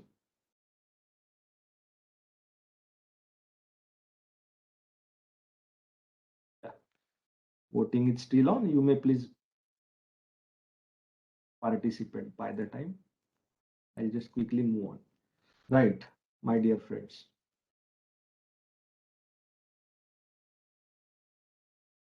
So we have seen this. So my colleagues, every stakeholder of higher education has a role to play in quality enhancement and sustenance, right? That's how today's topics talk about. But the stakeholders such as government, management, teachers, students, and even the external quality assurance agencies have an important role in ensuring the quality of higher education, right? And NAAC strives to play a catalytic role in synergizing the stakeholders' efforts. And of all the stakeholders which we have just seen or the mentioned, right? The students have very unique role to play in ensuring the quality. Could see 53%. I could see still now 53% of audience or the participants said students are the most important stakeholders. Yes, right? So students should realize that they have the right to quality education and it is their responsibility, right, to provide a quality educational experience to learners. Secondly, students should equally be aware, right, of their responsibilities, which in turn will the institutions to provide the quality education. This means what? Students should demand quality education and demonstrate their commitment to learn, their commitment towards quality education, practical education, right, by accepting their responsibilities. And definitely it would also help HEIs like us to talk about it and to take efforts in the same direction. Yeah, these are some of the interesting facts before you, my dear friend. This is today's India. And just to mention over here, India has more than 1,000 plus universities and still counting. If we talk in context of Maharashtra, Maharashtra had 68 universities, surpassed by 85 in Rajasthan, 82 in Gujarat, 78 in Uttar Pradesh, and 69 in Karnataka. See, India has the second largest educational system in the world. So a focus on quality, access, and relevance of higher education to achieve the required social transformation for sustainable economic development. I really appreciate Dini ma'am has covered most important 7 sustainable development goals, right? So how we can align ourselves? Because see, quality assurance is not an event, it's not an accident, right? It is a continuous process and relentless pursuit to achieve excellence. And here we talk about academic excellence. That's how I have framed my topic in the same direction. It is ongoing, dynamic, lifelong endeavor for any institution. And when when we talk about institution, it's all about faculty members. It's all about students, right? So towards achieving this goal, the participation of all stakeholders are very much essential. And the involvement of student in institutional quality enhancement, very much crucial as well as invaluable. That's how now most of the institutions have started involving students for all these NAAC and other criteria as well as ranking. Because students are the largest group within any HEI across the globe, right? They are very important stakeholders. Being main stakeholders, they have stronger voice than any other stakeholders, right? So if students are quite informed, committed, participative, motivated, and curious, definitely it would help immensely for valuable contribution towards our national development as well as quest for excellence, the core value framework set by the NAAC. Right? And we shall explore several dimensions of students' participation, not only in the 4 walls of classes or something like that, right? And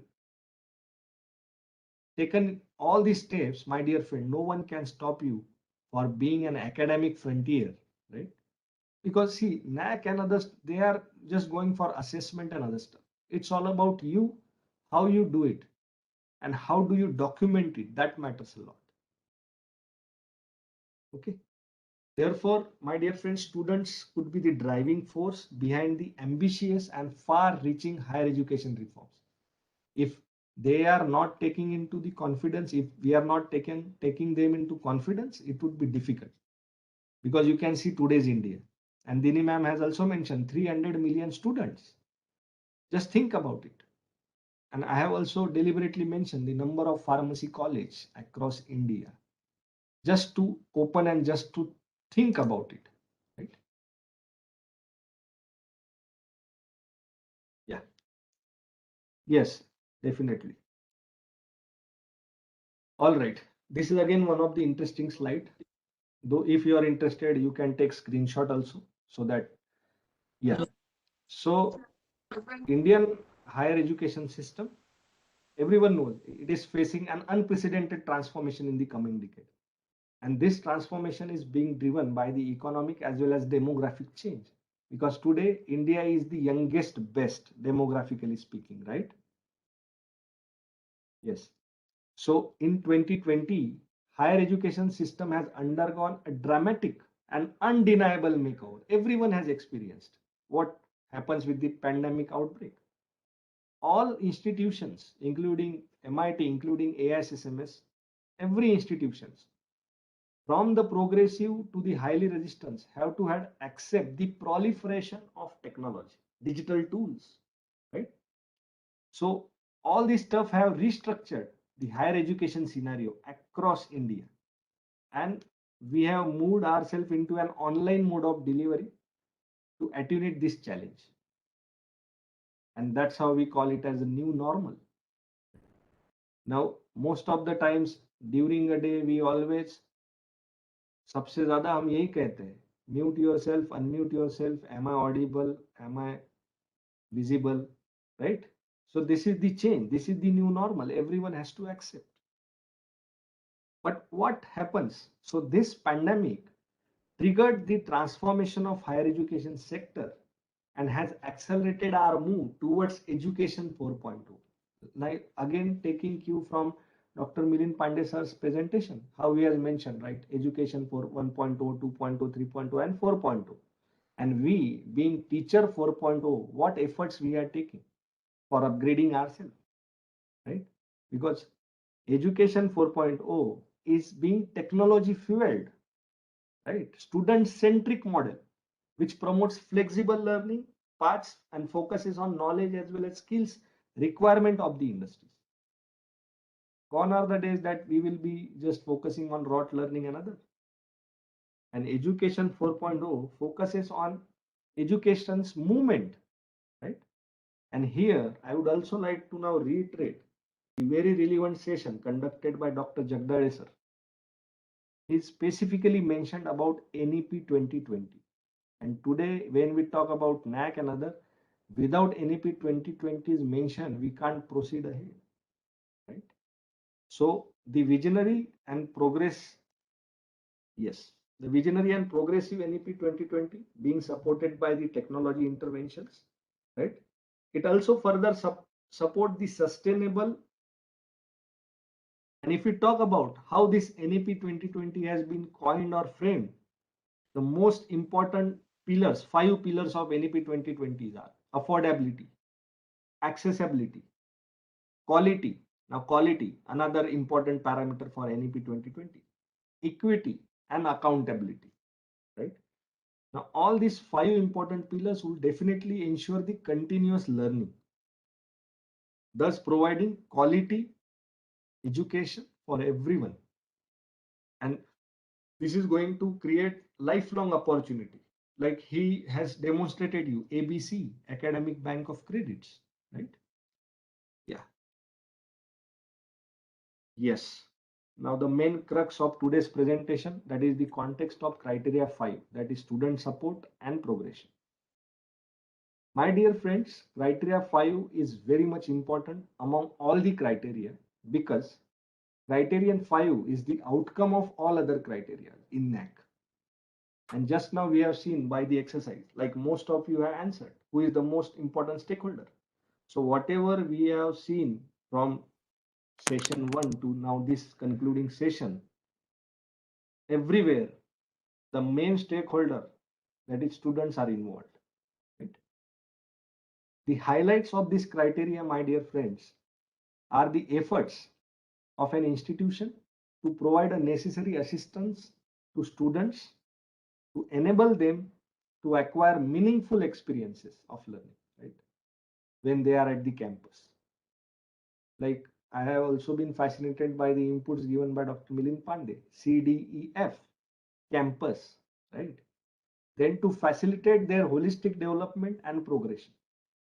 It also looks into students' performance and alumni profiles, right?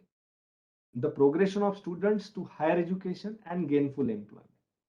So if you can see again, criteria 5 specifically, there are total 4 key indicators for criteria 5. And it has around 13 metrics. Now what is metrics? Metrics here means you can consider as a questions. So out of these 13 questions, तुमचं theory दोघींचं मिळून 25 का 30%. Priyanka ma'am, can you just mute yourself? It would be really great of you. Thank you. So metric means questions, and out of these 13 questions, 3 are qualitative one and 10 are quantitative one. A lot of has been discussed regarding qualitative and quantitative one. Dr. Jagdale sir has clearly mentioned, right? So qualitative questions and quantitative questions, I'll quickly give you the basic. Generally, qualitative questions are the questions. Priyanka ma'am, please mute yourself. when the NAAC peer team visits the institution, right? Because at the time they are going to verify this qualitative metrics. Okay, that's why qualitative. So whenever NAAC peer team visits, they are going to verify this qualitative metrics. And the other rest, which are quantitative 10 metrics, these quantitative metrics will undergo DVV process, data validation and verification process. Okay, it is a system driven process. So to conclude here, 10 questions in this criteria will be going under DVV process, quantitative, and 3 questions in this, our metrics in this criteria, will be verified when NAAC peer team visits your campus. Okay, I hope it has been clear. And you can see for our case, we will be considering 120 marks weightage for criteria 5. Now quickly moving on. Yes. Sorry. Yeah. So now let's understand what are all these key indicators in the criteria. And hereafter we would refer it as 5.1, one of the key indicator, then 5.2, 5.3 and 5.4. Now 5.1 is about student support, which carries 45 marks weightage for health science, 30 marks for university, 30 marks for autonomous college, and 50 for UG or PG courses, right? 5.2 is about student progression, which carries 40 marks weightage for health science college, 40 marks for university, 30 for autonomous, and 30 and 25 UG and PG. Similarly, 5.3, which is all about student participation and activities, it carries 25 marks, right, for health science and accordingly. Then 5.4 is for alumni engagement. Like I could see in chat box, most of you have seen, share your feedback like alumni. They are also important. Yes, they are also important. Anagaji, please mute yourself. Thank you. Now, my dear friend. Please, sir. Sumit ji, please mute yourself. Thank you. Yeah. So now, before getting in, Sumit Rathod, please mute yourself. Thank you. Yeah, all of us are faculty members, teachers, or education facilitators. I request all of you to please mute. I will definitely open the session for Q&A, then definitely we can discuss. Now, what I am going to tell you is very much important. That's why I'm requesting everyone to be on mute. So before getting into criteria number 5, my dear friends, the most important thing is to collect the data, right? Because data collection and compilation plays very important role in NAAC process, especially when it comes the criteria number 5. Why? Because it is around 120 marks weightage. So we can't just ignore. And how do you collect the data? It is again another important thing, because most of the institution fail to produce or submit or generate or gather the data which they do have with themselves, right? So most of the institutions are unable to get the data. So normally institutions run after their data which is available in the institutions. I will also share some tips and tricks also today, how to ensure the data, so that how you can definitely ensure you can score good marks and get a better grading for your institutions. Like if you consider the example, like we talk about government scholarships, we talk about free ships, if we talk about 5.1, right, indicator, or NGOs. So if I ask you to collect the data and gather the data which is already present in the institution, so likewise we tend to move in the same direction with all the questions which are present in the criteria 5, and try to get data however or whichever is available in the institution, and we try to just put it up.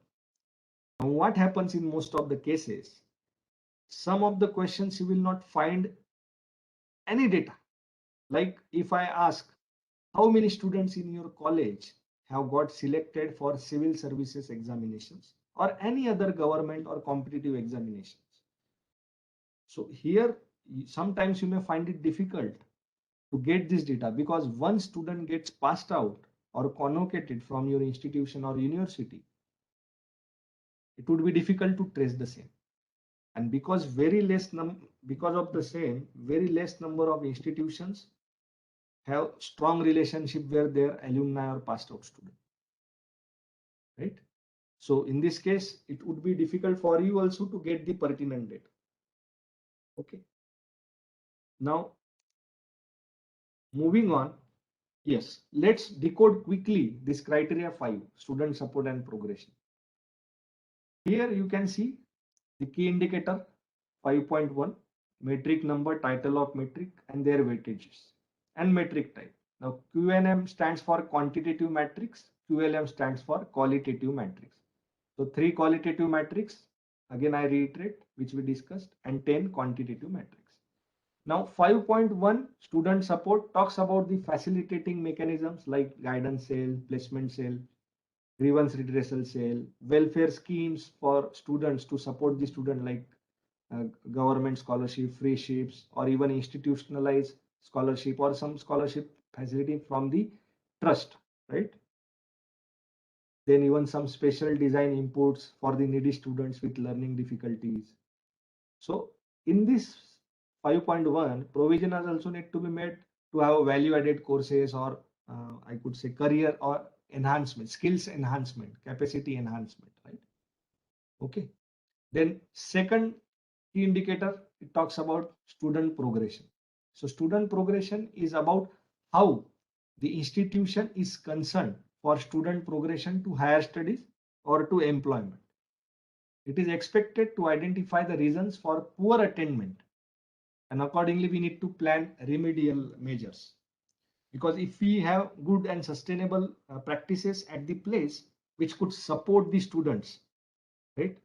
So institutional, I could say, provisions and mechanisms to facilitate vertical movement of the students from one level of education to next level, higher level.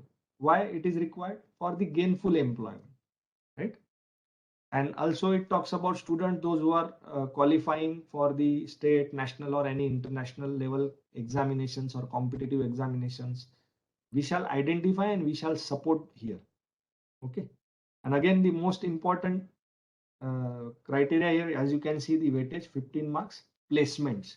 So structured training and placement department or mechanism shall be there, which shall take care of students for various important skills related to grooming, presentation, dressing, confidence, creativity, ability to react and respond and handle stresses. Right? Moving on towards 5.3, that is student participation and activities. The institution shall promote the inclusive practice for social justice and better stakeholder relationship. How? We can promote value-based education for inculcating social responsibility, good citizenship among student community. And we shall set up required infrastructure as well. Like we shall have sports club, we shall have sports facility, we shall have some recreational activities for indoor as well as outdoor games. We shall encourage students' participation so that various skills and competencies, and we could ensure the overall holistic development of our students, right? And the last key indicator in this particular criteria is alumni engagement. See, alumni are very strong support for any institution because they are brand ambassadors of those institutions. So active alumni association can contribute to the academic matters, student support, as well as mobilization of resources. It may be financial, it may be non-financial. Because institution nurtures the alumni association to facilitate so that they could contribute significantly to the existing stakeholders as well as the students. So it is very much crucial for every higher education institution to have a good, I must say, best alumni association as well as team, because they serve many valuable roles. Like they can help us in growing networking, institutions brand, then word of mouth marketing, being true ambassadors, right? Again I repeat, there are total 4 indicators for this criteria 5, student support and And in this criteria, we have 13 metrics, out of which 3 are qualitative metrics and 10 are quantitative metrics. All right. So moving on, first metric, that is 5.1.0, which is quantitative metric. And here the metric talks about average percentage of students benefited by the scholarship and free ships. I'll just quickly go through this so that you will understand in the interest of time. And then I'll give you the best tips to get the good score in criteria 5. So it also says the number of students benefited from the scholarship, free ships, right? And the formula is very simple here, how NAAC is going to, because most of the times we retrieve this data from admin or student section.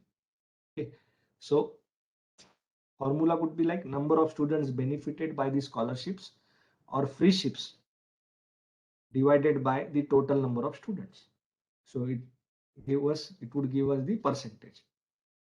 Now it may require, in case in your higher education institution, you may need to start gathering the data from the micro levels, and most of the times it is going to be a good practice, even we do follow, because what happens when we need data, that's how many students have got scholarship from government, or say free ship from any other institution, or there are various charitable trusts or societies, they do also provide some financial. Nowadays most of the NGOs provide scholarship to the girl student, meritorious student. So you can delegate this job to the class teachers. Why class teachers? Because they could follow up with the students' backgrounds. Where do they come from? How much scholarship assistance they might have received? Because there are numerous NGOs also actively, and they don't even reveal students. Because they think that college has not.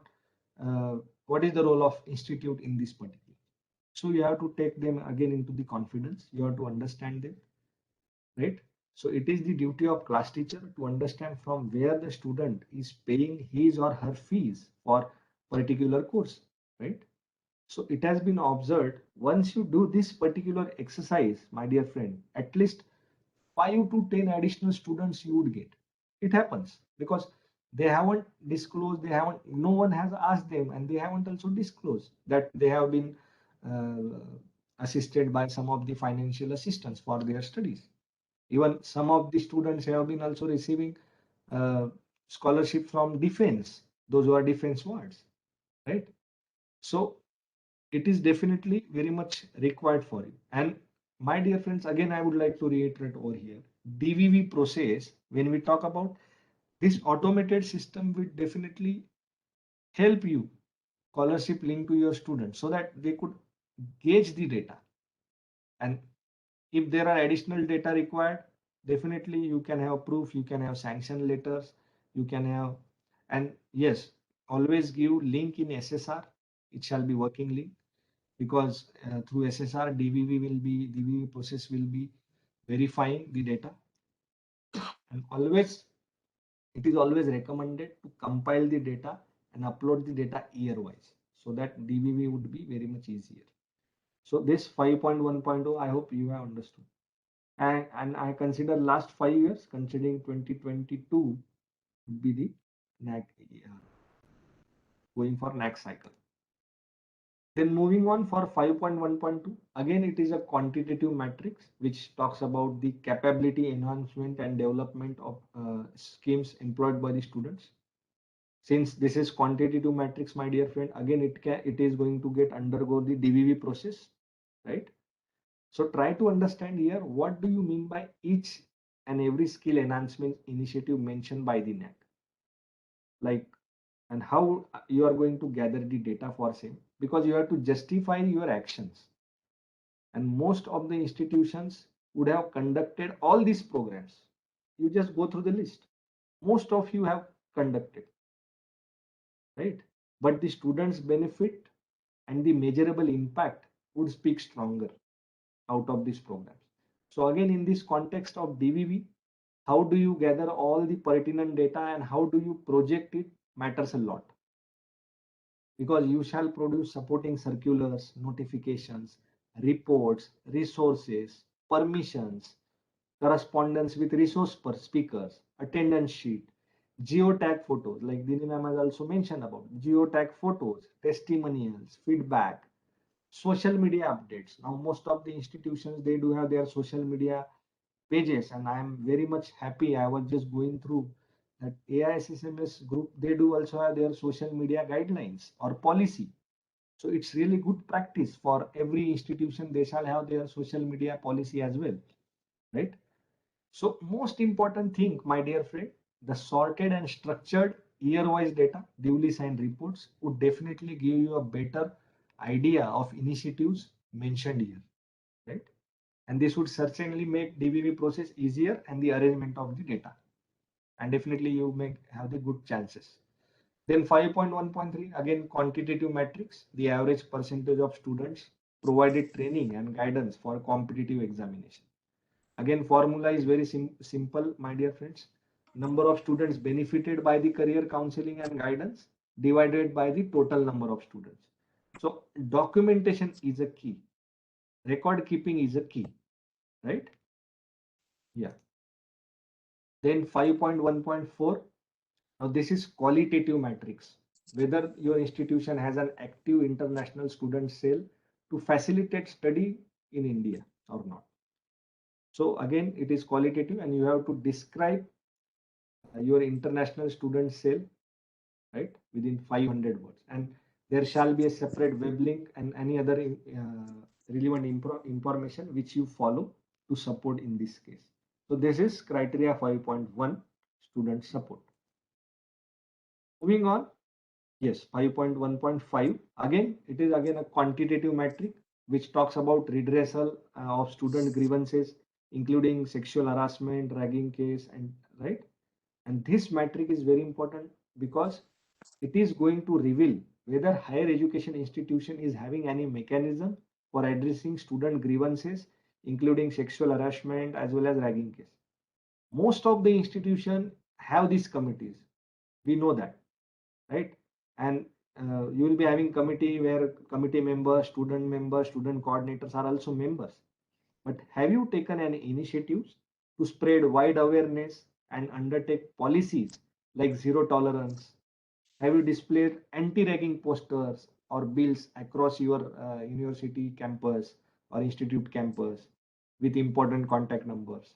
Have you involved local police official in vouching for your policies before the students? Have you set up POSH, prevention of sexual harassment at workplace at your institutions or not? So clear cut redressal mechanism, anti-ragging, POSH, etc. policy shall be communicated to the students. Once in a month, a sort of awareness program, campaign shall be planned with active student involvement, right? But at the same time, mind, my dear friend, and always consider minutes of the meeting, documentation, resolution of complaints, record keeping would be the key differentiator here. If you don't follow it, again, it would be massive task later on for you. And yes, again, being the quantitative matrix, DBV process would be employed here, and you will be judged and marked accordingly. Then 5.2.1, student progression, again quantitative matrix, again average percentage of students qualifying in state level or national level like GATE, GMAT, GPAT, NEET, TOEFL, or even Ayush, or even civil services, defense, all other entrance examination, right? Again, here the formula is very much simpler. Number of students qualifying in state or national or international exams divided by the number of students appeared for the state, national, or international examination. This is very easier, and 10 marks weightage has been given. Then 5.2.2, again quantitative matrix, which talks about the average percentage of the placement or self-employment, right? Now, in our case, definitely there would be a certain number of students, those who would like to go for self-employment, entrepreneurship, or even some of them may start their own startups, right? Or they start building their ventures as well. So this data is very much important. You can see weightage, 15 marks weightage, right? So again, the formula is very simple. Number of outgoing students placed or self-employed divided by the number of outgoing students. Okay. Yes. Then 5.2.3, again, quantitative metrics, percentage of recently graduate students, those who have progressed to higher education. So here NAAC would like to understand, do you have any certain set of mechanism which support students' higher education ambitions or dreams, right? So they, again, weightage, you can see 15 weightage. The formula could be like number of outgoing students progressing. Why this has been strike?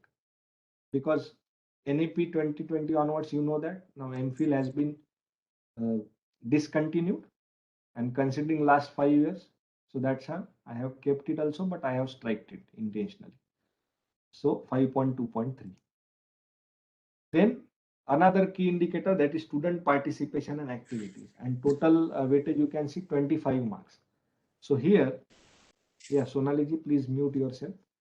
Again, quantitative metric. So number of awards or medals won by the students for their outstanding performance in sports or cultural activities, right?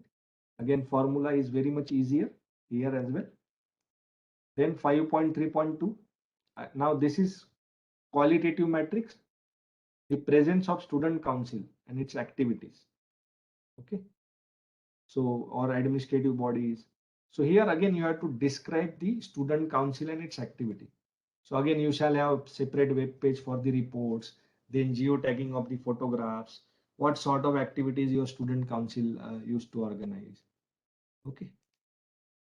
Then 5.3.3, again quantitative metrics, where average number of sport events or cultural events organized by the institution. Every institution organize this sort of events. So you have to just compile the data properly. Again, with the proper reports and the photograph. Then last key indicator of this criteria, alumni engagement, 10 marks. So 5.4.1 is qualitative metrics, where your alumni association is being registered or not. Have you been regular for conducting alumni meetings or not, right? So what is the contribution? What are the various developmental contribution from alumni and other stuff? So 5.4.1 is talk about the same. So can see 5 marks qualitative. So when NAAC peer team visits your campus, you have to justify all this. And then 5.4.2, again quantitative metric about the areas of contribution, how your alumni is being engaged by your institution at various modalities, or you can say intervals, what sort of aid you are receiving, financial or non-financial. Then have they donated any books, student placement? Most of the alumni help us in student placement, right? Student exchange, institutional endowment. So all this data has to be there. Okay. So I hope you have understood the qualitative metrics as well as quantitative metrics from 5.1, 1.1 to 5.4.2. Now I am giving you a tip, whatever we discuss. So in a single slide, you will understand, right? So what are the various tips? And I hope whatever we have just discussed, you might have understood the context of the criteria 5, like student support and progression. Now, without further ado, let's quickly understand how to score good marks for criteria 5. And it is completely evident, my dear friend, that the collection of data is important. That no one can save from. You shall have data, and you would have data because you have organized several activities in that direction. So try to figure out how to take efforts in the right direction. Okay, so let us focus on this concluding slide, and then I'll end my presentation about criteria 5, that is student support and progression. So to make our data collection easier, let's group them according to the actions required. Are you getting how to group them? So first of all, identify and according to their metrics which require generation of data for the last 5 years with their respective ages, weightages and metric. So Can anyone quickly tell me in chat box what are the various criteria just we have discussed requires generation of data? Please be quick. Can anyone just let me know in chat box which criteria, which key indicator requires generation of data? Yes, please be quick. All right. So let's understand.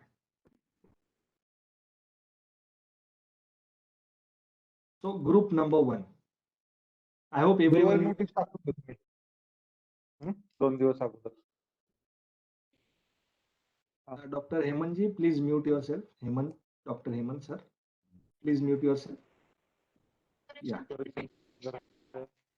Dr. Hemant, can you mute yourself? Yeah, thank you so much. Okay. So this is group 1, my dear friends. Okay. So this grouping would help us to understand which question, which metrics need to concentrate more, and which are the areas where we need to generate and gather humongous data. Why I am saying humongous data? Everyone knows, everyone, it's like Kahani Ghar Ghar Ki, every institution, those who have been in NAAC cycles and go for reassessment, and they know that when to compile last 5 years data, it would be a humongous task, right? So as you can see on your screen, my dear friends, so first group we made, right, 5.1.2, where capacity development, skill enhancement initiatives undertaken by the institution like soft skills, language, yoga, wellness, analytical skill, human development, personality, professional, even sessions on emerging technology and other stuff. So it carries 15 marks, my dear friends, 15 marks. Okay. Then 5.1.3, career counseling, or you can say average percentage of students benefited by counseling and guidance for competitive examination, 5 marks. Then average 5.3.3, average number of sports and cultural events, okay, organized by the institution, 10 marks. Now can anyone can understand now, all these matrices, all these metrics require generation of data. All of us have conducted the activity, but now we have to generate the data for last 5 years. Okay, this is how you can group. Next group, my dear friends, would be like this 5.2.1, 2.2, 2.3 and 3.1. Now these metrics are all about gathering the data, which is already present. Okay, yes, you just need to know how to gather the data. This data we do have, right? So 5.2.1 talks about average percentage of students qualifying in state or national or international examination, right? This data can't be changed. This data can't be tampered. Okay, this data even can't be so again, so 5.2.2 average percentage of placement, again 15 marks. Then percentage of recently graduate students, those who have progressed for higher education, 15 marks. And awards or medals in sports or cultural, 10 marks. Can you see this? Very important group, total 50 marks. So if you just group this accordingly, you can gather the data. Okay, so this group is very much important because total is 50 marks weightage. Now moving on to the next group, 5.1.1, 1.4, 4.1 and 4.2. Again, very much factual data, very factual. So 5.1.1 talks about the average number of students benefited by the scholarships or free ships by government or NGOs, by trusts, charities, right? 10 marks. Then international student cell, which facilitate students, 2 marks. Again, qualitative metrics, we already discussed. Then registered alumni association, most of the institutions, they do have under Society Act, they do have their registered alumni association, right? Which carries 5 marks. And then 5.4.2. Now, my dear friend, why I call it as factual data? Because this data cannot be manipulated, cannot be tempered, because it totally depends on the facts. And definitely we have to support all these facts with the proofs, with the relevant documents, right? because of the DVV process, data validation and verification. So 3 groups we have compiled. Then last group, yes. So this could be 5.1.5 and 5.3.2. Again, grievance redressal and student council. So 13.5. Again, important group. Okay. So here like anti-ragging, POSH, prevention of sexual harassment, zero tolerance, and then student council. Okay.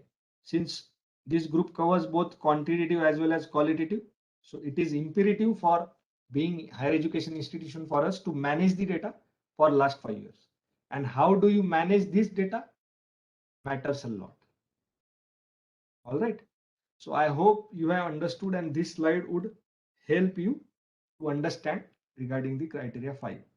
So those who are really interested, they can take screenshot of this slide.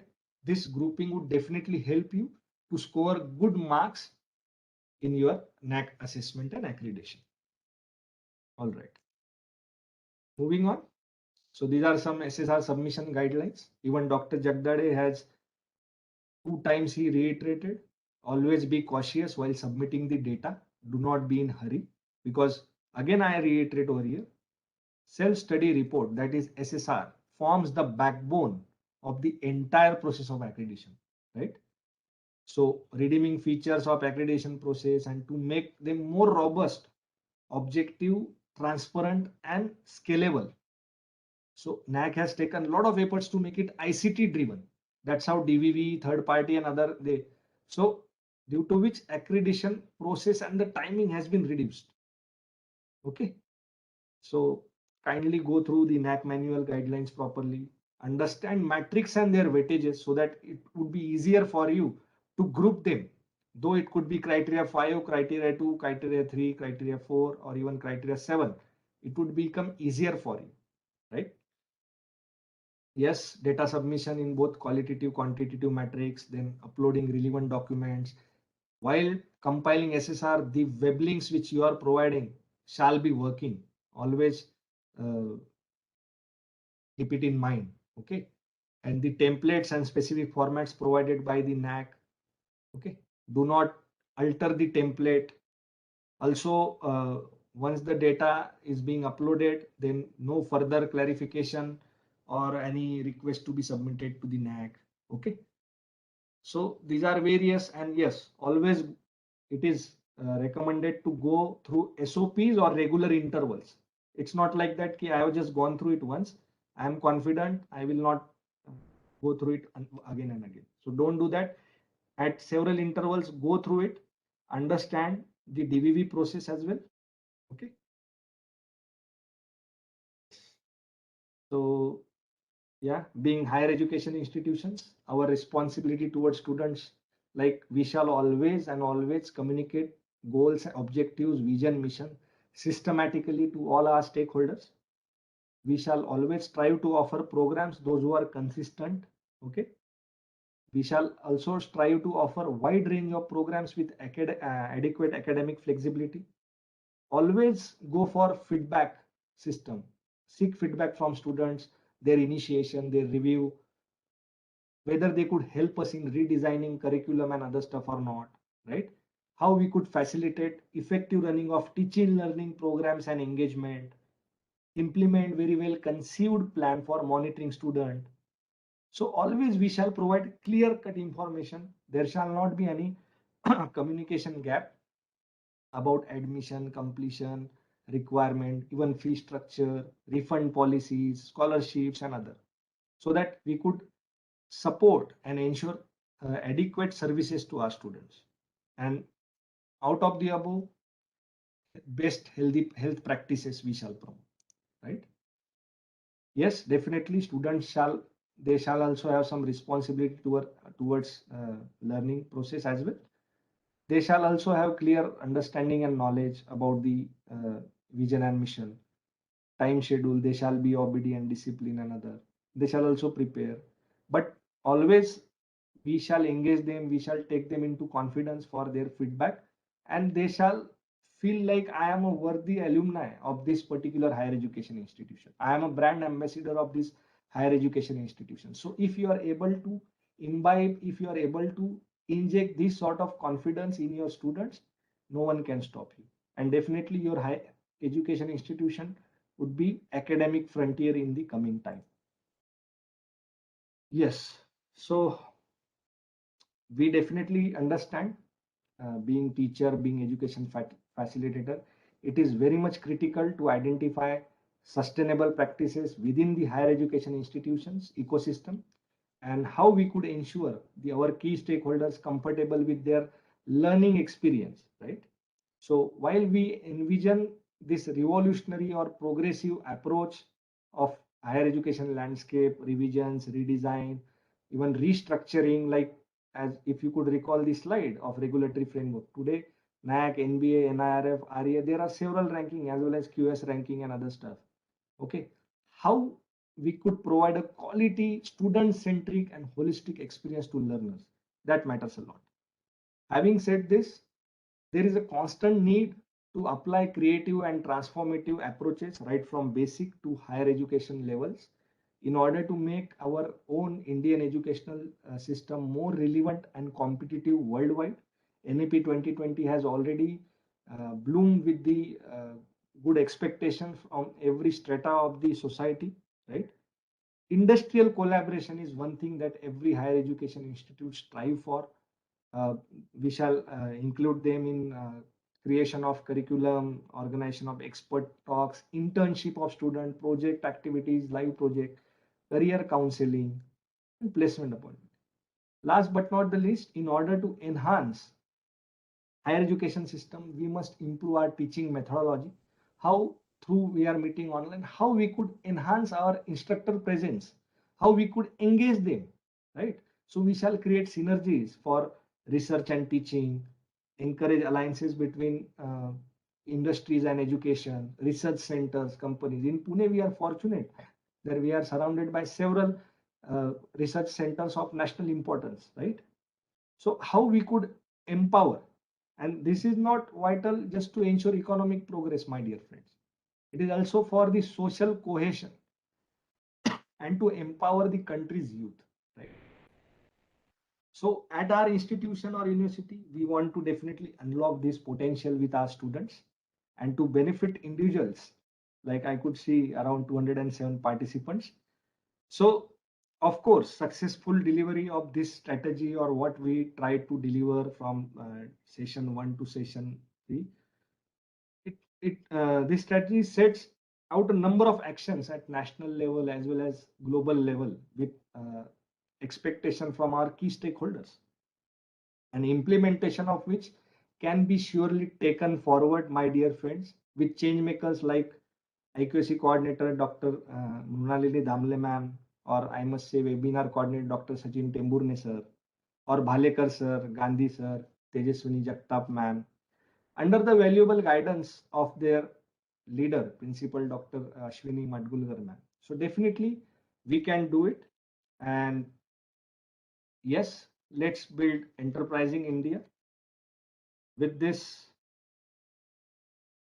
let me end my presentation. These are my details, which definitely you can think about. You can get back to me. There is a short link which I would like to share for your feedback. 1 second.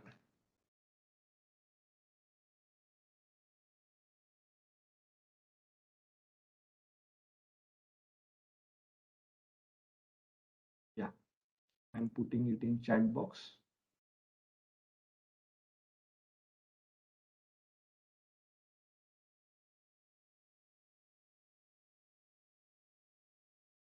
So please provide your valuable feedback about my session.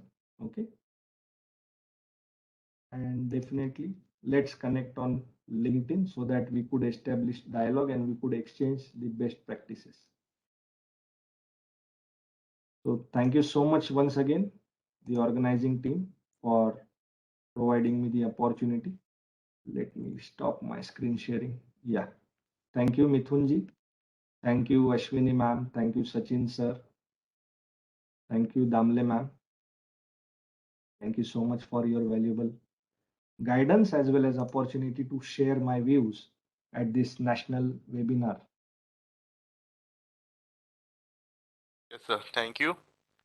Sir, on behalf of AISM Society, then AISM College of Pharmacy and Principal Madam and all staff, I first of all like to thank you that you have made this topic so simplified. First thing. Thank you, sir. Thank you so much. Thank you. The way you have percolated the topic from your beginning of your presentation, as you rightly said, that students are the strongest pillar of any education institute, and your survey also have proved it that students are what we are actually for. The institutes are only for students here. Okay, so the way you have presented it and the way the knowledge you have shared regarding mostly pertaining to the five, it has really simplified this topic very much and would have helped our participant today after your knowledge sharing to make it more presentable to the NAAC committee coming on. So thanking you, sir, again for your valuable time and your knowledge sharing over here. I forward the session to now Amruta madam. Take it forward. Thank you. Yeah, can I request all of you to have a group photograph, Mithunji? Yeah, why not? Yeah. Yeah, Shivani madam. So maybe I request everyone to switch on videos for a while. Special thanks to our whole organizing team. You did a wonderful job. Thank you so much, Ashwini ma'am. Thank you.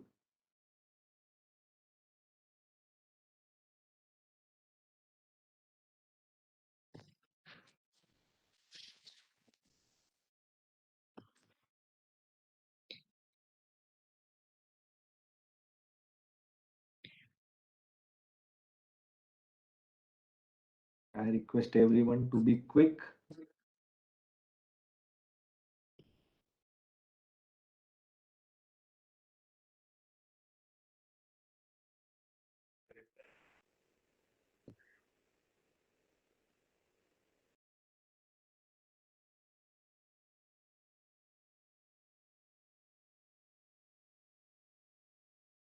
Thank you, Mithunji. Over to you, Amruta ma'am. Thank you. Thank you, sir. Thank you, Mithun Bandekar, sir. Am I audible? Yes. Yes, Amruta. Yeah, thank you. I, Mrs. Amruta Avraskar, would like to propose the vote of thanks for this very informative series of lectures held today on the topic NAAC Roadmap for Quality Sustenance and Quality Improvement in Higher Education Institutions. Many institutions that have completed initial cycles look forward for guidance and inputs to maintain and improve their quality in their upcoming cycles. I suppose this series of lectures would have definitely helped them for upgrading their knowledge regarding different criterias, and making small changes in their practices would definitely lead them to good grades. With the approval of Dr. P.S. Ponmodiraj sir, advisor of NAAC, and under the guidance of Dr. Devendra Kaude sir, Deputy Advisor of NAAC, we could conduct this seminar at our end. Our speakers for today's session have definitely enlightened us with crucial aspects of quality sustenance in all the criterias. One thing which I found common in all the talks was emphasis on the use of technology in all the institutes, and definitely the aspects of education 4.0 revolution. So these were the key points that we need to keep in mind during every practice of ours while gathering data or even keeping records. Our speakers for today, Dr. Milind Pandey, Dr. Kutsekar sir, Dr. Jagdaye, Dr. Dini Menon madam, and Dr. Suraj Boyer sir. We thank them all for sparing their valuable time and guiding us. I also thank our Honorary Secretary Shri Maloji Raje Chhatrapati and other office bearers of ASSM Society for their study support to make this event happen. I thank Dr. Ashwini Madgulkar, Principal AISSMS College of Pharmacy, Dr. Mrinalini Damle, Head IQAC, and Coordinator of this seminar, Dr. Sachin Temburne, for selection and planning and execution of this seminar on a very valuable topic. I thank all the teaching and non-teaching staff directly and indirectly involved in making this event a success. I thank media team for their active support. Last but not the least, I thank all the participants who joined in large numbers to make this event a success. Thank you all. I hereby declare the conclusion of the session.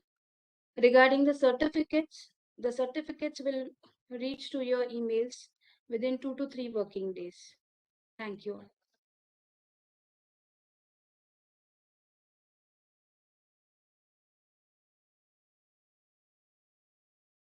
Sheetal madam. Thank you. Yes. Thank you Could I so much continue? once again. Thank you, sir. We'll meet the meeting over here. Yeah. Thank you.